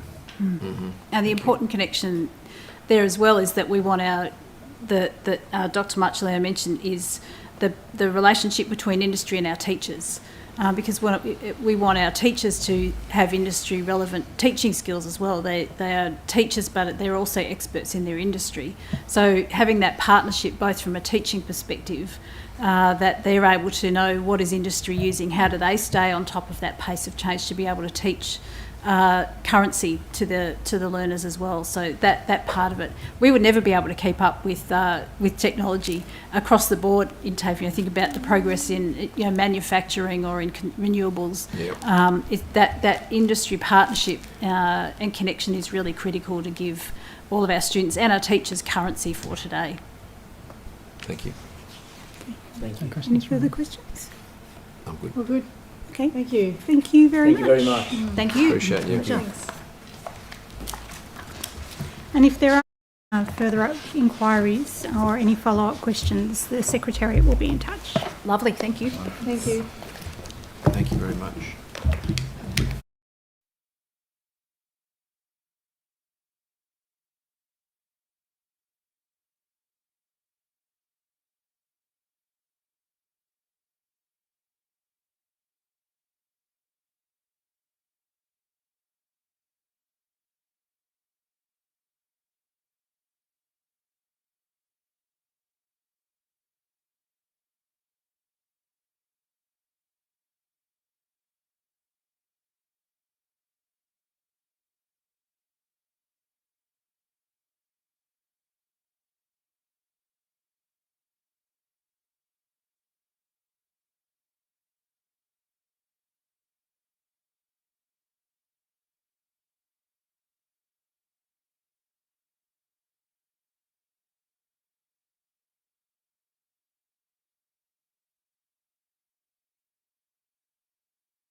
for taking the time to give evidence this afternoon.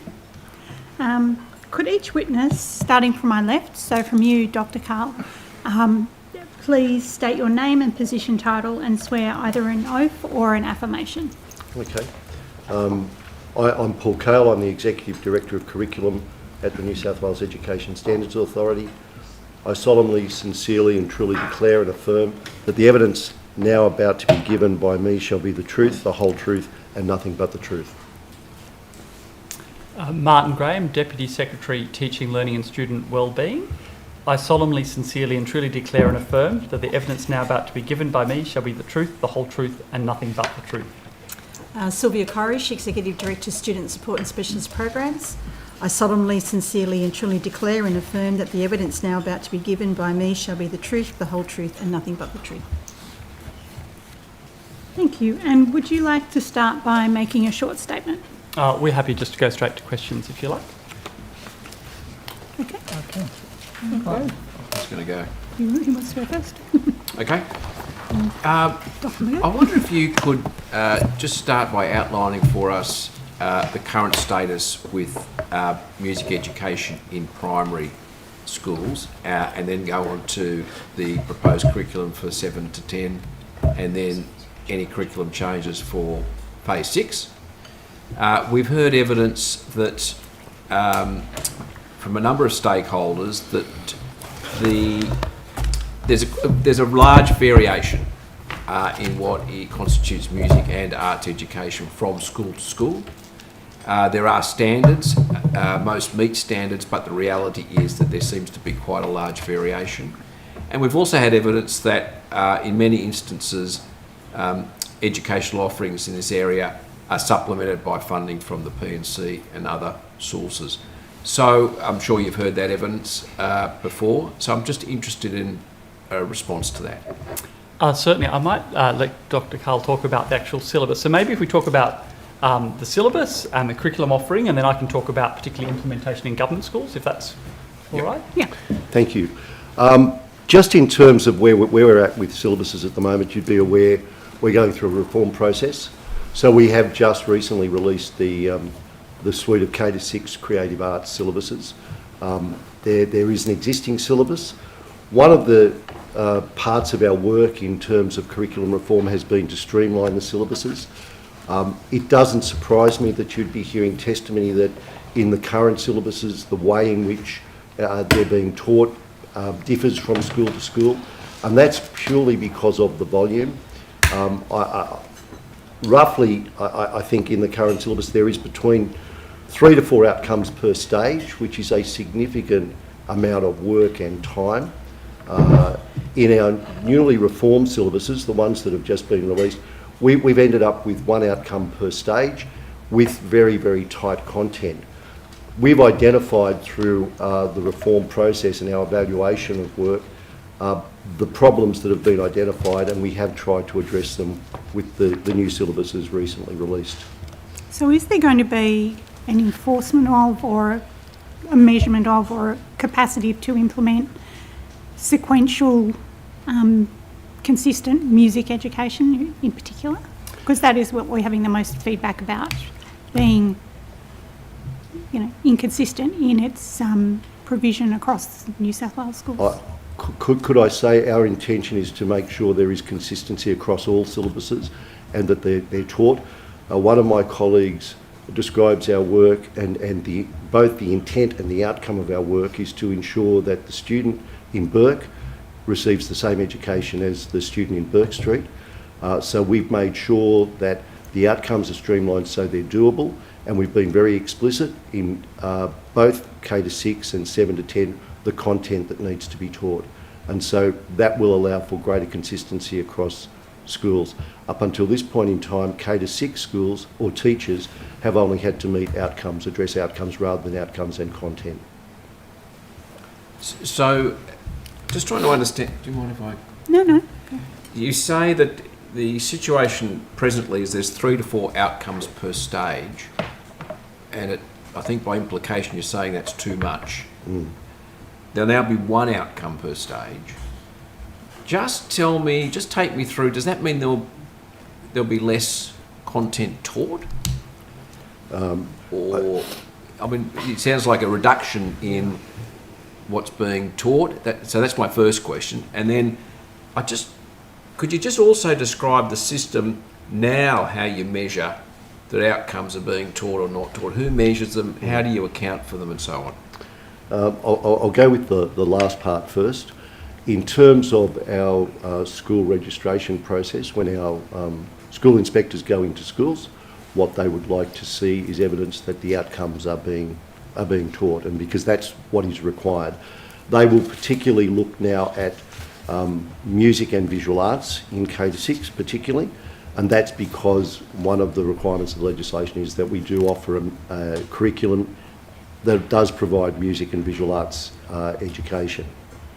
So that's how we ensure that it's done. Going to the first part of the question. That's only in the private. That's in the primary. So there's no inspection regime for the public school system, is there?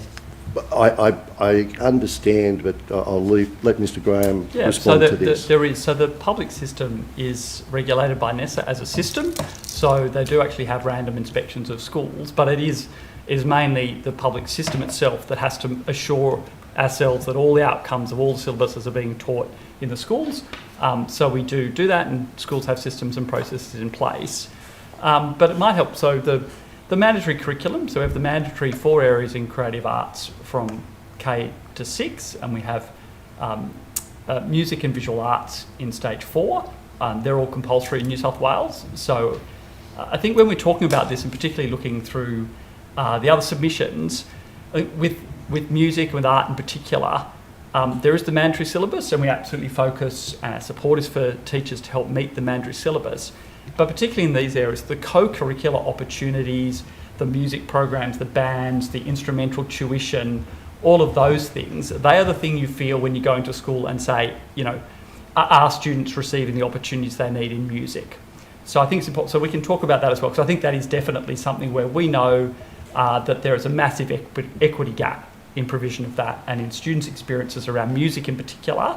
We're certainly aware, and a lot of our efforts as a department, what Dr. Koresh and her people in the arts unit do, is to actually try and increase opportunity. But in terms of the syllabus, we do support our teachers, and as we roll out the new syllabus, one of the things we're keen to do, and this question of support that's the same in Burke as in Burke Street, is to make sure we provide sufficient materials, advice, professional learning, so that they can actually achieve those outcomes. Because we have probably, as a department, in the last few years, left it a bit more to schools and said, well, you go and do that. But the department is really looking to increase the support we provide, not just in these creative arts, but in all of the syllabuses, so that if you're a new teacher starting out in Burke and perhaps you don't have a large school, you don't have experienced teachers around you, what's the department's support? What's the support we're providing in that? The department doesn't actually know, does it, whether it's actually delivering the curriculum outcomes to every student in every school? So it doesn't know that. Principals and teachers in their teaching program are very focused on the syllabus outcomes. So I think in New South Wales, compared to the national curriculum, for example, we do have more detail in our curriculum. And one of the findings of the master's report was actually we probably had too much. So we're really focusing around key content, but it's more prescription and more kind of detail than you would get in the Australian curriculum as a teacher. So what we know that teachers very much focus on delivering that, and Dr. Chris has been an experienced school principal, so I might let her talk about how schools actually do that, and is one of the main things they focus on.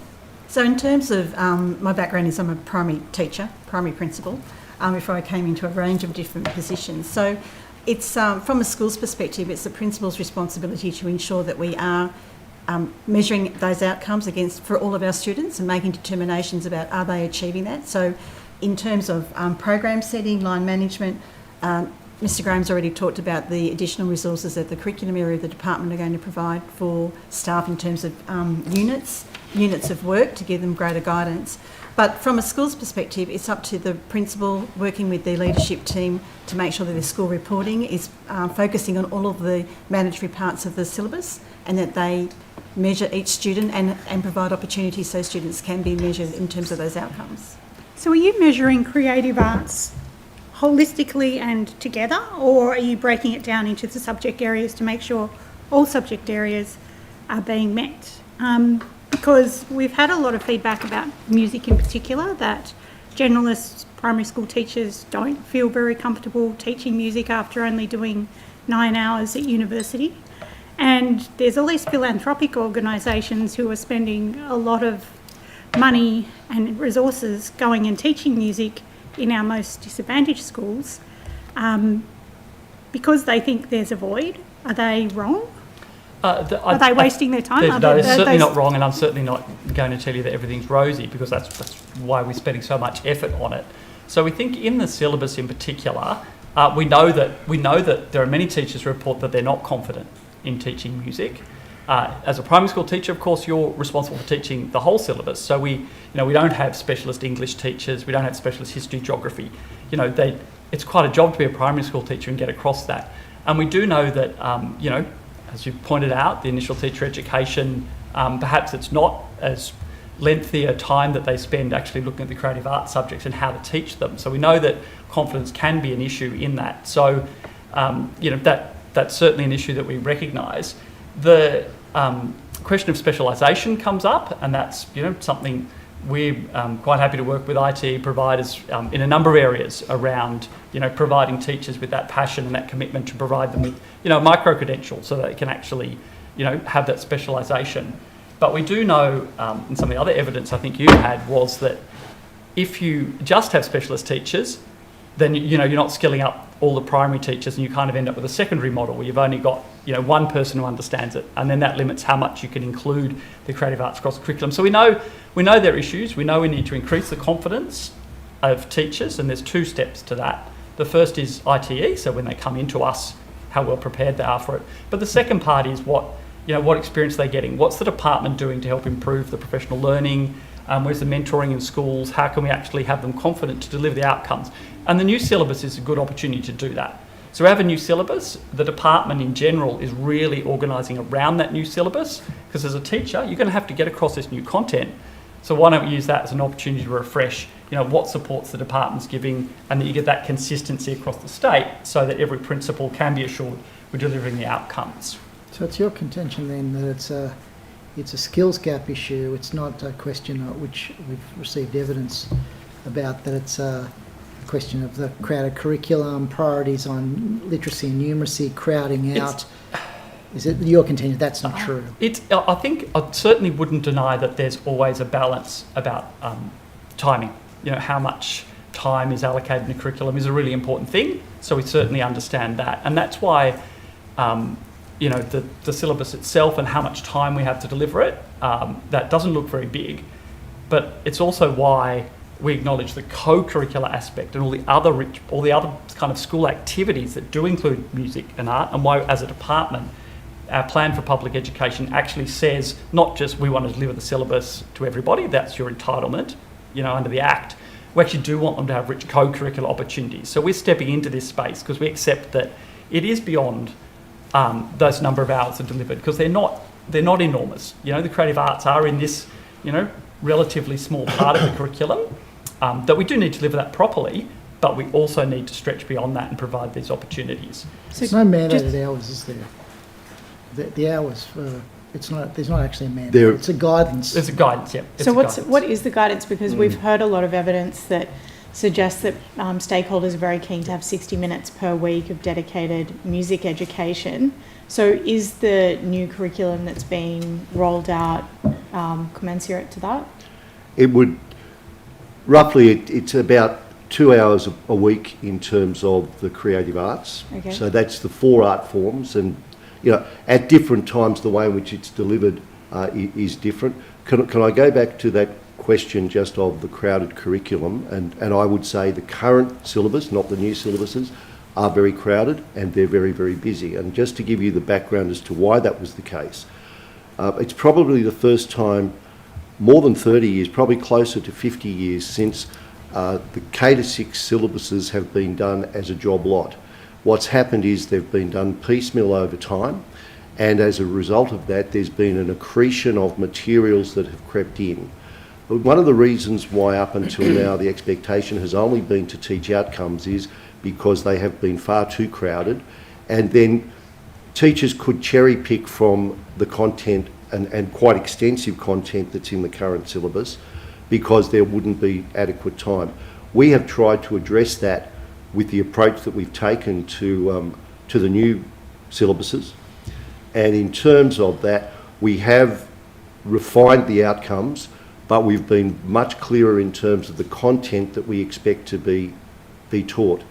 So if you like, one of the things that I think will occur with the new syllabuses is there'll be the opportunity to have greater consistency across schools, greater depth of learning than there currently is. Some of the challenges in terms of skilling teachers, and particularly in relation to ITE programs, once a syllabus is established, it takes ITE providers about 2 years to incorporate the new material. What we've done, and this really emerged from our work in the early work with K-2 English, particularly when we started introducing phonics education, we had a situation where we were aware that many teachers would struggle with the teaching of phonics because they were not familiar with it. And there was a gap. There was sometimes arguments put to me to say it's a chicken and egg thing, because teachers will be challenged, you shouldn't use this evidence-based material of what works best for reading. We thought the best way to overcome this, and it's been very well received, has been the provision of teaching advice accompanying the syllabus to give teachers a steer and to give them some direction in the work that they do. As I say, that's been very well received, and it continues on in all the syllabuses we do, and that teaching advice is present in the creative arts, and that's to try and bridge that gap and build the confidence of teachers, because once teachers have the confidence to teach, I think what we've seen is confidence begets confidence. So what feedback have you provided to the university sector about generalist primary teachers not feeling confident to teach music on the basis of their 9 hours of education? So in terms of the department, that's certainly the work that's underway at the moment to get that survey of teachers in New South Wales, so we can have the data to actually be able to provide something more than an anecdotal thing that is raised with us by teachers. How will you check? So the current system seems to be that you rely on your principals to sort of tick off that these standards have been met, and that feeds into NSW via your system. Yep. And it just seems to be the evidence we've had is this enormous variation, and you've spoken, Dr. Carl, about reasons for that, crowded curriculum and so on. We've heard evidence that it's more to do with the focus on literacy and numeracy and those issues and perhaps also issues around funding. But how are you going forward? How are you going to be assured that what you expect to be delivered will be delivered? Because I guess my sense is right now you have a system. It seems to rely on a principle saying, yep, we beat these criteria, and yet we have this enormous variation that would, to me, undercut the fact that that is actually the case, that those standards are being met. Well, I think this is why I kind of point out that there is the mandatory syllabus, and we do have and the processes are even more extensive. We've just talked about the school excellence framework that schools have to independently be assured against, and curriculums like the heart of how we assess them. So it is. You will find variation, particularly in music and visual arts to some degree, because you're seeing not just the delivery of the core and mandatory syllabus, but you're seeing all that other richness, the co-curricular programs, the music, the instrumentation, and so on. So the things you would have seen from the Amadeus program, like if you walked into a school and saw that, you'd go, well, this is variation. This school's doing it much more deeply than this other school. How are they not meeting the standards? And the answer is, of course, they're going above and beyond and kind of melding that syllabus delivery with co-curricular, which they don't have to tick off and say it's above the outcomes of the syllabus. But we're hearing, and I'm not they're important. We're hearing that schools aren't delivering it at all, and that students aren't getting any teaching. Well, look, we'd be happy if you had examples of schools where that was happening. We'd be absolutely happy to look into that. That's your job to actually know where that is, where that's happening. It's not our job. It's the department's job to be able to say, this is happening here. If we had an example of where they weren't, I wouldn't be coming to you here today to say I've got a list of schools that aren't. They would now be delivering that outcome. So, we haven't seen any named schools, so we're happy to see who would, if there's schools where that isn't happening, because we certainly, even in very difficult circumstances, we have 500 small schools teaching principals, sometimes single teacher school. We spent a bit of time with them recently, and they deliver across this incredible breadth. There's one person who's in entire syllabus, including all these mandatory parts. So people do put enormous effort to make sure that the kids do get the breadth of opportunity, but we're certainly interested if people are not getting that. But we're not denying that you're seeing variability in schools. Like we're passionate about the teaching of music and arts as well. We try and provide these opportunities to kids because we know you're seeing variability in what's in schools, and some of that is above the syllabus, or perhaps a bigger delivery of the syllabus. We're not at all saying that this is something we don't want to improve on or see more of. I guess we had confidential submissions to that effect, but also we all know people who, parents who think that their kids don't do music at school. And I guess it's a question of, do principals feel like they perhaps can't report that back, that they're not going to get enough support, that there's a situation that they're incentivised to kind of hide parts of areas that they're not meeting the requirements for the department? So in a primary setting, so primary teaching we're generalists. So we teach every area. So it's we do a lot of integration. So for example, when I was a primary school teacher, I would teach art, a lot of visual arts, a lot of craft, a lot of music, but it would be done through integrated means. So I would try and, because of the amount of time I've got in a day, I would try and link it all together so that I would linking into their literacy and their numeracy work at the same time. Music is quite a diverse area. So music can include singing, playing a musical instrument, dancing to music, understanding different types of music. So I'm wondering whether some of the discussion is about learning how to play a musical instrument, for example. So that's one part of music, but that's not what all students get an opportunity to do. I mean, we know that we all start with recorders, and I can, take you to some great recorder sessions, and we still do recorder choral concerts with masses of recorders that are just incredible. I played recorder at the Sydney Opera House. There you go. And I was at a school the other day, and the recorder group was quite incredible because of the different size. See, I don't know the name. Some of them are descants, whatever they are. So we do start with those sorts of things. There are schools, but certainly in music, teaching a musical instrument is a very skilled piece of work. And so, yes, there is lack of confidence from teachers to be able to do that part of it. And that's where schools would bring in someone who's got the expertise to do, if you want to do that part of the musical tuition. But I don't think it was about... there was variation in access and was discussion of the Amadeus program, but we were talking about just singing. The absence of that, which I thought was quite extraordinary, actually. But maybe that's not part of the mandatory. Well, I would agree. It would be quite extraordinary to see a primary school, where there wasn't singing. So so I mean, we would be equally, we'd be equally shocked with you about that. And partly it could be, as Dr. Resch has pointed out, kids coming home saying, "I don't have music lessons," when it might have been incorporated in other things. Now, whether that's whether we can support that practice better so the kid feels more like they've had the musical tradition, I think that's a very important point. Or there could be an example where someone is not meeting the outcomes, in which case we need to know about that. We say with maths and English that needs to be taught explicitly, but we have a different standard for music. We're saying that has to be integrated, but not at all. Not at all. And so the materials we'll be providing are absolutely explicit standalone materials for music, drama, dance, visual arts lessons. What does the department say about the recommendation that we mandate the 30 minutes? Obviously, it's for the committee to consider that. We don't mandate any, exact time for schools for any delivery. So we suggest, and English much like the NSW suggestion, we have an allocation, say it should be 50% maths and English, it should be 40% here, 10% here, but we don't tell you, and it must be delivered in this way. So we don't say, got to be 1 hour every day, got to be half an hour every day, because we did that for every subject. Just the range of schools we have, schools for a specific purpose, 500 schools with teaching principles, it does get to be a kind of practicality. So we provide guidance around that, and we certainly have, based on, well, this is how much syllabus you've got, so we think you should spend 50% of your time on maths and English, this time on this, and this time on this syllabus. But it's not something we've traditionally done, is provide that kind of, mandate, you have to do half an hour a day.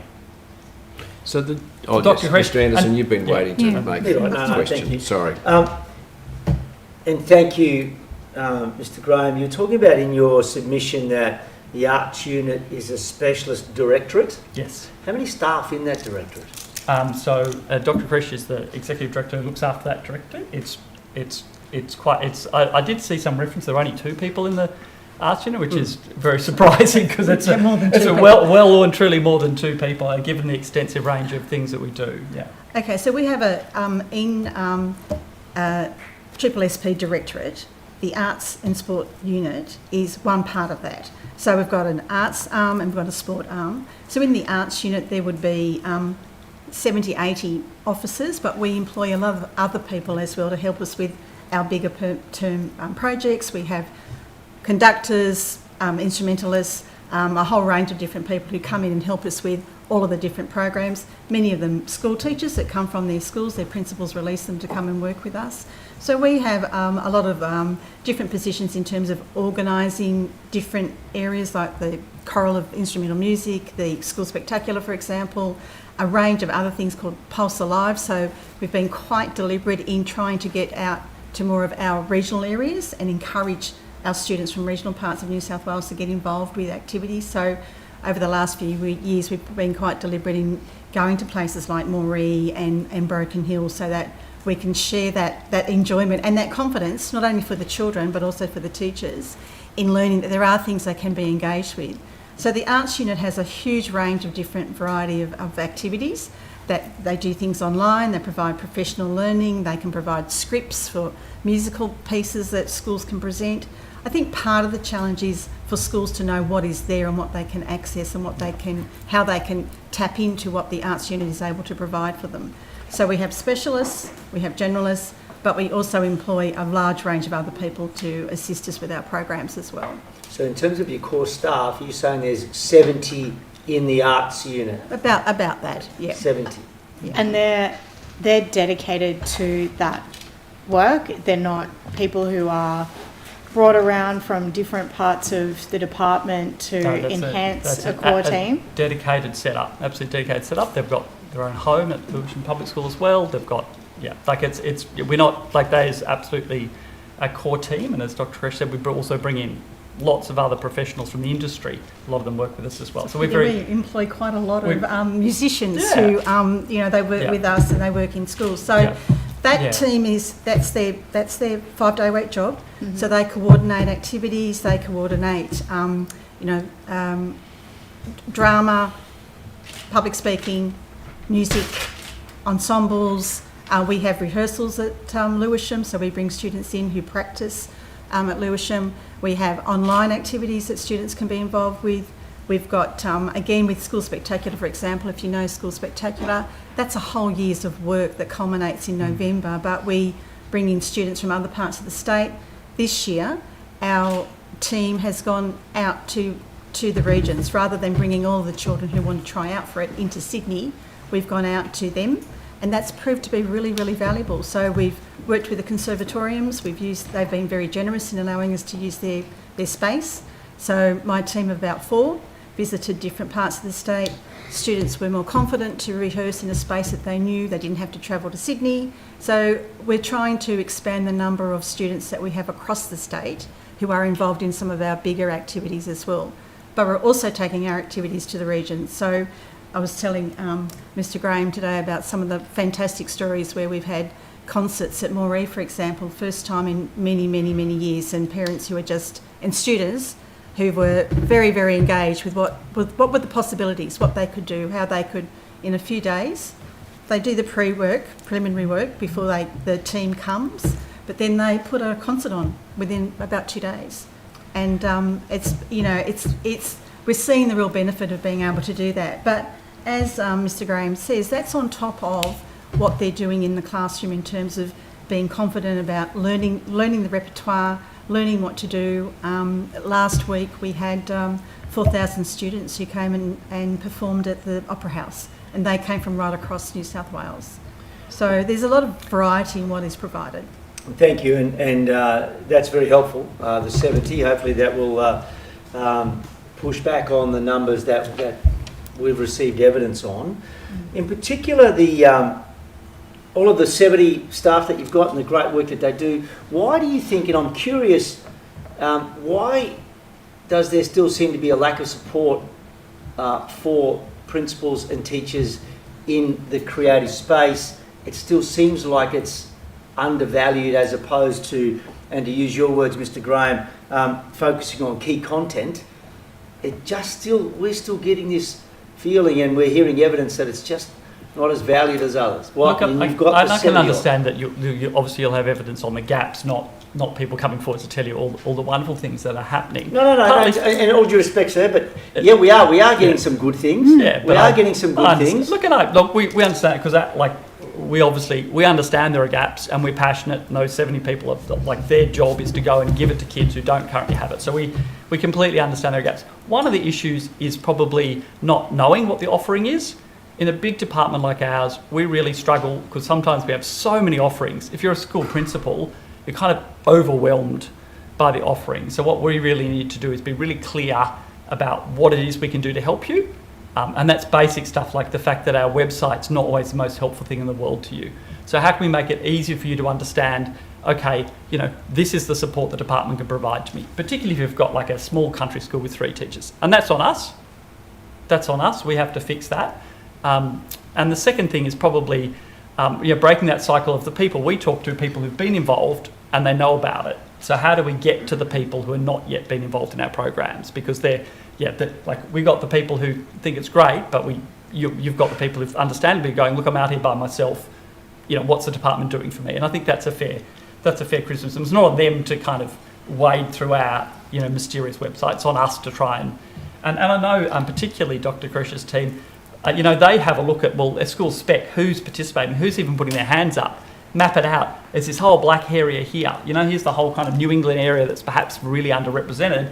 And so they use that data to go up there and say, actually, we're going to give these kids an opportunity because they're currently missing out. So it's not perfect. We're on the way, and we understand, we need to get better. And so when I talk about the staff, that's some of those they don't work 5 days a week. So it's a whole range of, some of them, because of their own personal circumstances, some of them retired many times and want to come back and continue to contribute. So it's the whole Pulse experience, Pulse Alive, that started out of a desire to go to certain parts of the state. We've done that mapping. We noticed that there were certain parts of the state that didn't have the same interactions with the unit as other parts of the state.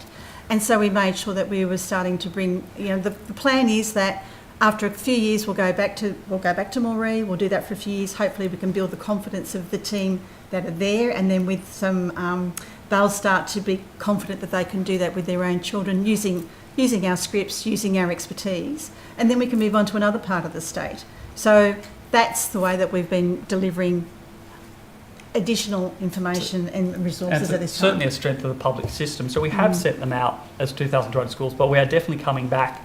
And often regionally, they organise it. So Monday night in the Opera House, Cantabile, and that's organised by regionally. It was organised by passionate primary school teachers, 600 kids singing the Opera House. And that doesn't, it's kind of self-sustaining. It doesn't require the department to provide as much input to that. So there's also that layer of statewide, regional, and then the school.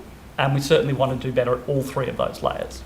So one of the things you've mentioned in your submission, and we hear a lot about everywhere, is the ACO pilot program at St Mary's North. It's been evaluated. It's seen as being really effective, not just in terms of music education, but school attendance, NAPLAN results, all these things. It's been running for 6 years as a pilot program. Why hasn't it been expanded or embedded? Why are you running a pilot program for 6 years? It's a very long pilot program. It is, and obviously, the entire department's incredibly proud of Lisa Perello and the team, and the ACO Foundation have worked with them. It is a stunning school. It is a joy to go there. It is absolutely beautiful, and it's something you would want for every single child in the state. So we absolutely agree. The real question for us is how do we take the lessons from there and scale them? And I think you've probably found from a lot of things you've heard, that is the really hard part. So how do we, we don't have the ACO Foundation to bring in expert, violin teachers to every school and to provide instruments to every school. But you've got regional conservatorium across the state who sometimes do provide and free can tuition. do very similar Yeah, things. so I think you've seen like that, their resourcing's also limited. They don't have unlimited resources. For us, They're it's resourced always, through you. That's right, that was Yeah. my next question. always the question. We'll get to that. Funding for regional cons comes from you. And we do things like we have 60 schools that we loan instruments to try and produce that same kind of magic that's happening there. So, we do try and take the lessons from that. It's not a simple thing to replicate. I think we often find from pilot programs, it's not. So it's a pilot that they started. It wasn't the department who started that pilot. So, and it's certainly been very successful, and when you see the children play, and I've been there a number of times, and to see the development of what happens, and Lisa, principal's done an amazing job. So there's certainly some lessons to be learnt there, but in terms of the conservatoriums, we actually administer government funding, so there is a process that the conservatoriums go through. There's a 3-year funding cycle, and each 3 years they go through and they apply to be part of that funding cycle. So we have a budget that we administer through the state government.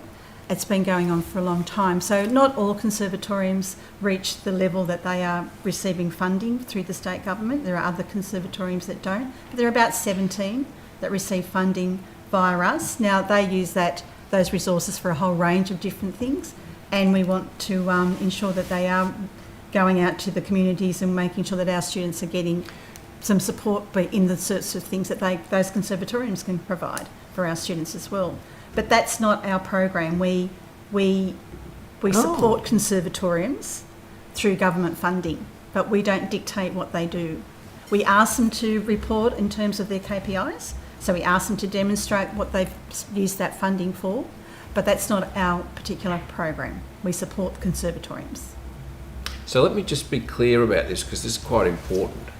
Because I think the regional conservatoriums receive funding from the Department of Education, and they're under the, I think they're under the, what may be a delusion that they're being supported by the Department of Education. The way you phrased that, it was really that the Department of Education is an administration arm of government for these funds, and you check their KPIs at some level, but beyond that, really, it's not linked to your educational offerings, and it's more a task you perform on behalf of the government. And it is that. So the government did ask, it said, we're going to set up this program, we're going to commit a certain amount of funding, Treasury's going to give you the money, but we want them to do things that are beneficial to education.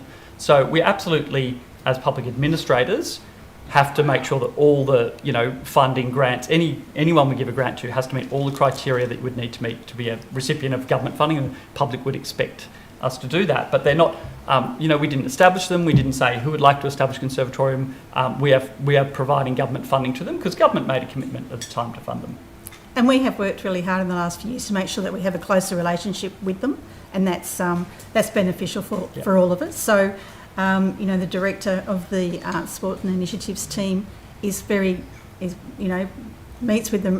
the head of conservatoriums regularly. As I said, it was great that we reached out to them when we were doing our School Spectacular selection processes. They were very willing to let us use their conservatoriums, because that also meant that the town, for example, knew what the town had in terms of its own resources and benefit of them being available to provide support to our students. So we provide them with funding, we tell them what the parameters of what the funding can be used for, but we don't dictate what they actually do with it. It has to be for programs for students. They've got to reach out to the community. It's a whole range of different things, but we don't tell them precisely what they have to do. But from the point of view of the Department of Education, you're functioning as a means of allocating funds from the government. It doesn't sound as though it's really part of your business or linked particularly to your programs. Certainly with an educational purpose. So certainly government would like us to link the funding they're providing to an educational purpose. So that absolutely, and it is. We're also, so we provide that kind of public administration purpose, but we are also a partner as well. So, and then there's the local partnerships, which are, another kind of layer to it. So we've heard evidence. Thank you. Yeah. We've heard evidence just on that. Yeah. That their KPIs set by the Department of Education, and then the funding allocated is based on student numbers. Would that be right? So there are funding tiers based on the kind of student numbers, but I'd just like to reassure the committee that, you know, we haven't taken money off anybody because of because they had 3 kids fewer or 4 kids more, you know, and we're happy to talk to them about the KPIs when we get to the next funding training as well. We're not, you know, it's not something that drives our relationship with them. It is part of kind of general government. We have targets for everything we do. It's kind of accepted in government funding, but it's certainly not something where we've been, you know, making someone, you know, have an issue because of the KPIs that might be set. Yeah. So just following on from, and ultimately, you know, this is all about arts in education. Yep. So if you've got students coming through the public school Yep. system or whichever school system and then going through to the conservatorium, which would perhaps, as you say, you're stepping into that co-curricular activity, Yep. would conservatoriums be part of that co-curricular activity? Oh, absolutely, particularly in regional areas. It's like we very much, you know, I think we all respect the work they do in that. Is absolutely bringing opportunity to kids who wouldn't otherwise have that opportunity in that co-curricular space. So then would there be an opportunity? We've heard evidence from conservatoriums that the funding is quite tight and they have to go over and above to meet their KPIs. They go for grants and go for philanthropic and P&Cs are a huge provider of some of that funding stream. So is there not an opportunity there to go, well, how do we better connect those schools from the Department of Education's perspective to regional conservatoriums? Oh, look, we're absolutely happy to connect schools to that, but I think the issue underpinning it all is, of course, we all have a fixed budget. So it is that question of where you direct the resources and how you do it. And obviously, you know, we're happy to see if, you know, if there's more funding, we're happy to provide more funding and have more kids have opportunities. Mr. Gale? Sorry. You go, mate. Can I just ask you about one of the, I suppose, narratives that we're hearing is that the arts are less valued. And we heard some evidence around the Stage 6 art curriculum and the absence of a advanced or extension unit in Stage 6 for arts. I wonder if you could explain why, you know, if arts is of an equal standing, it's not you know, suitable for having an advanced and an extension course available in the same way that you could do advanced in music or advanced in English or history, music. extension. Why is arts treated as a sort of second class subject area? I wouldn't agree that the arts is treated as a second class subject area in the first instance. I would say the establishment of extension courses goes right back to the time of the new HSC in around about 2000, if my memory serves. And there, at that particular time, a decision was made to remove the plethora of 3-unit courses that existed and to tighten the delivery of extension courses to a very limited number of courses. So not all courses, not all syllabuses do go on with an extension course. There is, as you've pointed out, for music, there is an extension course that operates. History, English, maths? But there are many others. Economics doesn't have those type of things. Because one of the things that we need to do with the extension courses is to make sure that the learning of a student can actually be extended by that course. What we have, you know, and we have Art Express, so the quality of students is very, very high in the existing syllabus.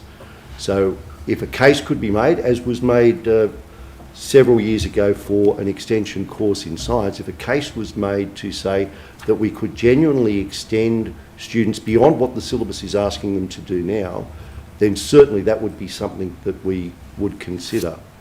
But it's certainly not because the arts are considered in any way second class. And could I say the priority that we've given, both in terms of making sure that there's been a K-6 creative arts syllabus that's being developed along the same timeline as the 7 to 10 art syllabuses, shows the priority that we've given to it. And we've started with the K to 6 and 7 to 10 work because that lays the foundation of learning in those art disciplines so that students can develop their learning and then pursue their interest in arts, whichever of the 4 art forms is best suited for them. So I did 3-unit art back in the olden days before the internet. I did find myself far more extended in the 3-unit part. So I find it very strange that you would think that you can't extend students further in visual arts. We had the option of doing art history or a second major work. I don't know if it was my school or if all schools had a rule that everyone had to do a different medium for their second major work. I did the art history option, which was far more intellectually rigorous than what you did in the 2-unit subject. Why has that thinking changed? I don't think the thinking has changed, and I think it's the reality of the syllabus. I think across the visual arts community, and certainly this is the feedback that I've received, the 11 to 12 syllabus is very, very highly regarded, and the direction that the 11 to 12 visual arts syllabus was given in, and again, I'm saying around about 2000 when the new HSC work came about, actually did do that lift, did do that enrichment. So, the syllabuses that I was teaching prior to the new HSC are different to the syllabuses post and their content. But as I say, if there was a strong case made that, there would be extension in any particular course, we would certainly consider that. Can I ask about enrolment? So one of the other things that we're hearing is that enrolments are in decline. I don't know whether it's possible to get a data set provided to the committee on notice for the arts, music 1, 2 and extension and vet entertainment in terms of maybe the last 5 years on a school by school basis. Are you able to, how many candidates for each of those courses there were, just to give us an indication of whether there's been, well, I suppose there's 2 issues that we're looking at. One is that there's been a decline of enrolments in those areas in the public system as opposed to the private system where there's been capacity to attract skilled teachers into. So I suppose what we're hearing is that the private system is having a much stronger delivery of those learning areas to the public system, and that's resulting in an issue around enrolment. So I don't know whether is that data held? Yes. And do you have similar kind of data for the stage 5 electives for art and music? Are we seeing a similar phenomena at stage 5, which often leads, candidates it's in stage 5 electives then go on to do the HSC courses? We're hearing, a narrative around sort of, narrowing pipeline of people going into the arts, and it may start with a weakness in the stage 4 experience, leading to lower enrolments in the elective stream, leading to lower enrolments in the HSC courses. We would like if that data can be provided on notice. The data we can provide really reflects more on year 10 rather than year 9 and 10, because it relates to the record of school achievement, because that's the credential part, and that's why we keep that data, collect and keep that data. But certainly we can provide that, got that data as well. That'd be appreciated. One further question from me. We've heard evidence around the importance of ensemble events, particularly high school musicals. We were at Barrel High. We asked them about the support that's provided centrally by the department to enable every high school to potentially put on a musical once a year. Well, is there that support available? What does it look like? What's involved in terms of the provision of that support? Yeah, so again, it's about reaching out, and we know that you went to Barrel High School.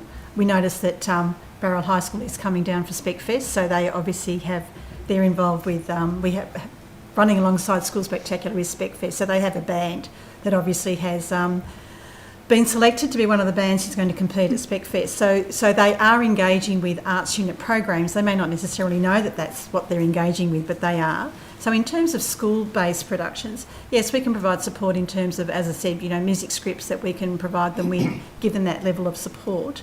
But again, we provide at a more of a regional area, a sort of a geographic area, rather than the individual school.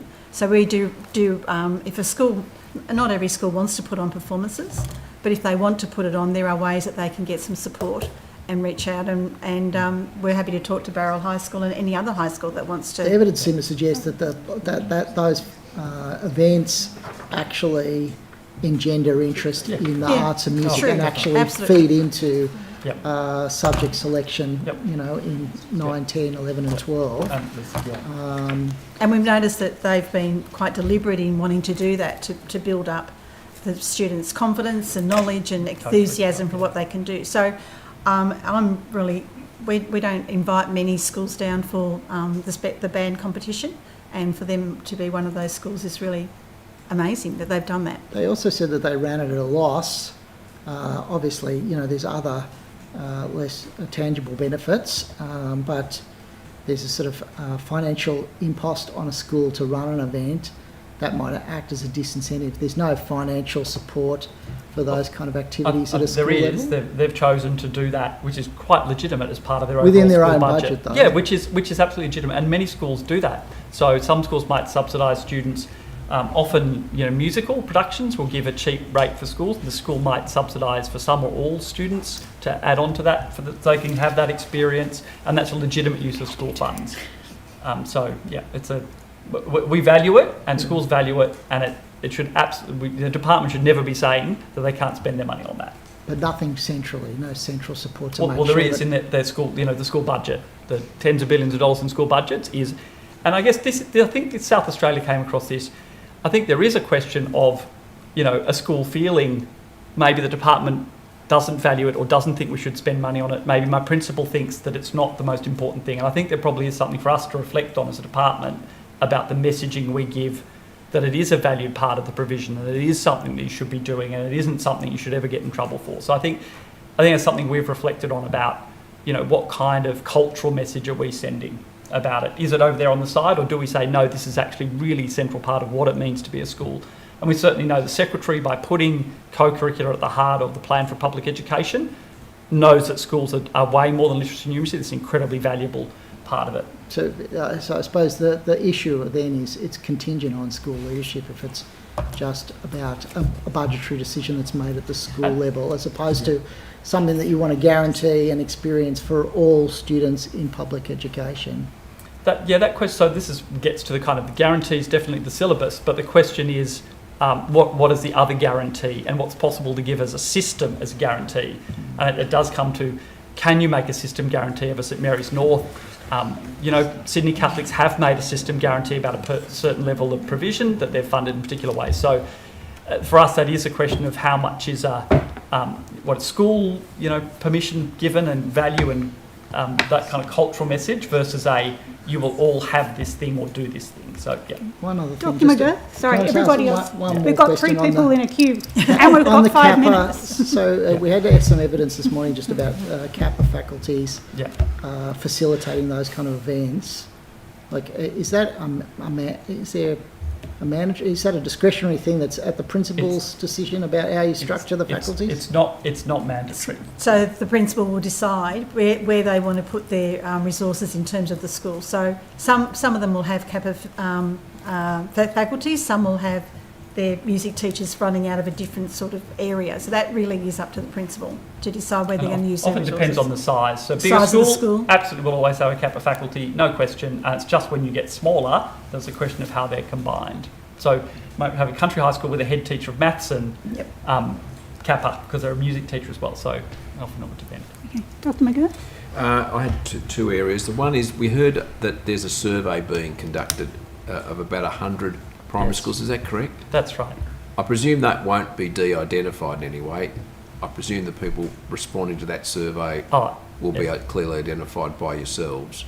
They will not be identified by us. So the survey is being undertaken independently by ACER, very long-established academic institution, and they, all the normal survey protocols, they will not be identifying individuals. Absolutely not. And when will we know the results of that, and are we able to see the results of that survey?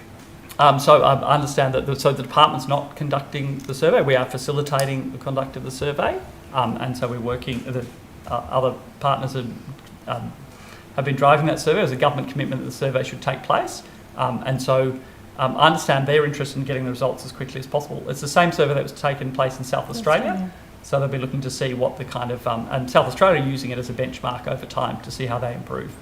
We might need to track down how we get hold of them. So that would have been from the the other question I had related to the development of the K-10 syllabus, and we had evidence this morning that concerns about the openness or transparency of that process. And we had evidence that people had made submissions to it. They didn't get feedback on the submission. They didn't know if their submission was included in the new design of it. And it wasn't clear who was doing the writing and the panel involved in that. Would you like to make any comment on that, Dr. Carl? That was the evidence we heard this morning. That surprises me. One of the things in terms of developing the process was that we wanted to make sure that we engaged with the community and with stakeholders very directly and deliberately. On our site, we outlined the syllabus development process, which I'll give you a potted overview of how that operates. Previously, it was a very much in-house process with relatively limited consultation. Now we have a situation where for the vast majority of syllabuses we go out for 2 rounds of public consultation. And the reason for that is we address the feedback we receive from the first round, and then we have a second round so the community can see how we have responded to the feedback. We do provide an engagement report, and that engagement report lists the submissions that we've received. We acknowledge receipt of submissions. We do publish when it's a submission from either one of the school sectors or one of the unions. We identify that a submission has come from that. We don't do that for individuals, and we made that as a deliberate choice because in the time of social media, people can be very unkind, and so we would protect people. We acknowledge receipt of submissions. We've got, the reality of our work is we've got 111 syllabuses to deliver before the end of 27. We do consider all submissions that are received. We're not in a position to give an individual response to each of the submissions. We hope that that's evident through what we do in terms of amendments to the syllabus. Just in terms of the process, we engage very broadly with our stakeholders, and for the first time, we ask for recommendations from the 3 school sectors, both the education unions and from the relevant associations, to provide us recommendations for members of our technical advisory group. The technical advisory group are really our expert body. They're the group to keep us honest. They become aware of the submissions that we receive. They give us advice in terms of the various iterations of the syllabus. And just in terms of the other recommendations we receive recommendations for writers from those groups as well. For both the technical advisory group and the writers, we invite those recommended to provide an expression of interest to participate in the process. And then from those expressions of interest, we ask people to submit a CV, and then we have a panel that reviews those for the selection of relevant tag members and writers as well.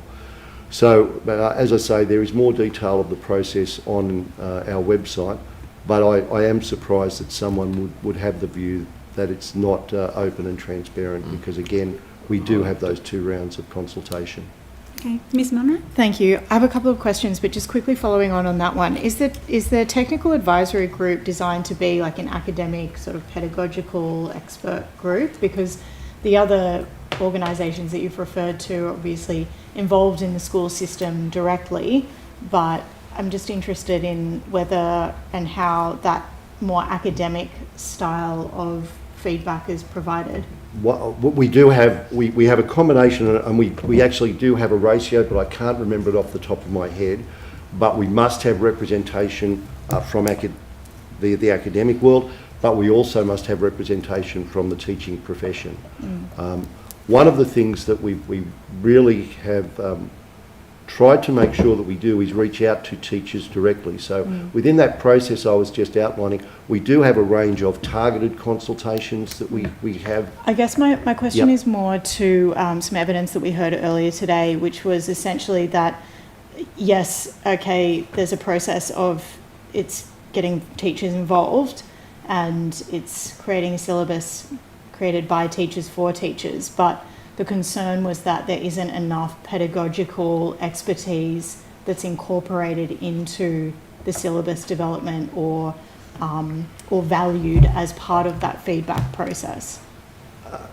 Can I just say that could be some confusion as to the purpose of the syllabus. The syllabus is not a pedagogical document. Me working in an office in Clarence Street shouldn't be telling a teacher what they need to do pedagogically to address the needs of the students in front of them. They are, one of the things that we really do is trust teacher judgment. They know their kids and they know how to teach them. Our syllabuses look at what the learning entitlement is for students and what the content should be consistently taught across all schools in New South Wales. Okay, but I suppose there's an admission that perhaps that pedagogical arm isn't robust enough amongst the teaching profession if you have this teaching advice that's being provided alongside the syllabus to guide teachers. I'd say, and I may not have been clearer enough earlier, the teaching advice relates to content. Okay. It doesn't relate to what a teacher would do in the classroom. And again, I've got sufficient respect for teachers and their judgment to know they know what their students need. Okay, thank you. In terms of the Stage 6 review, what is the timing of that being finalised and rolled out? I think we're in the process of, and again, I'll take this on notice and confirm the timing because my memory is not as good as it once was. We are in the process of recruiting, which would typically mean we would be starting a development process likely that would run into 25, probably 26. All things being equal, it's generally an 18-month process. I always keep my fingers crossed that it is a smooth process. We meet the 18 months, but sometimes it can run into 2 years. So that's pretty much where we're at with that. We did deliberately place that there for a couple of reasons. One is we wanted to get the foundations right in K to 6 and 7 to 10. And the other thing, and this is just a very practical thing, we wanted to be very mindful of the demands on teachers. So often you would have teachers in 7 to 10 implementing a syllabus, and you don't want them to have to do 11 and 12 at the same time because it's a big job of work. Understand. Thank you. And finally, we have heard a lot about, this is on the primary side, of people suggesting that there be a code developed that is specific to music education. I'm just wondering what the view of the department is around that and what makes something like, was it languages and mathematics separate with their own code rather than something like music? So the thing that makes them separate with their own code is the ITE arrangements and the national agreement around what particular specialisations are. We do have codes in primary school, but they are for skills and experience, so they're not a code that attaches to a position. So there's a code that attaches to a person, and we have band, choir, dance, drama, ICT, music, public speaking and debating, sport, visual arts and gifted and talented. So, but they're codes that attach to the person. So we acknowledge they're not the same as having a specialist music position with a code. So, yeah. So in terms of the teaching that gets done, would a code allow a better understanding of how much music is being taught in schools? It would tell you something about the teacher. It wouldn't tell you something about the experience of the children necessarily. Okay. It would tell you that there's perhaps that staff had greater depth of it because there was a specialist there.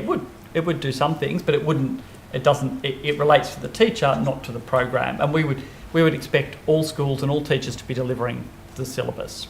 But So there is a code for secondary music. Yes, yeah, I understand. But that doesn't stop those teachers from applying to go into a primary school either, and that doesn't stop a primary principal from accepting someone with a music code, for example. And I had that circumstance myself when I was a principal. I had a teacher transfer in secondary music. She was amazing and is still amazing, but she also taught the others in what I had a huge range of different musical opportunities for the students, and that particular teacher ran one stream of it and provided confidence, but my other teachers who were passionate and wanted to do other things did it as well. So that person did not become the music specialist and that person taught every child music. That's not how it worked in my school. It was a very large school. So would it be valuable for those other teachers to have had the opportunity to have a code associated with them? They were generalist primary teachers, and they like teachers do in schools, they learnt from that particular person. They learnt skills. She would do things and they would follow, but she also learnt from them about how to teach in a primary setting, because teaching in a primary setting is quite different to teaching in your specialised area in a secondary school. Okay, so just to clarify, the language and maths codes are there because of a national framework? Is that? So the specialisations, I think there's two. I think there's only two specialisations, and this is the role of the IT accreditor, but there's only two, the national, and that's maths. Maths, and we also have languages. Librarians and languages. Well, they're different codes. I think it's maths and. So what's the difference in the code? Like languages has its own code. So there's different. So the difference between what you might a code for employment. So there's specialisation within university courses, and that obviously gives them additional, teaching. Then there's codes for your subject area, which is secondary subjects, and so you have to have a particular amount in your degree to be able to have those codes. And then there are skills and experience codes, which are just, look, I'm very good at coaching, sports coaching, and what principals can say, look, I'm looking for someone with this kind of experience. But that is different to being, must have a maths teaching code to teach this content. Yeah. So So they what kind of happens, come in say, that with the order. language teachers? Say, for example, a couple of my schools, we have Arabic and Chinese taught within the classroom setting. What arrangements are made to accredit or recognise the specialist skills of an Arabic teacher? Is it just there isn't one, or it's for all languages, Is or it secondary for Arabic? school? They're probably primary school. Primary school. Then they might have that kind of it's a skill that they have. They may or may not have a university qualification in that. So a skill. Sorry, just to I'm sorry if I'm just not understanding how this framework works, but at a primary level, you have a teacher, and they have different codes according to different skills that they might have developed on top of their generalist training that they've achieved. Is that correct? That's right. And then what kind of skills can those codes refer to? So they might, for example, have a lot of experience in as a choir master, and a principal will sign off saying, yep, they do all the regional choirs, they've definitely got that skill. So if you're another principal looking for someone with choir experience, I can assure you this is your person. But they won't have 2 years university choir, which is where in secondary school, to get a music code, you have to have, university degree, which has, certain amount of music in it, not just a generalist ITE. So are there any primary school codes that relate to that specialisation level? No. So it's not. So they're generally not. Okay. I think teacher librarian. The only reason I'm sounding teacher librarians, for example, there is a position of teacher librarian. We have a particular code, but in general, But you can become a teacher librarian without having qualifications in being a teacher librarian. It does get complicated. We do have. We can provide more information on that because it is quite a complex area. We have got a lot of evidence on. And I think it's. We often have to refresh our memory on this because it's quite a complex deal. It's Department of Education. We have our own. Language and complexity, we can provide some additional evidence. One last question from Mr. Anderson. Thank you. Thank you, Chair. Just following on from my colleague's questioning in relation to workforce, having a music professional, wanting to transfer across into education, getting a master's in education to help fulfil the gap, and particularly you talked earlier, Mr. Graham, about the equity provision gap. It might help some of those areas fulfil those requirements. What support does the Education Department offer for anyone who would like to take on that Masters of Education? Yeah, so we have support particularly in areas of shortage. So we have, support. We've always had support in kind of STEM areas. We've had support in special education, disability, and so on. So we haven't had music as an identified area of shortage because it hasn't been there are a lot of passionate people who want to do it. But that's not to say we would welcome, artists and musicians, often highly qualified. They are teaching students almost inevitably. They're already people who are kind of focused on that. So, we welcome them doing university courses, but we don't necessarily have scholarships for everybody to undertake an ITE course. Just briefly, what does that support look like for someone else other than an artist? When you say you have support. So in some programs, so for example, we might, a good example is a program that's being funded with La Trobe at the moment is we might employ someone who can work in a school as an SLSO, as like a teacher's aide for 3 days a week, and be doing their university. And so we support them as well when they're doing their prac. So they come in, they're doing a course through La Trobe, they're becoming a teacher, but they're also working, and so they don't have to put their life on hold for 2 years while you become a teacher, because it is quite a difficult thing. And that's the kind of support that are provided through scholarships and so on. Thank you. Okay. Well, thank you very much for your time this afternoon. If we do have any follow-up questions, the Secretariat will be in touch with you. Thank you. Look, we thank you for your time and interest. We know there's many passionate teachers and parents and students out there who are practising their arts every day, and so we appreciate the committee's interest. Thank you for your efforts. It's a very difficult role. Yes.